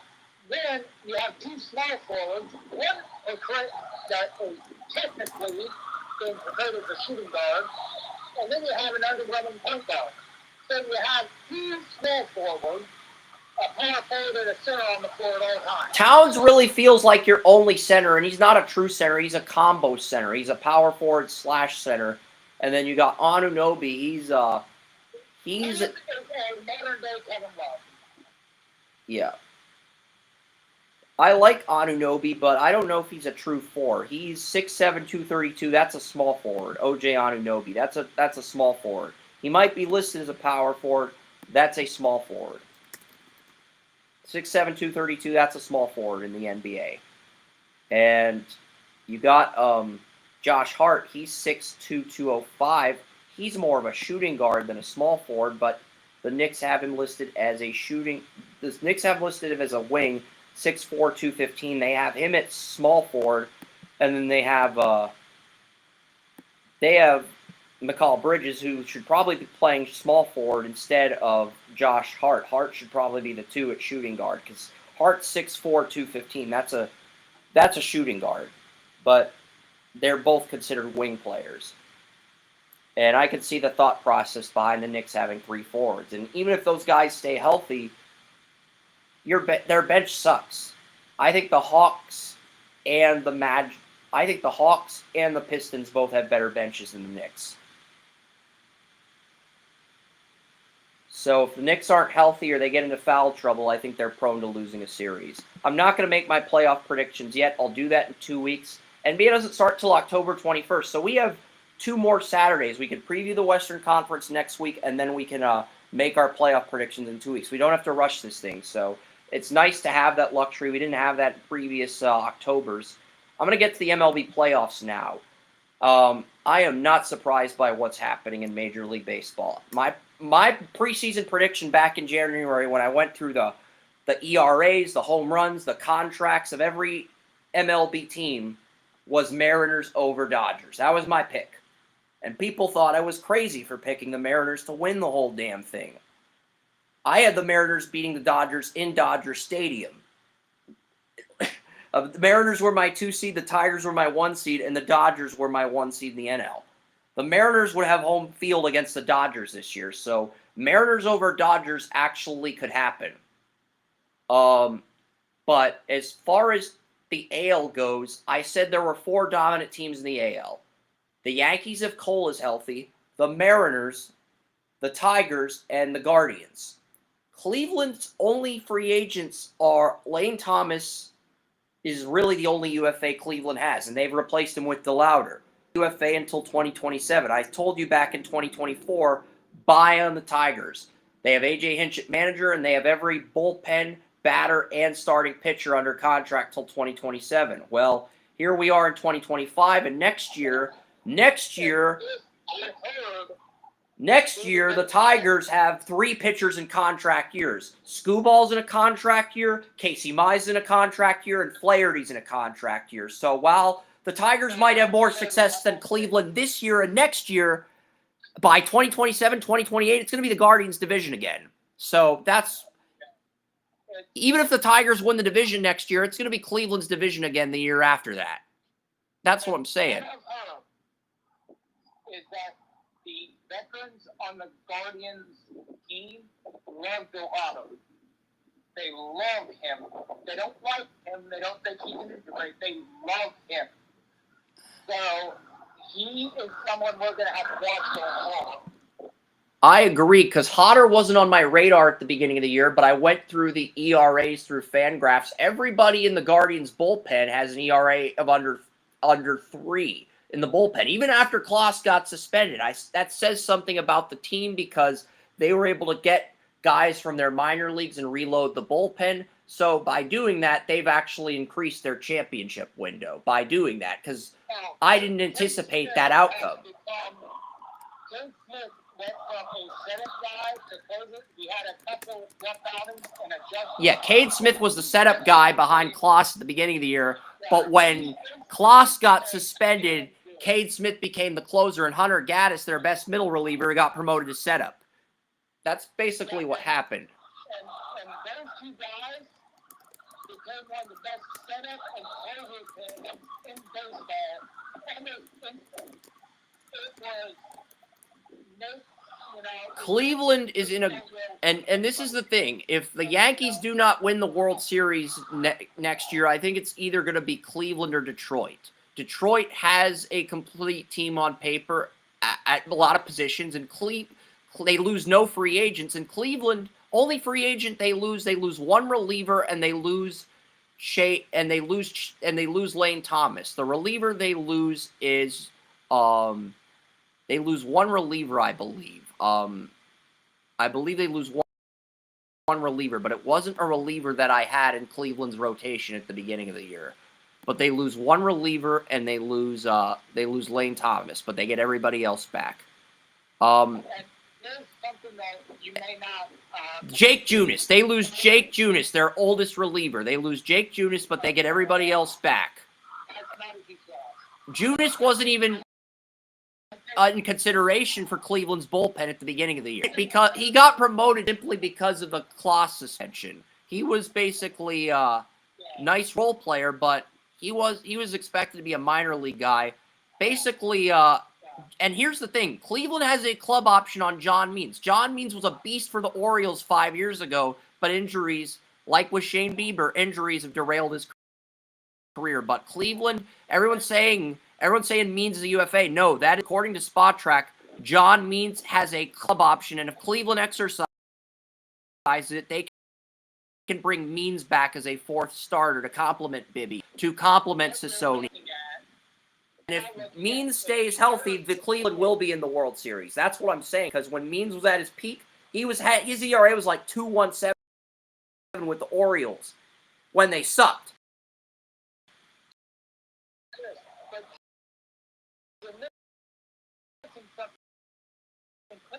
What am I missing? The ownership situation. The Dolan sold the team into, and are going to go more money into baseball operations. So, technically, starting this year, the Dolans are putting less money in, and the new owners have vowed to increase their spending. So, the Guardians could have one of the bigger backs than they have had in previous years. So that's in the situation. These are Austin Hedges, Jake Junis, and Lane Thomas. They have the flexibility to bring back Hedges if they want to, but they also have David Fry in arbitration 1 and Bo Naylor pre-arbitration for 1 more year if they don't want to bring Hedges back. So I think they might bring him back on a cheap deal because they have the money to spend it, see them moving on. That could go either way. Is because he is such a good locker room guy. That's what I'm saying. He's a great role player. He's such a great role player, but I think Lane Thomas is gone. Lane Thomas is gone because Galauder showed up in the playoffs, and Cleveland drafted a center fielder in the first round, Jay Slaviolette. He was the preseason #1 pick. He had a bad year at Texas A&M after his sophomore year. He dropped to Cleveland, and they got the preseason #1 player at 27. So, I mean, he might be Quan's replacement, too. Quan's a 2028 UFA. So, if Cleveland, I think Cleveland's going to commit to paying Juan and Jose, though, if the new ownership is, as you say, because right now, Cleveland's only UFA in 2027 in the rotation is John Means. Their only 2027 UFA in the bullpen is Colby Allard. So they're going to have most of their core for the next 2 years at not just this year, but they're going to have their core for 2026 and 20 some point next year. And Manzardo is not even eligible for Arbit 28. What does that say, Joey? They get Manzardo on a rookie deal for 2 more years, which is almost unfair. And by that time, the game will be out. And Hazy said he wants to play for another 3 years. If the Yankees blow it next year, I think we are getting a Detroit-Cleveland ALCS because the Mariners lose Eugenio Suarez at third baseman and they lose Josh Naylor at first base. Those are both UFAs, and the Mariners don't have any players in their farm system that can replace those two if they leave Seattle. So basically, if the Mariners don't win the World Series this year, their window's over, just like that. Poof, pixie dust. Whereas the Tigers and Guardians and the Yankees are all going to have World Series windows in 2026. What can kill the Yankees' World Series window? Paul Goldschmidt leaving. Paul Goldschmidt's the Yankees' first baseman. He's a UFA. And if Paul Goldschmidt goes elsewhere, I think that eliminates the Yankees from the ALCS discussion. I know a lot of my friends have said, oh, the Yankees are going to break through eventually, Chris. They've had Cleveland's number for years. That may be true, but without Paul Goldschmidt, even if Cole's healthy, without Paul Goldschmidt, they don't have a complete team on paper unless they get another first baseman. And Detroit and Cleveland do have complete teams on paper. So in this scenario, one of those teams knocks out the Yankees as the 1 seed. The other team's the 2 seed. We have a Guardians-Tigers ALCS in 2026 for all the marbles. Cleveland won the 2024 ALDS against Detroit. Detroit beat us this year to even the rivalry. What if we have a Guardians-Tigers 2026 all the marbles in the AL pennant? That could happen, Joey. That could very easily happen. And Cleveland has pretty much their entire team back outside of Lane Thomas and Austin Hedges, and Junis. And for the first time in maybe 10 years, if the Guardians keep all these guys intact, they may have a lineup with enough power hitters to offset the other teams. I like the Yankees, but I don't see them winning a World Series if Paul Goldschmidt leaves. A lot of people are hyping them up because Cole's going to be back next year and the rotation looks awesome in the playoffs. So that's great. You have a great batting lineup, but I don't think there's a first baseman. Is there a first baseman? There's not a first baseman in your prospect pool that you've drafted in the first 2 or 3 rounds that is developing at a rapid rate that I could say is a legit replacement to Goldschmidt. And that's where things get problematic because I don't think. There are 2 things that I don't think a lot of people realize. I think the Tigers get hurt because of Torkelson, an amazing hard hitter. And I think the Yankees get propped up because Aaron Judge. The Tigers get propped up because of the stability they have with their contracts. When they first looked like a team that could break out in 2024, I was looking at the contracts. Okay, wow, all 9 starting batters are not UFAs. All 5 starting pitchers are not UFAs. Every bullpen player is under contract for the next 3 years. I've never seen this before in my life. But the one guy you look at and say, damn it. They've drafted well, though, from 2020. They've drafted well. They've drafted well from 2018 to 2020. That's the reason they have a window. I mean, they got Casey Moss in 2019. They got Parker Meadows in second round of 2018. Dylan Dingler, the Ohio State catcher, was a player I freaking loved. I think I actually had him in my first round. Tigers got him in round 2. He is the reason the Guardians are out of the playoffs. The Guardians are out of the playoffs, and the Guardians and the Tigers are moving on. They Dingler to a freaking strike. You do not allow Jose Ramirez on the base path. Period. I think they basically were like, the Tigers don't like the fact that Cleveland's in the playoffs, so we're just going to use instant replay to get Ramirez out. He looked safe to me. From the replay I saw, he looked safe. Well, I didn't see the replay. I was at the game. I was at Jacobs Field with my friend, watching the game in person. He looked safe to me. He did.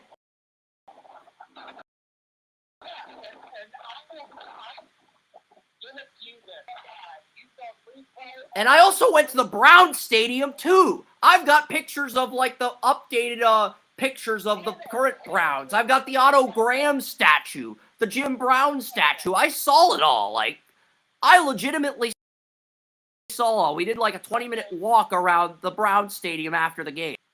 Okay, you saw the statues be pretty cool.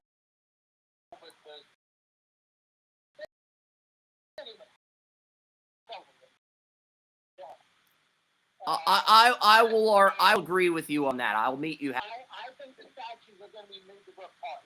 Yeah, it's the thing.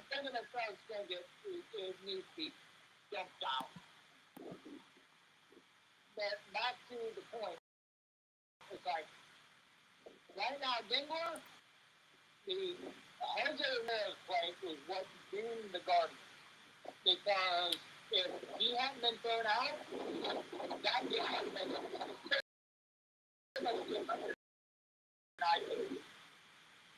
Yeah, and that's the thing. I stand corrected. I found a few UFAs in the 2024. I didn't see any UFAs at the time. Alex Cobb's a UFA, but he's like a number 4, number 5 starter.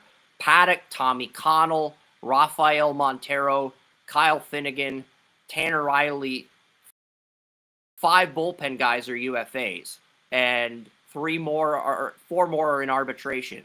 So if the Tigers end up letting people down in 2026, it'll be due to the bullpen. So there we go.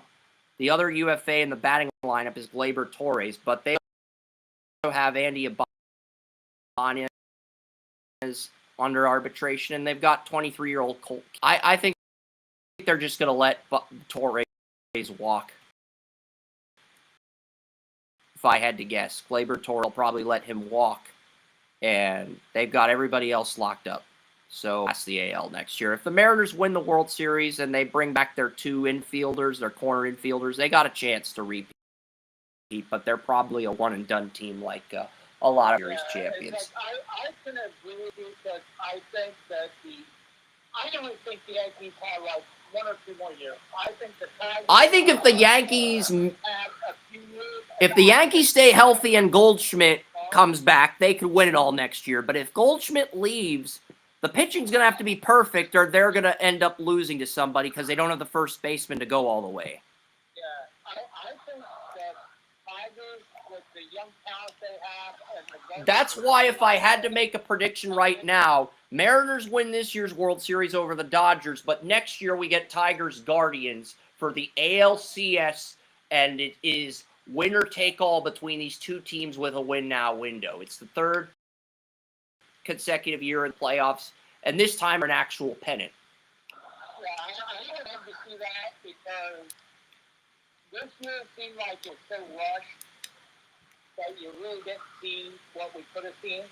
And next year, with the ownership difference with the Guardians and the young... And I did not realize the Tigers had as much turnover in the bullpen as they do. I mean, yes, they lose Alex Cobb.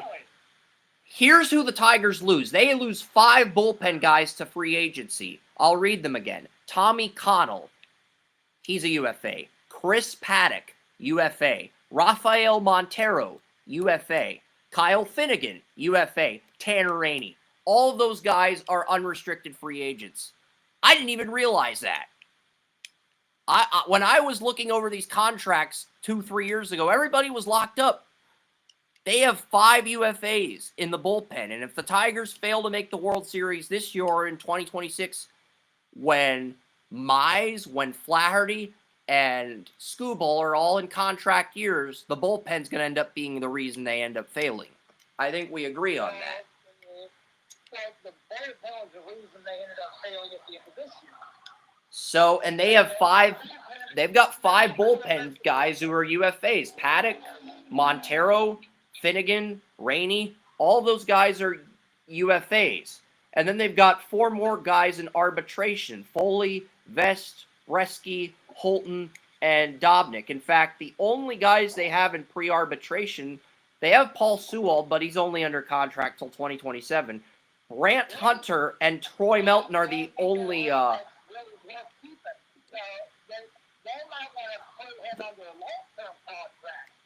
Who? Who? Which guy are you talking about?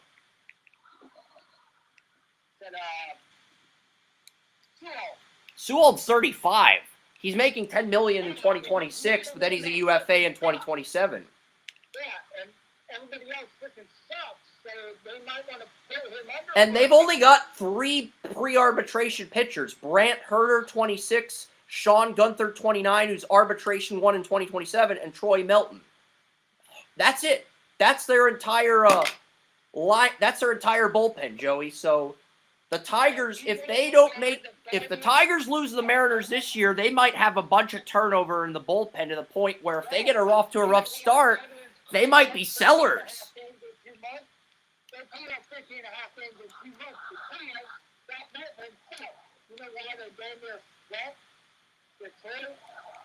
The end of the regular season, and their bullpen. They were leading, and a lot of the things the bullpen came in, and the Guardians started seeing out. They got lucky when it came to that game three. Yeah, the Tigers might have the batting lineup.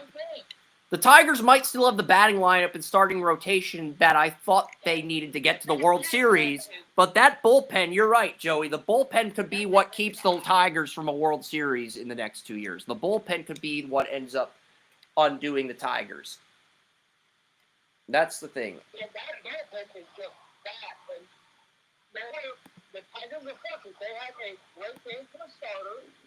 And they've got their guys locked up for next year if they don't go all the way. And Flaherty's option is a player option. So if Jack Flaherty wants more money, he can just bail on the Tigers if he wants more money, and that'll fuck the Tigers.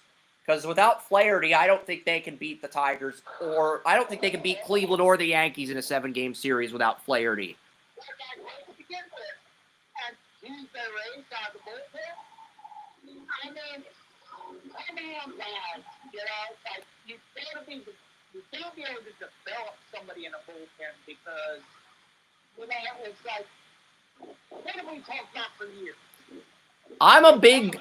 all 3 things, batting lineup, rotation, and bullpen are equally important, but MLB managers are more conservative now. What we talk about for years is you can bring people up from the minors that were starters in the minors and put them in the bullpen. Stuff like Cleveland has done, stuff like the Marlins have done, and watch them flourish in the bullpen. Okay? And then you have a great bullpen. Why don't the Tigers do that? They can't take the ball bullpen pitcher. I will never know because right now, that's the only reason they're not a World Series contender. Because they cannot get their freaking bullpen. The Mariners have 2 UFAs in Suarez and Naylor, but Suarez is 33. Naylor is a trade deadline move. He was not intended to be locked up long-term. He's a rental, and the only bullpen players Seattle loses next year are Caleb Ferguson and Luke Jackson. They get everybody else back. So I don't know how I feel about Caleb Ferguson or Luke Jackson. Are those guys expendable or are they good? I'm going to look up both players. Caleb Ferguson is a 3.59, 5-4 record. He was acquired from the Pirates at the deadline. So I agree. He is trying to hit for 250 or 260, but he's going to hit you 35 home runs and 80 RBIs every year. So, and that's what Manzardo has a chance. And Luke Jackson has a 4.12 ERA. He's probably the Mariners' worst pitcher in the bullpen. He has a 4.12 ERA. So if the Mariners can get out of that contract, it's possible that the Mariners have multiple year window to get the World Series, whereas the Tigers.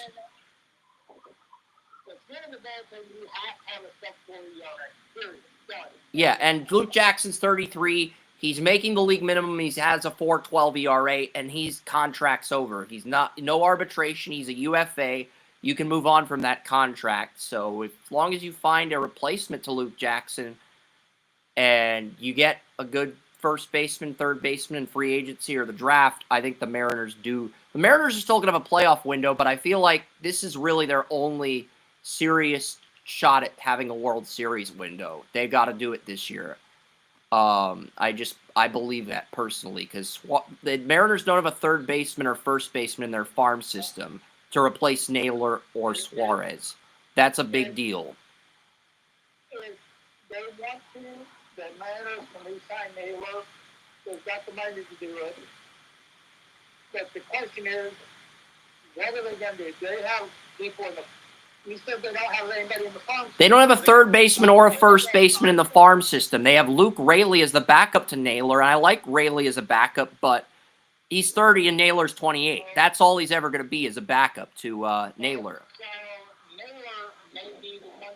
But the only reason the Guardians let Naylor go was because the Dolphins were still in touch. If the new ownership was in touch, Naylor would still be a Guardian. Yeah. So are the Mariners willing? Are the Mariners willing to put the money forward for Naylor? Because Naylor's still got 5-10 years going for him. Yeah. And he's still got 5-10 years going. He would be an amazing DH.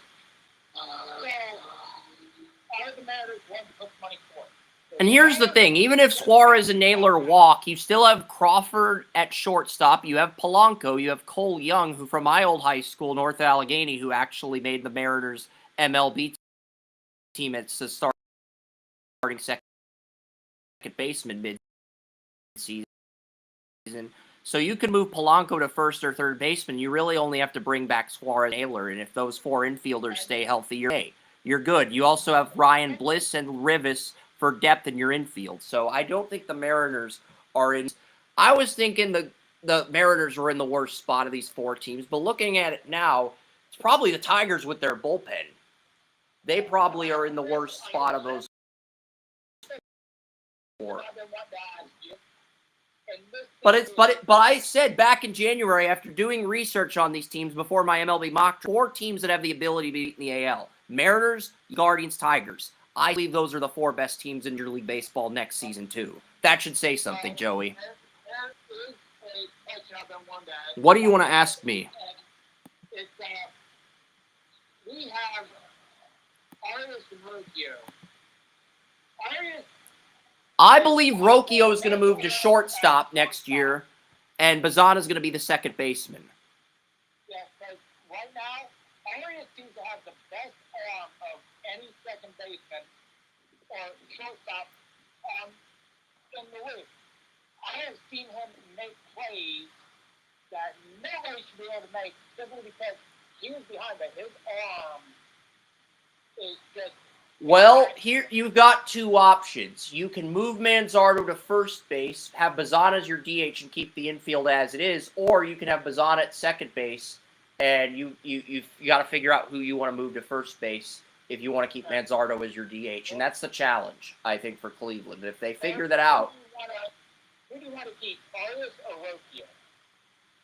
That may be it may be something as simple as that. Who do you want to keep, Arias or Rocio? Because Bazana's getting promoted to the bigs next year. He is, and when he does, he's not giving the second base job back. So that's why I wanted to ask. Like, yeah, you're right.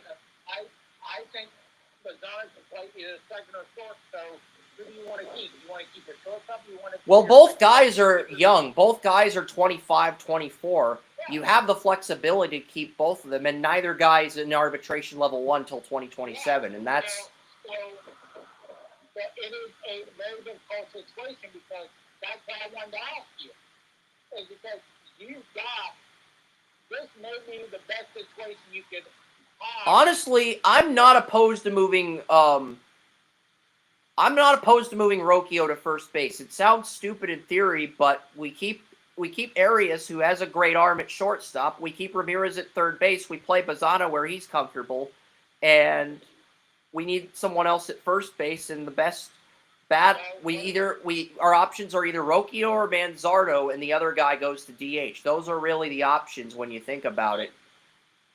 That's how an option, because then you got your right fielder, who has also shown himself to be a great first baseman. So maybe the Guardians. George Valera is on a 1-year contract, and since he was picked up, I'm not talking about Blair. All right, then who are you talking about? Are you talking about Brennan? Are you talking about Brennan because he got injured, or are you talking about Nolan Jones? Neither one.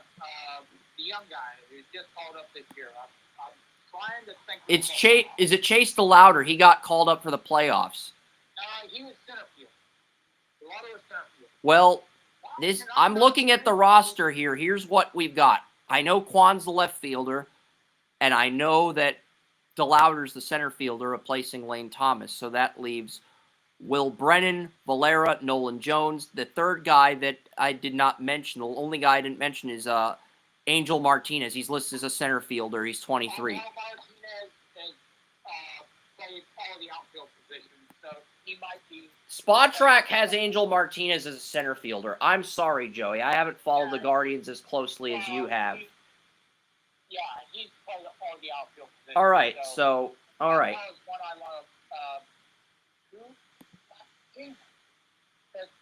My thought is you can throw Manzardo in a DH and bring the right fielder into. Yeah, even though the Guardians are eliminated, it feels like they're in the exact same position they were in 30 years ago when the team entered its prime in the late 90s and they had the. It does, and I'm frustrated with myself because I love this guy, and I can't think of his freaking name. Yeah.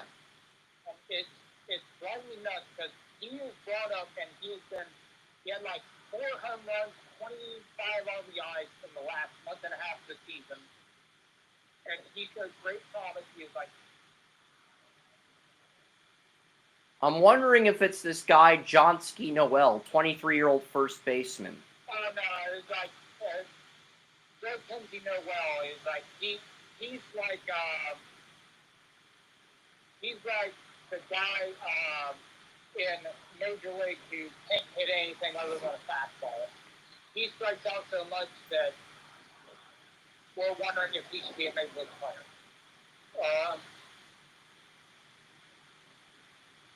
I swear to shit, I'm going to look this up because it's frustrating me.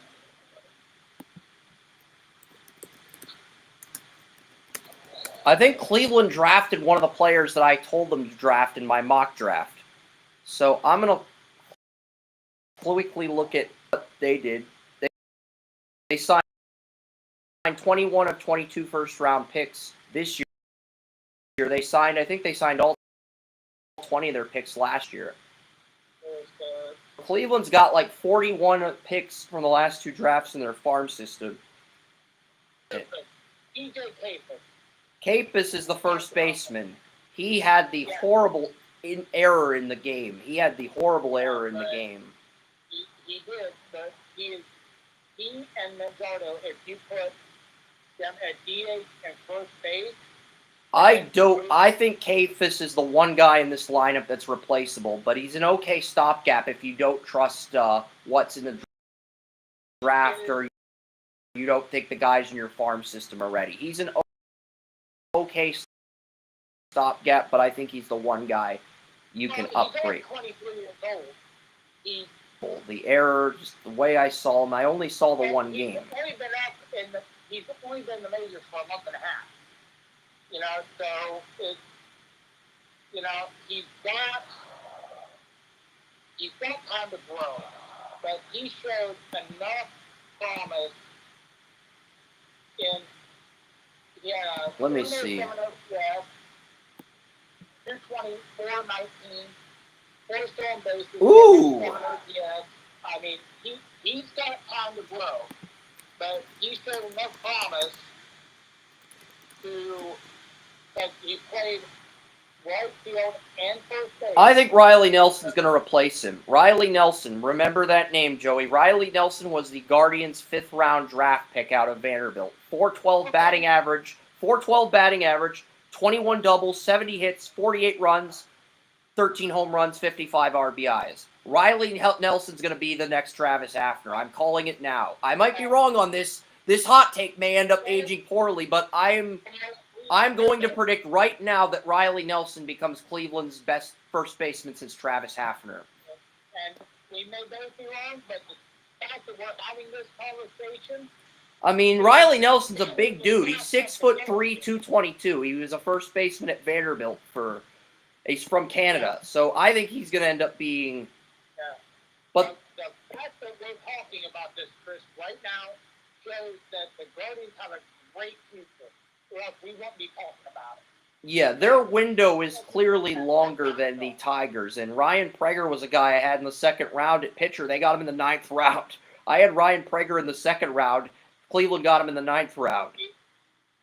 They got him in the 9th? That Yep. dude was a 2nd or 3rd round pick. Some people had him in the 1st. Yeah. So, I almost put him in the sandwich portion of the 1st round. They got him at pick 282 in the 9th round. And signed him.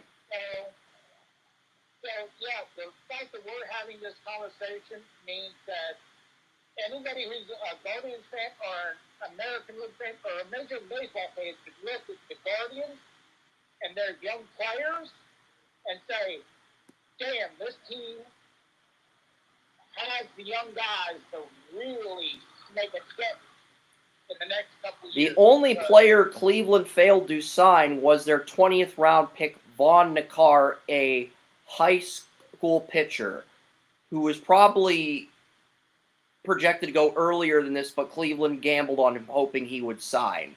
And there's some other players.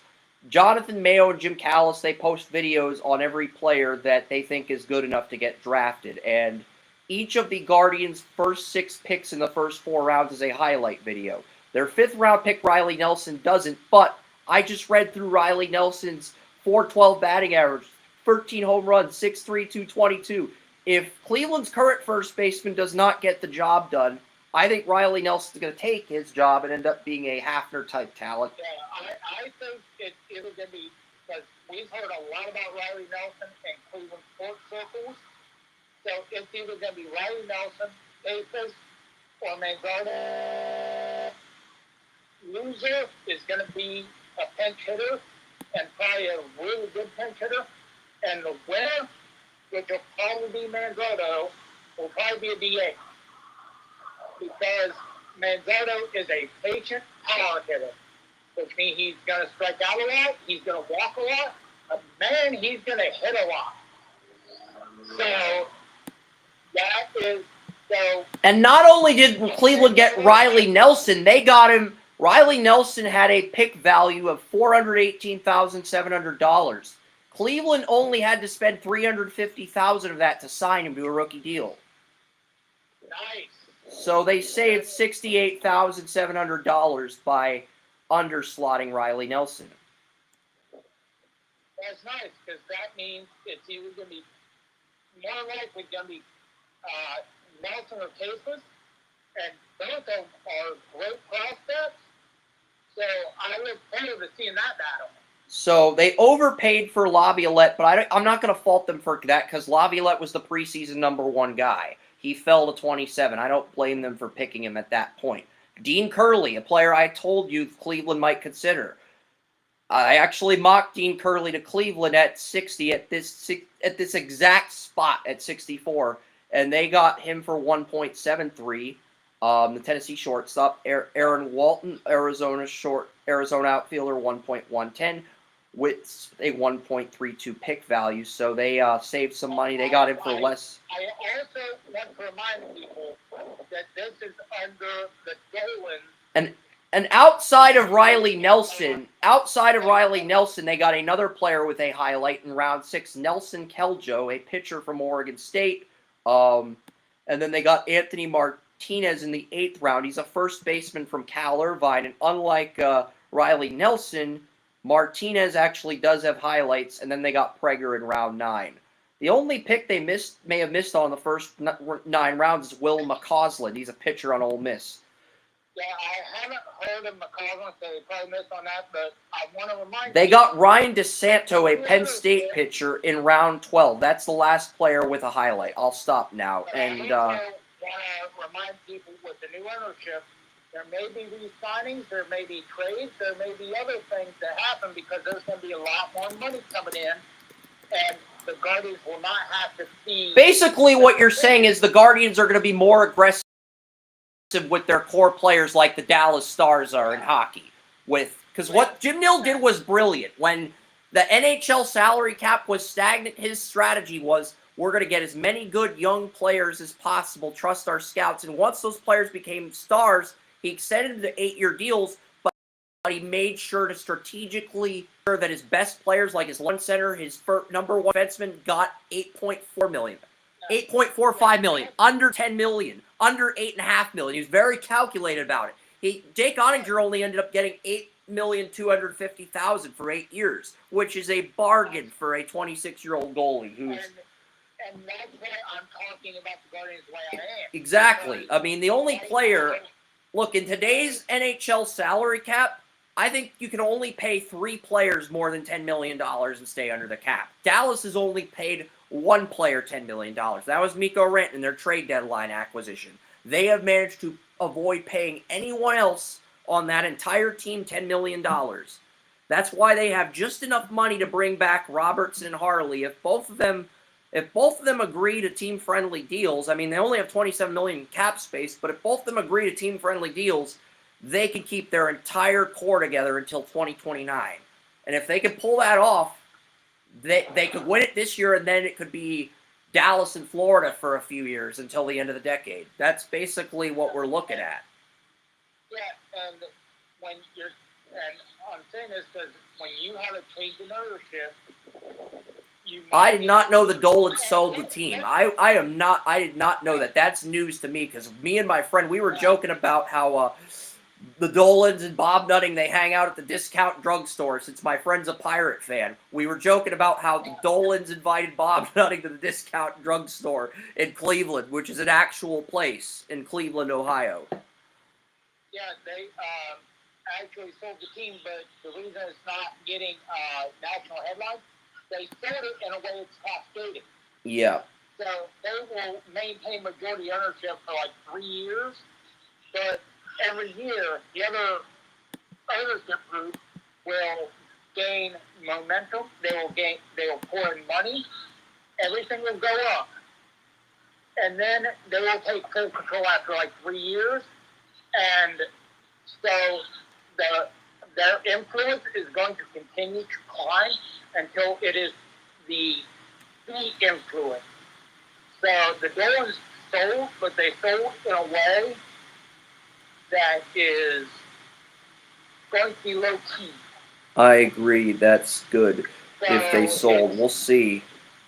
Yeah. So, and that's why I was saying. And here's the thing: everybody's saying, "Oh, the Mariners are going to suck after after Logan Gilbert becomes a UFA." No. They got Kate Anderson at 3. Both the Nationals and the Angels passed on Kate Anderson, the best player in the draft.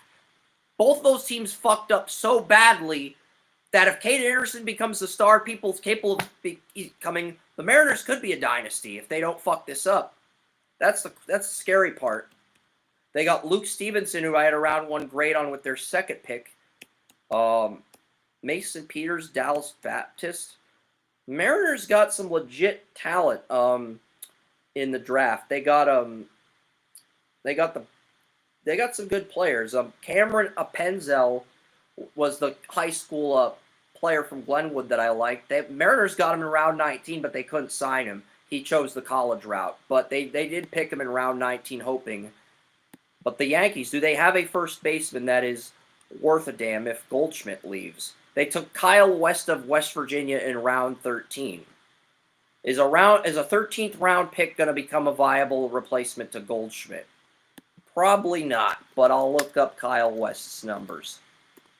Because I did not know the Yankees had a first. He's an outfielder. MLB.com lists him as a first baseman, so I'm not counting him as a first baseman. But he had a .339 batting average at West Virginia, kind of like Weatherholt, but he's not like a power hitter. So that doesn't worry me. So yeah, I think Seattle, Cleveland, and the Yankees are going to be good. The Seattle, Cleveland, the Yankees, the Tigers will be playoff teams, but who comes out of that group? It's a little bit more wide open, like it was the Mariners and maybe the Tigers if their bullpen didn't suck. But the Tigers did just enough. But I'm going to look at the Dodgers because I think the only complete team in the National League is the Dodgers. I'm looking at the Dodgers UFAs right now. I'm looking at the Dodgers contracts by year. I want the actual market values. I don't want these UFA. I don't want this UFA bullshit. I want the legitimate market value for each team. The multi-year payroll, the spreadsheets. That's what I want for the Dodgers. I want to see what the Dodgers' long-term outlook is. How many key players are they losing? They'll go out and get another young guy from Japan. And that's basically the Yankees or the Dodgers. I hope the Guardians get a player as good as Ohtani or Ichiro. I don't know if it's going to happen. I just would like to see it happen one day.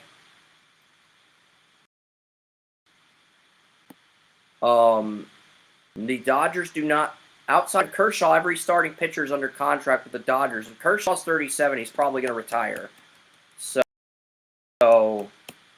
I don't think he's coming back. And Kirby Yates is also a UFA. They got him for a year. Michael Kopech is also a UFA. He's 29. So they lose 2 bullpen arms this year. They do lose some bullpen guys in 2027, though.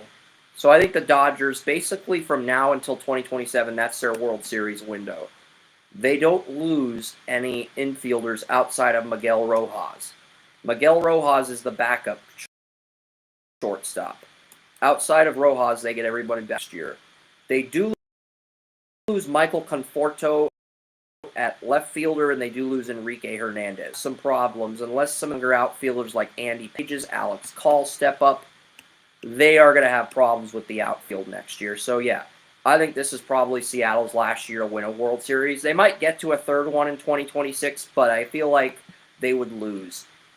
So that's just where we're at. This Navy Air Force game has been really good. Navy just won 34-1. And before we do NFL predictions, MLS, I'm going to give you an MLS playoff update.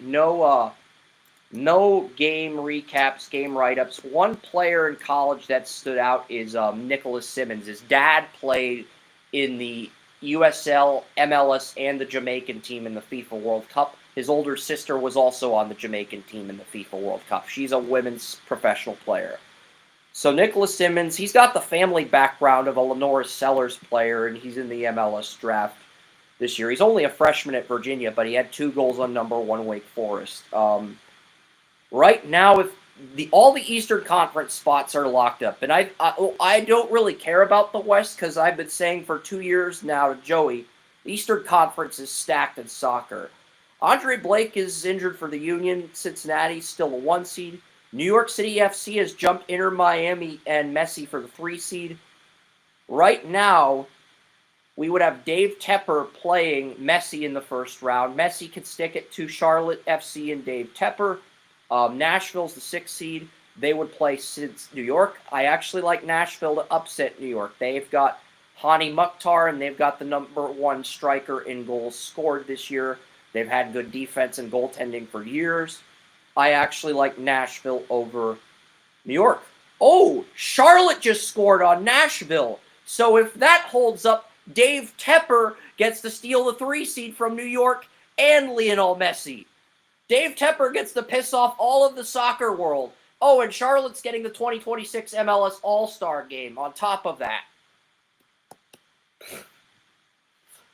Yeah, Nashville FC is owned by the Titans ownership. So we get the Titans and Panthers owners in the first round of the MLS playoffs. Orlando would play Cincinnati. I think that's a very good 7-2 matchup, but Duncan McGuire, 2 shoulder injuries. Chicago is the 8th seed. So if the season ended today, Jimmy Haslam and the Columbus Crew head to Soldier Field to play Chicago, who last playoff win came against Columbus 16 years ago in 2009. Chicago has the longest playoff drought in all of sports. Longer than the Bears. Longer than the Sabres. Longer than the frickin' Jets. You have to end your playoff drought this year if you get Columbus at home. You have to end your playoff drought, Chicago. This is me being real with you. This is me telling you man to man, you've had a 16-year playoff drought. You got 10 starters back from last year's 3rd worst team in the league. You get a home game against Columbus, a team you beat in 2009. Now, Columbus is much better than they were in 2009, but it's like, you have to win this game. You might not get another opportunity like this where you get a home playoff game in a stacked Eastern Conference, and you got a 16-year playoff drought. You have to win, Joey. You have to win if you have a 16-year playoff drought, okay? This is just embarrassing. You are making the Bears look good. You are making the Jets look good. You are making Woody Johnson look like the Monopoly man. And I'm not allowing it. Okay? You got to win a playoff game, Chicago. I mean, look, it's getting to the point where if you don't win a playoff game, people are going to begin to have conversations about the Fire having a longer playoff drought than the Cubs. You don't want that. Okay? You do not want that. You do not want to be the laughingstock of Chicago. But I think the Fire maybe... Are you kidding me? No, that's... Never mind. Montreal scored 2 goals on Nashville. So Montreal... DC United is playing Charlotte. DC United's like one of the worst teams in the league. So Charlotte and Dave Tepper get to take advantage of the worst team in the league. So, yeah. All right, let's get to NFL predictions, Joey. It's 3:18. We're usually not on this long, but we had so much to cover today, and the rant was fun. I'll admit. I will admit firsthand the rant was fun. And I haven't even done the game recap for Rams 49ers because I've been swamped. I've been working on film cuts. It's 3 p.m. I want to get out of here. So we're just going to get our NFL picks done. And I know TalkShoe may have disconnected me. They didn't disconnect me. They just keep pausing the recording. So that's good. But yeah, I'm not looking at the Western Conference right now because I don't see a team with 11 quality starters in the West. I see like 5 or 6 teams in the East, maybe 7 or 8 teams in the East that have really good rosters, and then the West, maybe San Diego, maybe Minnesota. It's not exciting. It's very bland. So everybody took the Rams, and Mac Jones made us look like idiots. It happens. Mac Jones made us look like idiots. Here's the real surprise, Joey. 5 out of 9 people picked the Browns to win this week. 5 out of 9 people picked the Browns over the Vikings. I did not think we would see this all season on Draft Utopia, Joey, but here we are. 5 out of 9 people picked the Browns to beat the Vikings. And yeah, you can see the scoreboard, the game time scoreboard. I actually figured out how to put it in the background of our show. And I got this guards ball rally towel. So yes, I picked Cleveland, Oren picked Cleveland, Joey picked Cleveland, William picked Cleveland, Daniel Keyser picked Cleveland. That's 5 out of 9. That's a democracy, ladies and gentlemen. Only people that picked the Vikings are Kerm, Tony Mario, who's tied with Oren for 3rd. Kerm's in 2nd, and Wes took the Vikings. So Wes and Kerm are the two leaders. Wes has moved up to third in the country. Kerm's moved up to sixth. Oren and Tony Mario are tied for 13th. I'm 17th. Out of 64 people, you are now 32nd. So you are actually barely in the top half. Dan Graziano jumped you, but you're in the top half of Pick'em this year. The only person in the top 10 that, like, we've had a few women in sports in the top 10, whether it be Lisa, Sue Stoltenberg, Jason's mom. We've had a few people in the top 10. Mina Kimes in 2020. Only person in the top 10 this year among the female pick'em analysts is Colleen Wolfe. Colleen Wolfe, not only does she lead NFL Network, she actually has the final spot in the top 10 this year over a lot of people at CBS. So good for Colleen Wolfe. Her hard work's paying off. We're happy for her. That's all I'm going to say on that.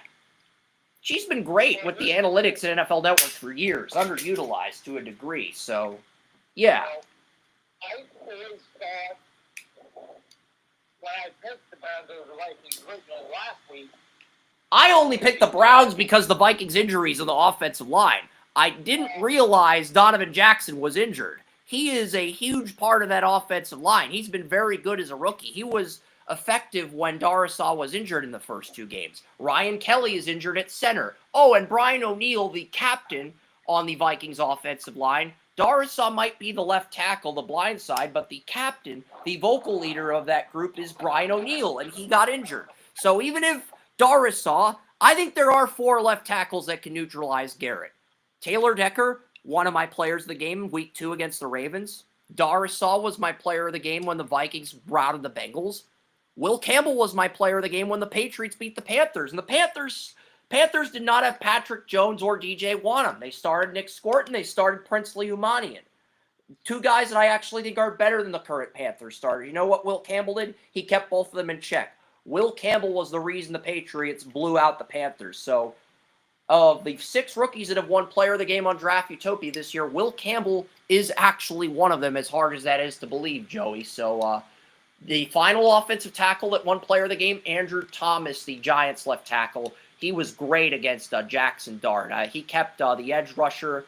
I thought Khalil Mack started. He's been injured since week 2, but he kept the edge rusher, whether it's Tui Pelotu or the backup to Mack. He kept him in check, and the Giants had over 100 yards on the ground total. So there have been 4 left tackles that have played well enough to where they might be able to keep Garrett to no sacks, but Garrett's still going to get his pressures in against those 4.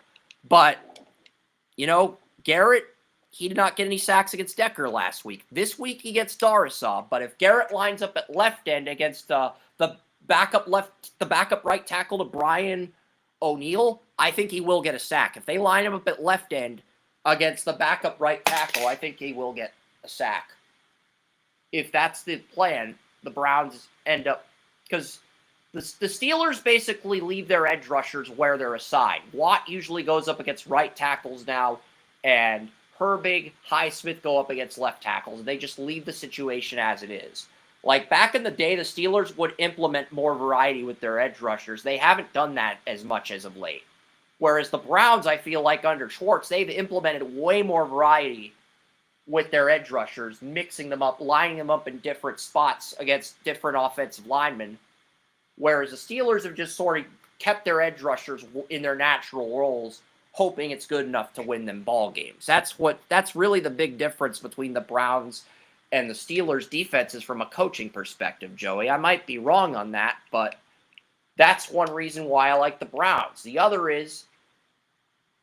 big reason I like the Browns is both centers for the Vikings are injured. Both Ryan Kelly and Scooball, the backup center, are both injured. So if the Vikings want a center, they might have to move their starting right guard, Will Fries, to center. That's how depleted the Vikings' offensive line is. Like, we're looking at a legitimate situation where Myles Garrett, Malik Collins, Mason Graham, and Isaiah McGuire each have a sack. We're also looking at the possibility of Alex Wright having a half a sack off the bench. That's how depleted this Vikings unit is, Joey. I don't think you realize how bad that is for Carson Wentz. I mean, it's amazing he was able to do enough to only lose by 1 score to Pittsburgh. it's going to get a lot uglier against the Browns with all the injuries, unless the Vikings injury report is, let's see what the Vikings, I have not checked the injury reports yet. I've heard some things. I haven't really looked at the injury reports, because I usually look at the injury reports when I recode the website for the next week, but I haven't done that yet because I've been busy with not only MLB game recaps, but draft content for Anthony Donatelli over at NHL Prospect Hockey. Really cool job opportunity. I get to do film cuts for the NCAA. It's a lot of fun. Okay, so here we go. Donovan Jackson is out. Michael Jergens, the backup center Ryan Kelly, is out. Kelly's still in concussion protocol. Brian O'Neill is out. So that's basically all of Minnesota's offensive line. Also, Andrew Van Ginkel, Minnesota's best edge rusher, out for the third week in a row. Dallas Turner, 2024 first-round pick that the Vikings traded up for after trading up for McCarthy, still has 0 sacks. This is the weakest offensive line he's faced all year. Looking at Dallas Turner, he went up against, in week 2, Dallas Turner went up against the Falcons. He could not get by Elijah Wilkinson, who is not a very good right tackle for the Falcons. He's a great guard, not a good right tackle. He couldn't get by him. In week 3, Dallas Turner faced the Bengals. He could not get by either Orlando Brown Jr. or Mims, and Garrett made mincemeat out of both of them. In week 4, both the Steelers tackles kept Dallas Turner in check. Is this cold streak going to continue against the Browns, or is Dallas Turner going to get his first career NFL sack? Because this is a guy that some had going in the top 10 ahead of Jared Verse, Joey. I liked Verse and Latu more on tape, but there were a lot of people. William and I were talking about this under the bleachers. There were a lot of people that mocked Dallas Turner in the top 10. He's finally gotten his opportunity to start in year 2 thanks to Van Ginkel's injury. Still has 0 sacks and 3 starts. This is the worst offensive line he's going to face. I've also heard that Jack Conklin was a full practice. He might start. He might start at left tackle this week. He's been upgraded to questionable. So Jack Conklin, if he is cleared to play, he will be Dylan Gabriel's blind side. It'll be his first game at left tackle since he was at Michigan State. So that is encouraging news for the Browns. So not only the Vikings have a banged up interior, I actually think if Conklin plays left tackle, they can steal some games. So that does change things to a degree, man. So yes, what was your thought process besides Carson Wentz sucking? Because I think that was 90, maybe 80% of your thought process, but I don't want to assume anything. Is your mic working? I know you're happy that everybody picked the Browns. I know you want to sulk this in, man. But it's just weird. There's no rebuttal. You're happy as can be. And that's great. We really are happy for you, man. But it's like, you don't have anything to add to that. It's like the Vikings offensive line is the reason why I flipped to the Browns. If the Vikings offensive line was healthy, I'd probably go with the Vikings. But I think the Browns are going to win this game in the trenches. And, you know, Dylan Gabriel has less pressure on him to win this game than Wentz. Because if he sucks, no big deal. It's his first start. Wentz, on the other hand, you know, this is probably his last chance to, if he does well with the Vikings, he might get a shot as a spot starter. But it's looking like Mac Jones is more likely to be that guy right now. I'm going to go to Texans-Ravens unless you say something. Did your phone disconnect?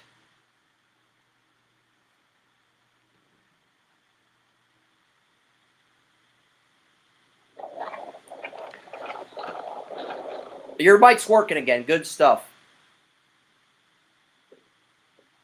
What's happening now? I think the reason I picked the Browns to win this game 20-19, and I said the injuries to the Vikings offensive line, Brian O'Neill, Ryan Kelly, the backup center Scooble, all that's going to be, and Dallas Turner's just, he has not done well. He faced Elijah Wilkinson, he faced the Bengals tackles, he couldn't get a sack against them, he couldn't get a sack against the Steelers. He's facing the Browns this week. If Dallas Turner does not get a sack against the Browns, he is a bust, period. He was a first-round pick, and the Vikings traded into round 1 to get Dallas Turner. They mortgaged second-round picks, third-round picks to Jacksonville, multiple seconds, multiple thirds to get Dallas Turner, and he still doesn't have a sack through 3 weeks. So I went on a rant about how this has backfired, and, Jack Conklin has been upgraded from doubtful to questionable. So Conklin might start his first game at left tackle since he was at Michigan State. Conklin might play at left tackle this week if he's upgraded.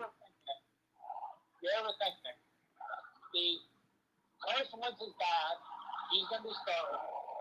3 offensive linemen, starters, are going to be out against a broad front seven. Donovan Jackson, Ryan Kelly, and Brian O'Neill, your team captain, vocal leader on the offensive line in that locker room. That's who's out. So that's big. Those are all 3 big losses. First round pick this year, free agency addition from the Colts, great communicator, Ryan Kelly, and then O'Neill, your captain. So those are all big losses. Jason Lloyd, the Browns have been playing with less than half an offensive playbook with Joe Flacco, and they're going to be able to open up their offense a little bit because Flacco is no longer in there, addition by subtraction. So you're looking at a perfect storm against the Vikings. And their defense, run defense, isn't that great, and Jenkins is just starting to come into his own after missing almost all the offseason. I mean, the Vikings' run defense, I like their defensive line with Redmond, Hargrave, and Allen, but the linebackers have underperformed. I think Cashman or Pace, one of them's been injured, Van Ginkel's been injured, and Dallas Turner's had to fill in for Van Ginkel. And I like Dallas Turner as a pass rusher, but he was a liability against the run against Texas. When I watched Dallas Turner against Texas in his draft year, I said, this guy's a liability against the run. And that he has done nothing to correct that.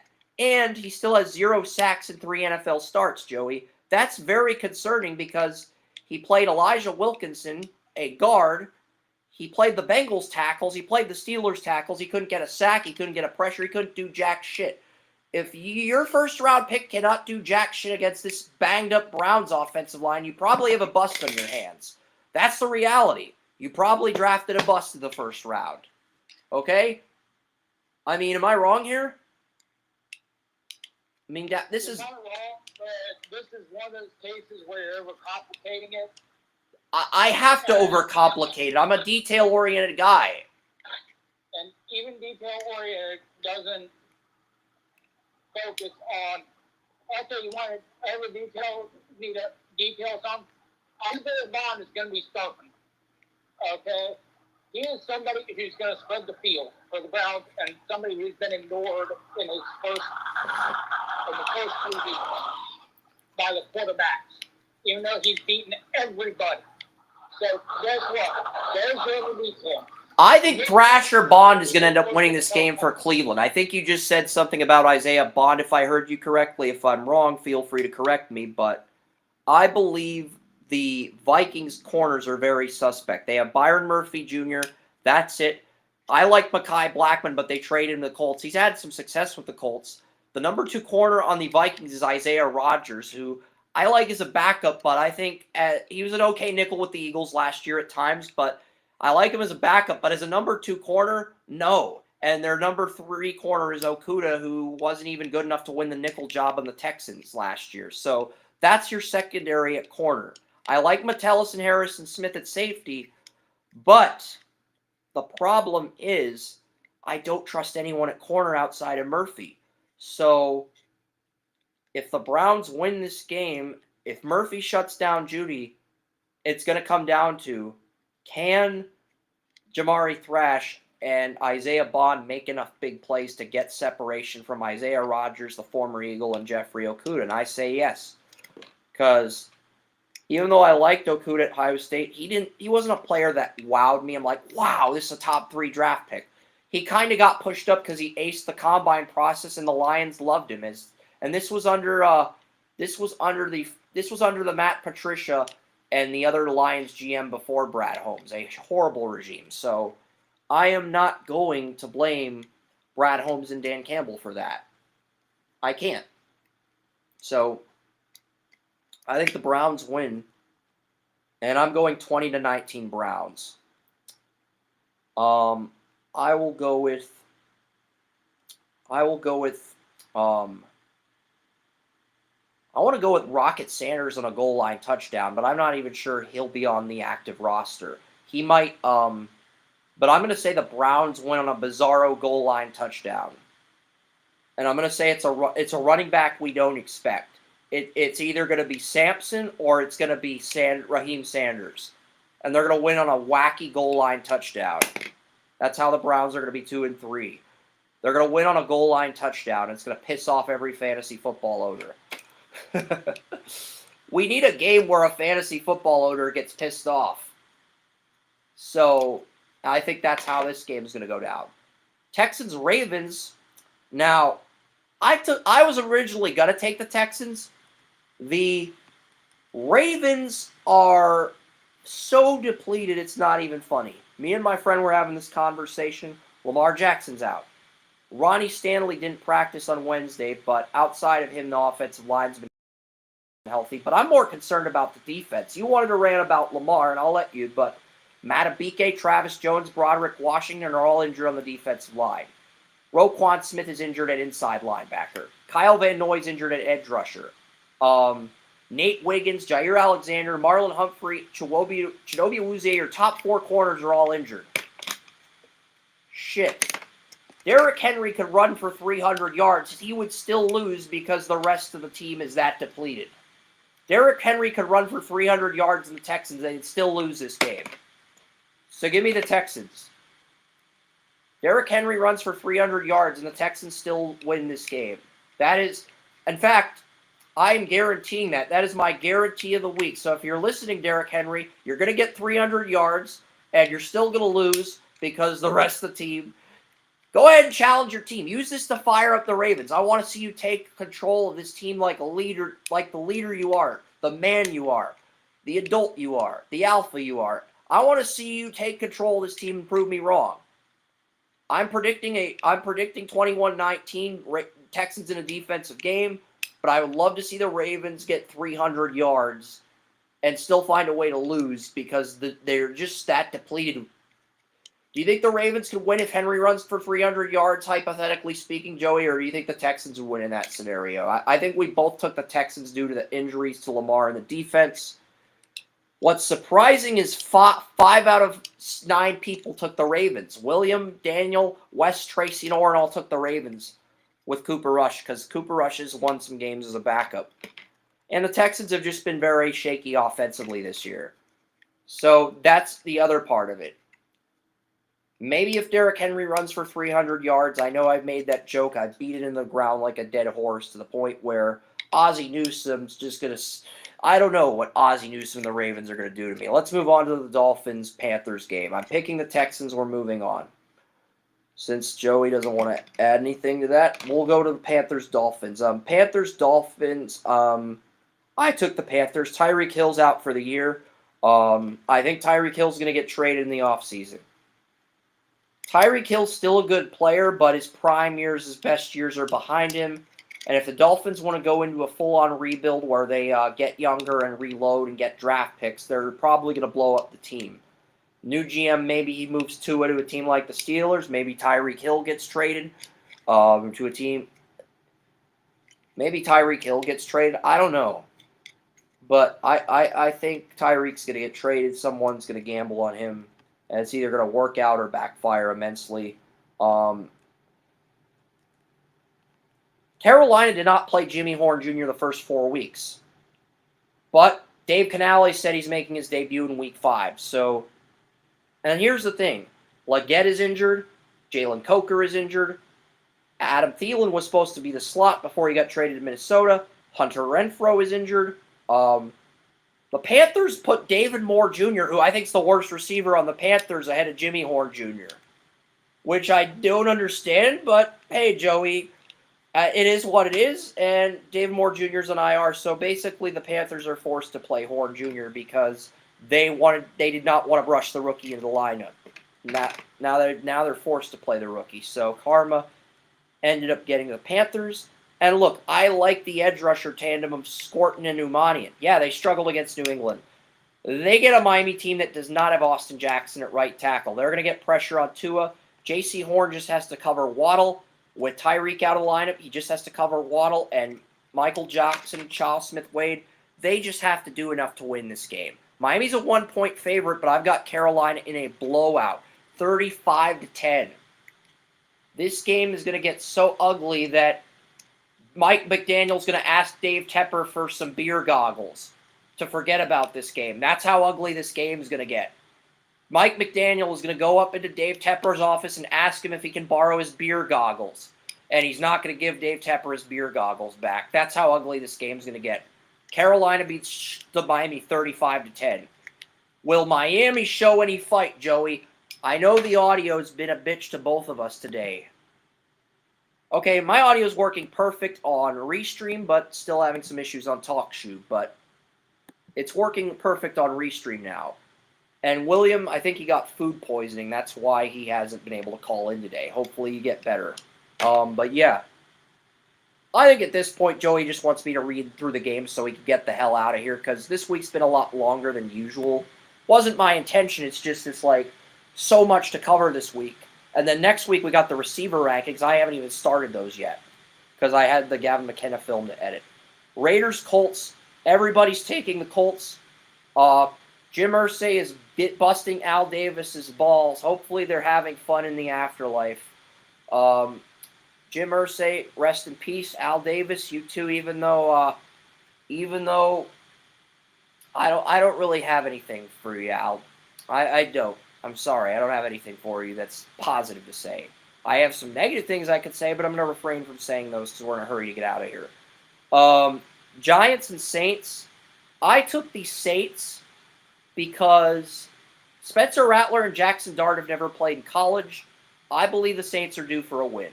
I do. I know the Giants have momentum, and on paper they are a better team, but I also believe the Saints and Spencer Rattler are due for a win.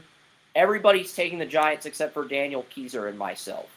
We are both taking the Saints to beat the Giants. Saints is my upset this week. Speaking of upsets, I have another upset. Jets over Cowboys. Let me explain. Not only is CeeDee Lamb back,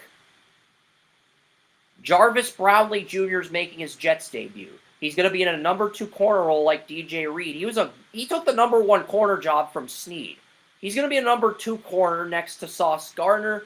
And the Cowboys, if they don't have CeeDee Lamb, I don't think Dak Prescott has an answer for these corners. And, the Jets are due to win a home game. They're just due to win a home game. Brandon Stevens has been a liability in coverage the last 2 years, and I think Brownlee's going to be an upgrade over him. And I also think the Jets are just due for a win. And, this is the thing. Tyler Guyton is injured. Tyler Guyton's in concussion protocol. He's been healthy the first 4 weeks of the season, but he entered concussion protocol on Monday. He hasn't practiced all week, so not only are Cooper Beebe and Tyler Booker out of the lineup, your left tackle, Tyler Guyton, is also out of the lineup. So the Jets have both Jermaine Johnson and Will McDonald healthy at edge rusher, and the Cowboys don't have their left tackle. So I love the Jets in this matchup for that reason, Joey. The Jets defense is healthier. Give me the Jets by 8, 28-20. I actually think Justin Fields does a respectable job managing the game here. So give me the Jets 28-20 in the upset. And me and William are the only two that took the Jets. Everybody else is taking the Cowboys. And Jerry Jones is calling me and William idiots while Woody Johnson laughs his ass off. Moving on to Philadelphia, everybody took the Eagles except for William. He took the Broncos, and honestly, William's not wrong here. If Hurts makes mistakes and Bo Nix plays perfect, the Broncos can steal this game. I went Eagles 24-19, but I think it's going to be a defensive game. I mean, Barkley is not dominated like he did last year. I know the Eagles are 4-0, but they look a lot more beatable versus last year. Next game is Titans-Cardinals. It is Cam Ward versus Kyler Murray. It is, I like the Cardinals, but here's the thing. The Titans are getting Tajay Spears back, Joey. Tajay Spears missed the first 4 weeks of the season. So they've been super reliant on Tony Pollard. And they don't have the lightning to Tony Pollard's thunder. Now you add Spears off of injured reserve. You've got that 1-2 punch at running back. Also, Arizona doesn't have Trey Benson. He got injured. So not only is James Conner out for Arizona, so is Trey Benson. And that is a big deal because Tennessee has a 1-2 punch in the backfield and Arizona doesn't. So if Tennessee's 1-2 punch can take some pressure off Cam or Kyler Murray has a bad game, Titans can steal this game. I don't think they will. I'm still taking the Cardinals, but it's just something to consider. Oh, and Will Johnson's going to be back at corner for the Cardinals. He was really good in the first 2 weeks before his injury, so I am taking the Cardinals 28-20, but I think the Titans are going to keep this game within single digits, Joey. That's my surprise. With Spears back in the lineup, the Titans are going to be a lot more formidable on the ground and a lot harder to stop, even though the offensive line is not as consistent as you'd like it to be. Buccaneers, Seahawks, I did take Seattle. I know you took Tampa. Honestly, it comes down to one thing. Is Mike Evans going to play? Because Devin Witherspoon's already been ruled out for Seattle, and I heard Mike Evans got upgraded from doubtful to questionable. So if that is true, and this is the first game with Evans, Godwin, and Egbuka, I have to switch my pick to Tampa. I am looking right now to double-check everything, Joey, because I haven't checked the injury report all week, and I'm kind of curious. I know Witherspoon's out. I saw a tweet yesterday on X. Okay, Evans is out, so the Buccaneers are going to be starting 2 rookie corners, Benjamin Morrison, who got injured last week. No, Benjamin Morrison's ruled out. Zion McCollum is full practice with his thumb injury. He will play. But you are looking at Seattle. Tampa Bay doesn't have a nickel corner with DJ Giddens playing boundary. They do not, and Jamel Dean Morrison out. Tampa doesn't have a nickel corner, and Seattle's not going to have a nickel corner either. So this game's really going to come down to Baker's decision-making as well as the decision-making of Sam Darnold. Oh, and Bucky Irving's out as well. So that's another thing to keep in mind. Seattle is getting Nwosu back, but they lose DeMarcus Lawrence to a quadricep injury. Julian Love is out for the 3rd week in a row. Byron Murphy downgraded to a limited practice, but expected to play. Okay, I'm still taking Seattle, but I had to review that information because if Evans... Holy shit, winless UCLA just scored on Penn State. Wouldn't that be hilarious if winless UCLA, who just fired their coach, Deshaun Foster, beat Penn State? I'm sorry, Joey, that'd be pretty hilarious if winless UCLA beat Penn State. That would be like a bar mitzvah for Michigan and Ohio State fans who dislike Penn State. Oh, I don't know if he crossed the end zone before he went out of bounds. This is a tough call, but honestly, it'd be great if UCLA beat Penn State. I mean, that would be the most embarrassing loss in James Franklin's career. Am I wrong? Penn State losing to a winless UCLA team that fired their coach? That might be the single worst loss in James Franklin's career. I don't think it's going to happen, but definitely an interesting update. Okay, Kerm, William, Joey, and Daniel Keyser took the Buccaneers. Tony, Orrin, Tracy, West, and I took the Seahawks. Tony Mario's a Buccaneers fan. He's also a Bucs season ticket holder. And he's picked against the Buccaneers for the 3rd time in 5 weeks. I know, Joey, you're very disappointed that Tony's picking against his own team, but hey, we'll see what happens. It worked against the Eagles. It did not work against the Texans in week 2. We will see. Everybody took the Lions to beat the Bengals. I've got 35-17 Lions. This is a game that's going to get so ugly that I think Mike Brown's going to contemplate whether to buy pepper spray or bear mace. That's how ugly this game is going to get. Mike Brown's going to contemplate after the game whether to get pepper spray or bear mace. I kid. That's not funny if somebody uses that irresponsibly, though. Commanders, Chargers. I am taking the Chargers. This is the game of the week. It's going to be high scoring. If the Commanders had a sack artist, I might pick them. Jaden Daniels is going to be back. Chargers 24-20. Shit, even Tracy took the Chargers. Tracy's the biggest Commanders fan on the planet. Even Tracy's going with the Chargers to beat the Commanders. I think that says something. Here's a shocker, Joey. Patriots-Bills is not a lock. William took the Patriots in the upset. I have the Patriots covering the spread. 35-28 Bills. Bills are favored by 7.5. Give me New England at plus 7.5. Give me the Bills to win straight up. And give me New England at plus 7.5 to cover against Josh Allen. I mean, they only lost to Buffalo by like a field goal last year in Buffalo. If the Bills go 0-for-3 in the second quarter and the Patriots come out dominating, this is a game New England can steal, Joey. It really is. You might disagree with me. I'm not bold enough to pick the Patriots to win like William is, but this is a game the Patriots can steal if Drake May avoids turnovers and Josh Allen has another interception and he goes 0-for-3 on third downs. He can't do that again against New England this week. If he gets his third down conversions, the Bills will win.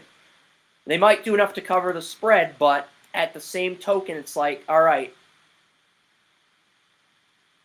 And then the final game is Jaguars-Chiefs. Joey, I am taking Duval in overtime, 26-20, Jags. I'm taking, I like the Jaguars. I said back in May there were 3 games I thought the Chiefs would lose. I thought they would lose the Ravens. I thought they would lose to the Bills. I thought they would lose to the Jaguars, and I thought they would lose to the Cowboys on Thanksgiving. I thought they'd win every other game. They disappointed against the Chargers and Eagles, but they rebounded the last 2 weeks. They do have Xavier Worthy back. I do think the Jags are going to put up a fight. And the Jags have lined up Lewis at, dime corner. We'll see what happens. But UCLA's beating Penn State. I am very happy about that. You need to celebrate. You need to be happy. You need to do the wave. You need to do the wave. Yeah, I know it's 4 p.m. I want to get out of here too, so we are signing off. Only 2 listeners. Yeah, it's like, why is TalkShoe continuing to sign me out? It's like, holy crap. Did UCLA just recover a fumble? I think UCLA just got a fumble on the kickoff. No, they attempted an onside kick and they got the ball back. Freaking UCLA just attempted an onside kick against Penn State like Sean Payton in the Super Bowl. They're up 7-0 and they got the football back. Holy crap. I mean, as an Ohio State fan, there are 2 teams I enjoy losing on Saturdays. Michigan and Penn State. And UCLA with the interim head coach has just called an onside kick on Penn State and they got the ball back. And they're ahead 7-0. I'm kind of curious to see how this develops. Also, the Florida Gators are leading Texas, Joey. Florida leads Texas 7-0. Lagway leads Arch Manning. This is turning out to be a very entertaining Saturday. It's almost like the College Football Playoff Committee got together with J.J. Abrams for this weekend's action. And Abrams is putting all the plot twists that you want to see in the college football world into fruition. So, I love it. So, yeah. We're going to sign off on TalkShoe and Restream. Look, I still got stuff I got to do for the site. I got the Rams game recap. I got to get the Gavin McKenna film up on our YouTube channel. And Joey's got to get out of here. As much as he loves talking sports with me, the phone communication and the fact that, he just wants to move on with his day, I kind of do as well. So we're just going to get out of here, whether you like it or not. You can re-listen to the show on YouTube and TalkShoe, and next week we'll be back with a Western Conference preview, and we will be back with a Western Conference preview in the NBA, and we'll also be back with we're going to be back with wide receiver rankings, which I haven't even started yet. Kansas State just lost to Baylor. Kansas State's now 2-4 on the year. They're in jeopardy of missing a bowl game. But UCLA, it looks like Nico Imaleva just threw a dime to his wide receiver, and UCLA is now in the red zone against Penn State. I'm not going to lie. There is a temptation to stream this game and continue the show as long as UCLA keeps firing on all cylinders like this. there is a very strong temptation to continue. I know I need to sign off, but there's a very strong temptation to continue. And I'm having a hard time fighting it, Joey. I am having a hard time fighting it. So if you're still here, set me straight so we can end this, because we pretty much covered everything we want to cover today.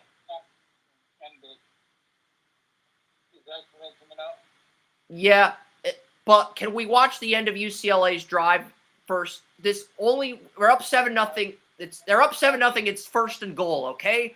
Let's see if UCLA takes a 14-0 lead, and then we'll sign off. Deal? I'm not going to watch the entire game. You want me to be convincing. I don't know how to be any more convincing than You were convincing, but I'm also, it's like, aren't you kind of curious to see if UCLA goes up 14-0 on Penn State? Wouldn't this be the single worst loss in James Franklin's career to a winless UCLA team that fired their coach? That would be... he's had worse losses. I would argue this would be the single worst one, but here's the thing. UCLA's had the ball for 7 minutes and 30 seconds. Penn State has not had the ball for a second in this game yet. And... yeah, I mean, that was a gutsy play by UCLA to call an onside kick after a touchdown, but they did it, and they got the ball back. That is... and Penn State's got a decent offense, so I respect the decision by UCLA. So we're not going to get a touchdown. We are going to get a field goal. Mateen Bogani is going to attempt this 24-yarder at the Rose Bowl, and if he makes it, it's 10-0 Bruins. The Gators lead Texas as well, so Lagway is beating Arch Manning, so that's another big. So, like I said, this is a J.J. Abrams week in college football. Lots of plot twists. More plot twists than an M. Night Shyamalan movie or an Abrams movie combined. Well, Arch Manning is not that great of a passer. Neither is Lagway, but Lagway's making better decisions so far, and it's early. It's only 7-0. Something we're finding out is that Arch Manning does not have his uncle's ability to pass the ball. He's a good athlete. Right now, it looks like I have Mendoza in round 2, but right now it looks like Dante Moore, Julian Sayin, and Dylan Raiola might be the only first-round QBs in the next 2 drafts in 26 and 27. The way this season has gone, and then the 28 guys, the Pitt beat Boston College like 42-8 with the freshmen. So the Pitt freshmen did really good today. The only thing you need to know about Arch Manning is that when Jimmy Haslam, Noah Stefanski, and Andrew Berry were there watching him on the sideline, they were either stoic or shaking their head while watching him. That should tell you everything you need to know. That's true, but I'm kind of curious to see what happened with Mason Heichel. I want to get the stat line. I know we're signing off.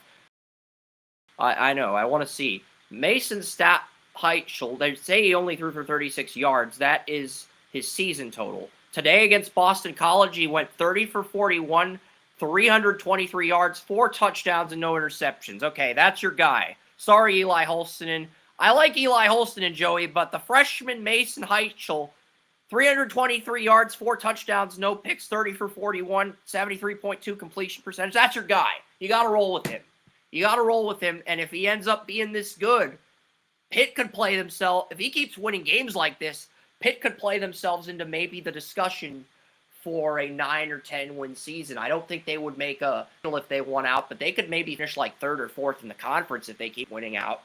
I mean, Mason Heichel had a really good day, and if this continues, we're looking at Bryce Underwood, Malik Washington, Mason Heichel. That's your top 3 in 2028. And that may end up being a better group than either this year or next year with the way these QBs have progressed, Joey.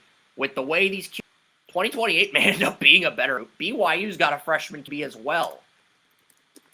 So being better than 2026 and 2027. 2026 and 2027 may end up sucking. And 2028 may end up being legendary.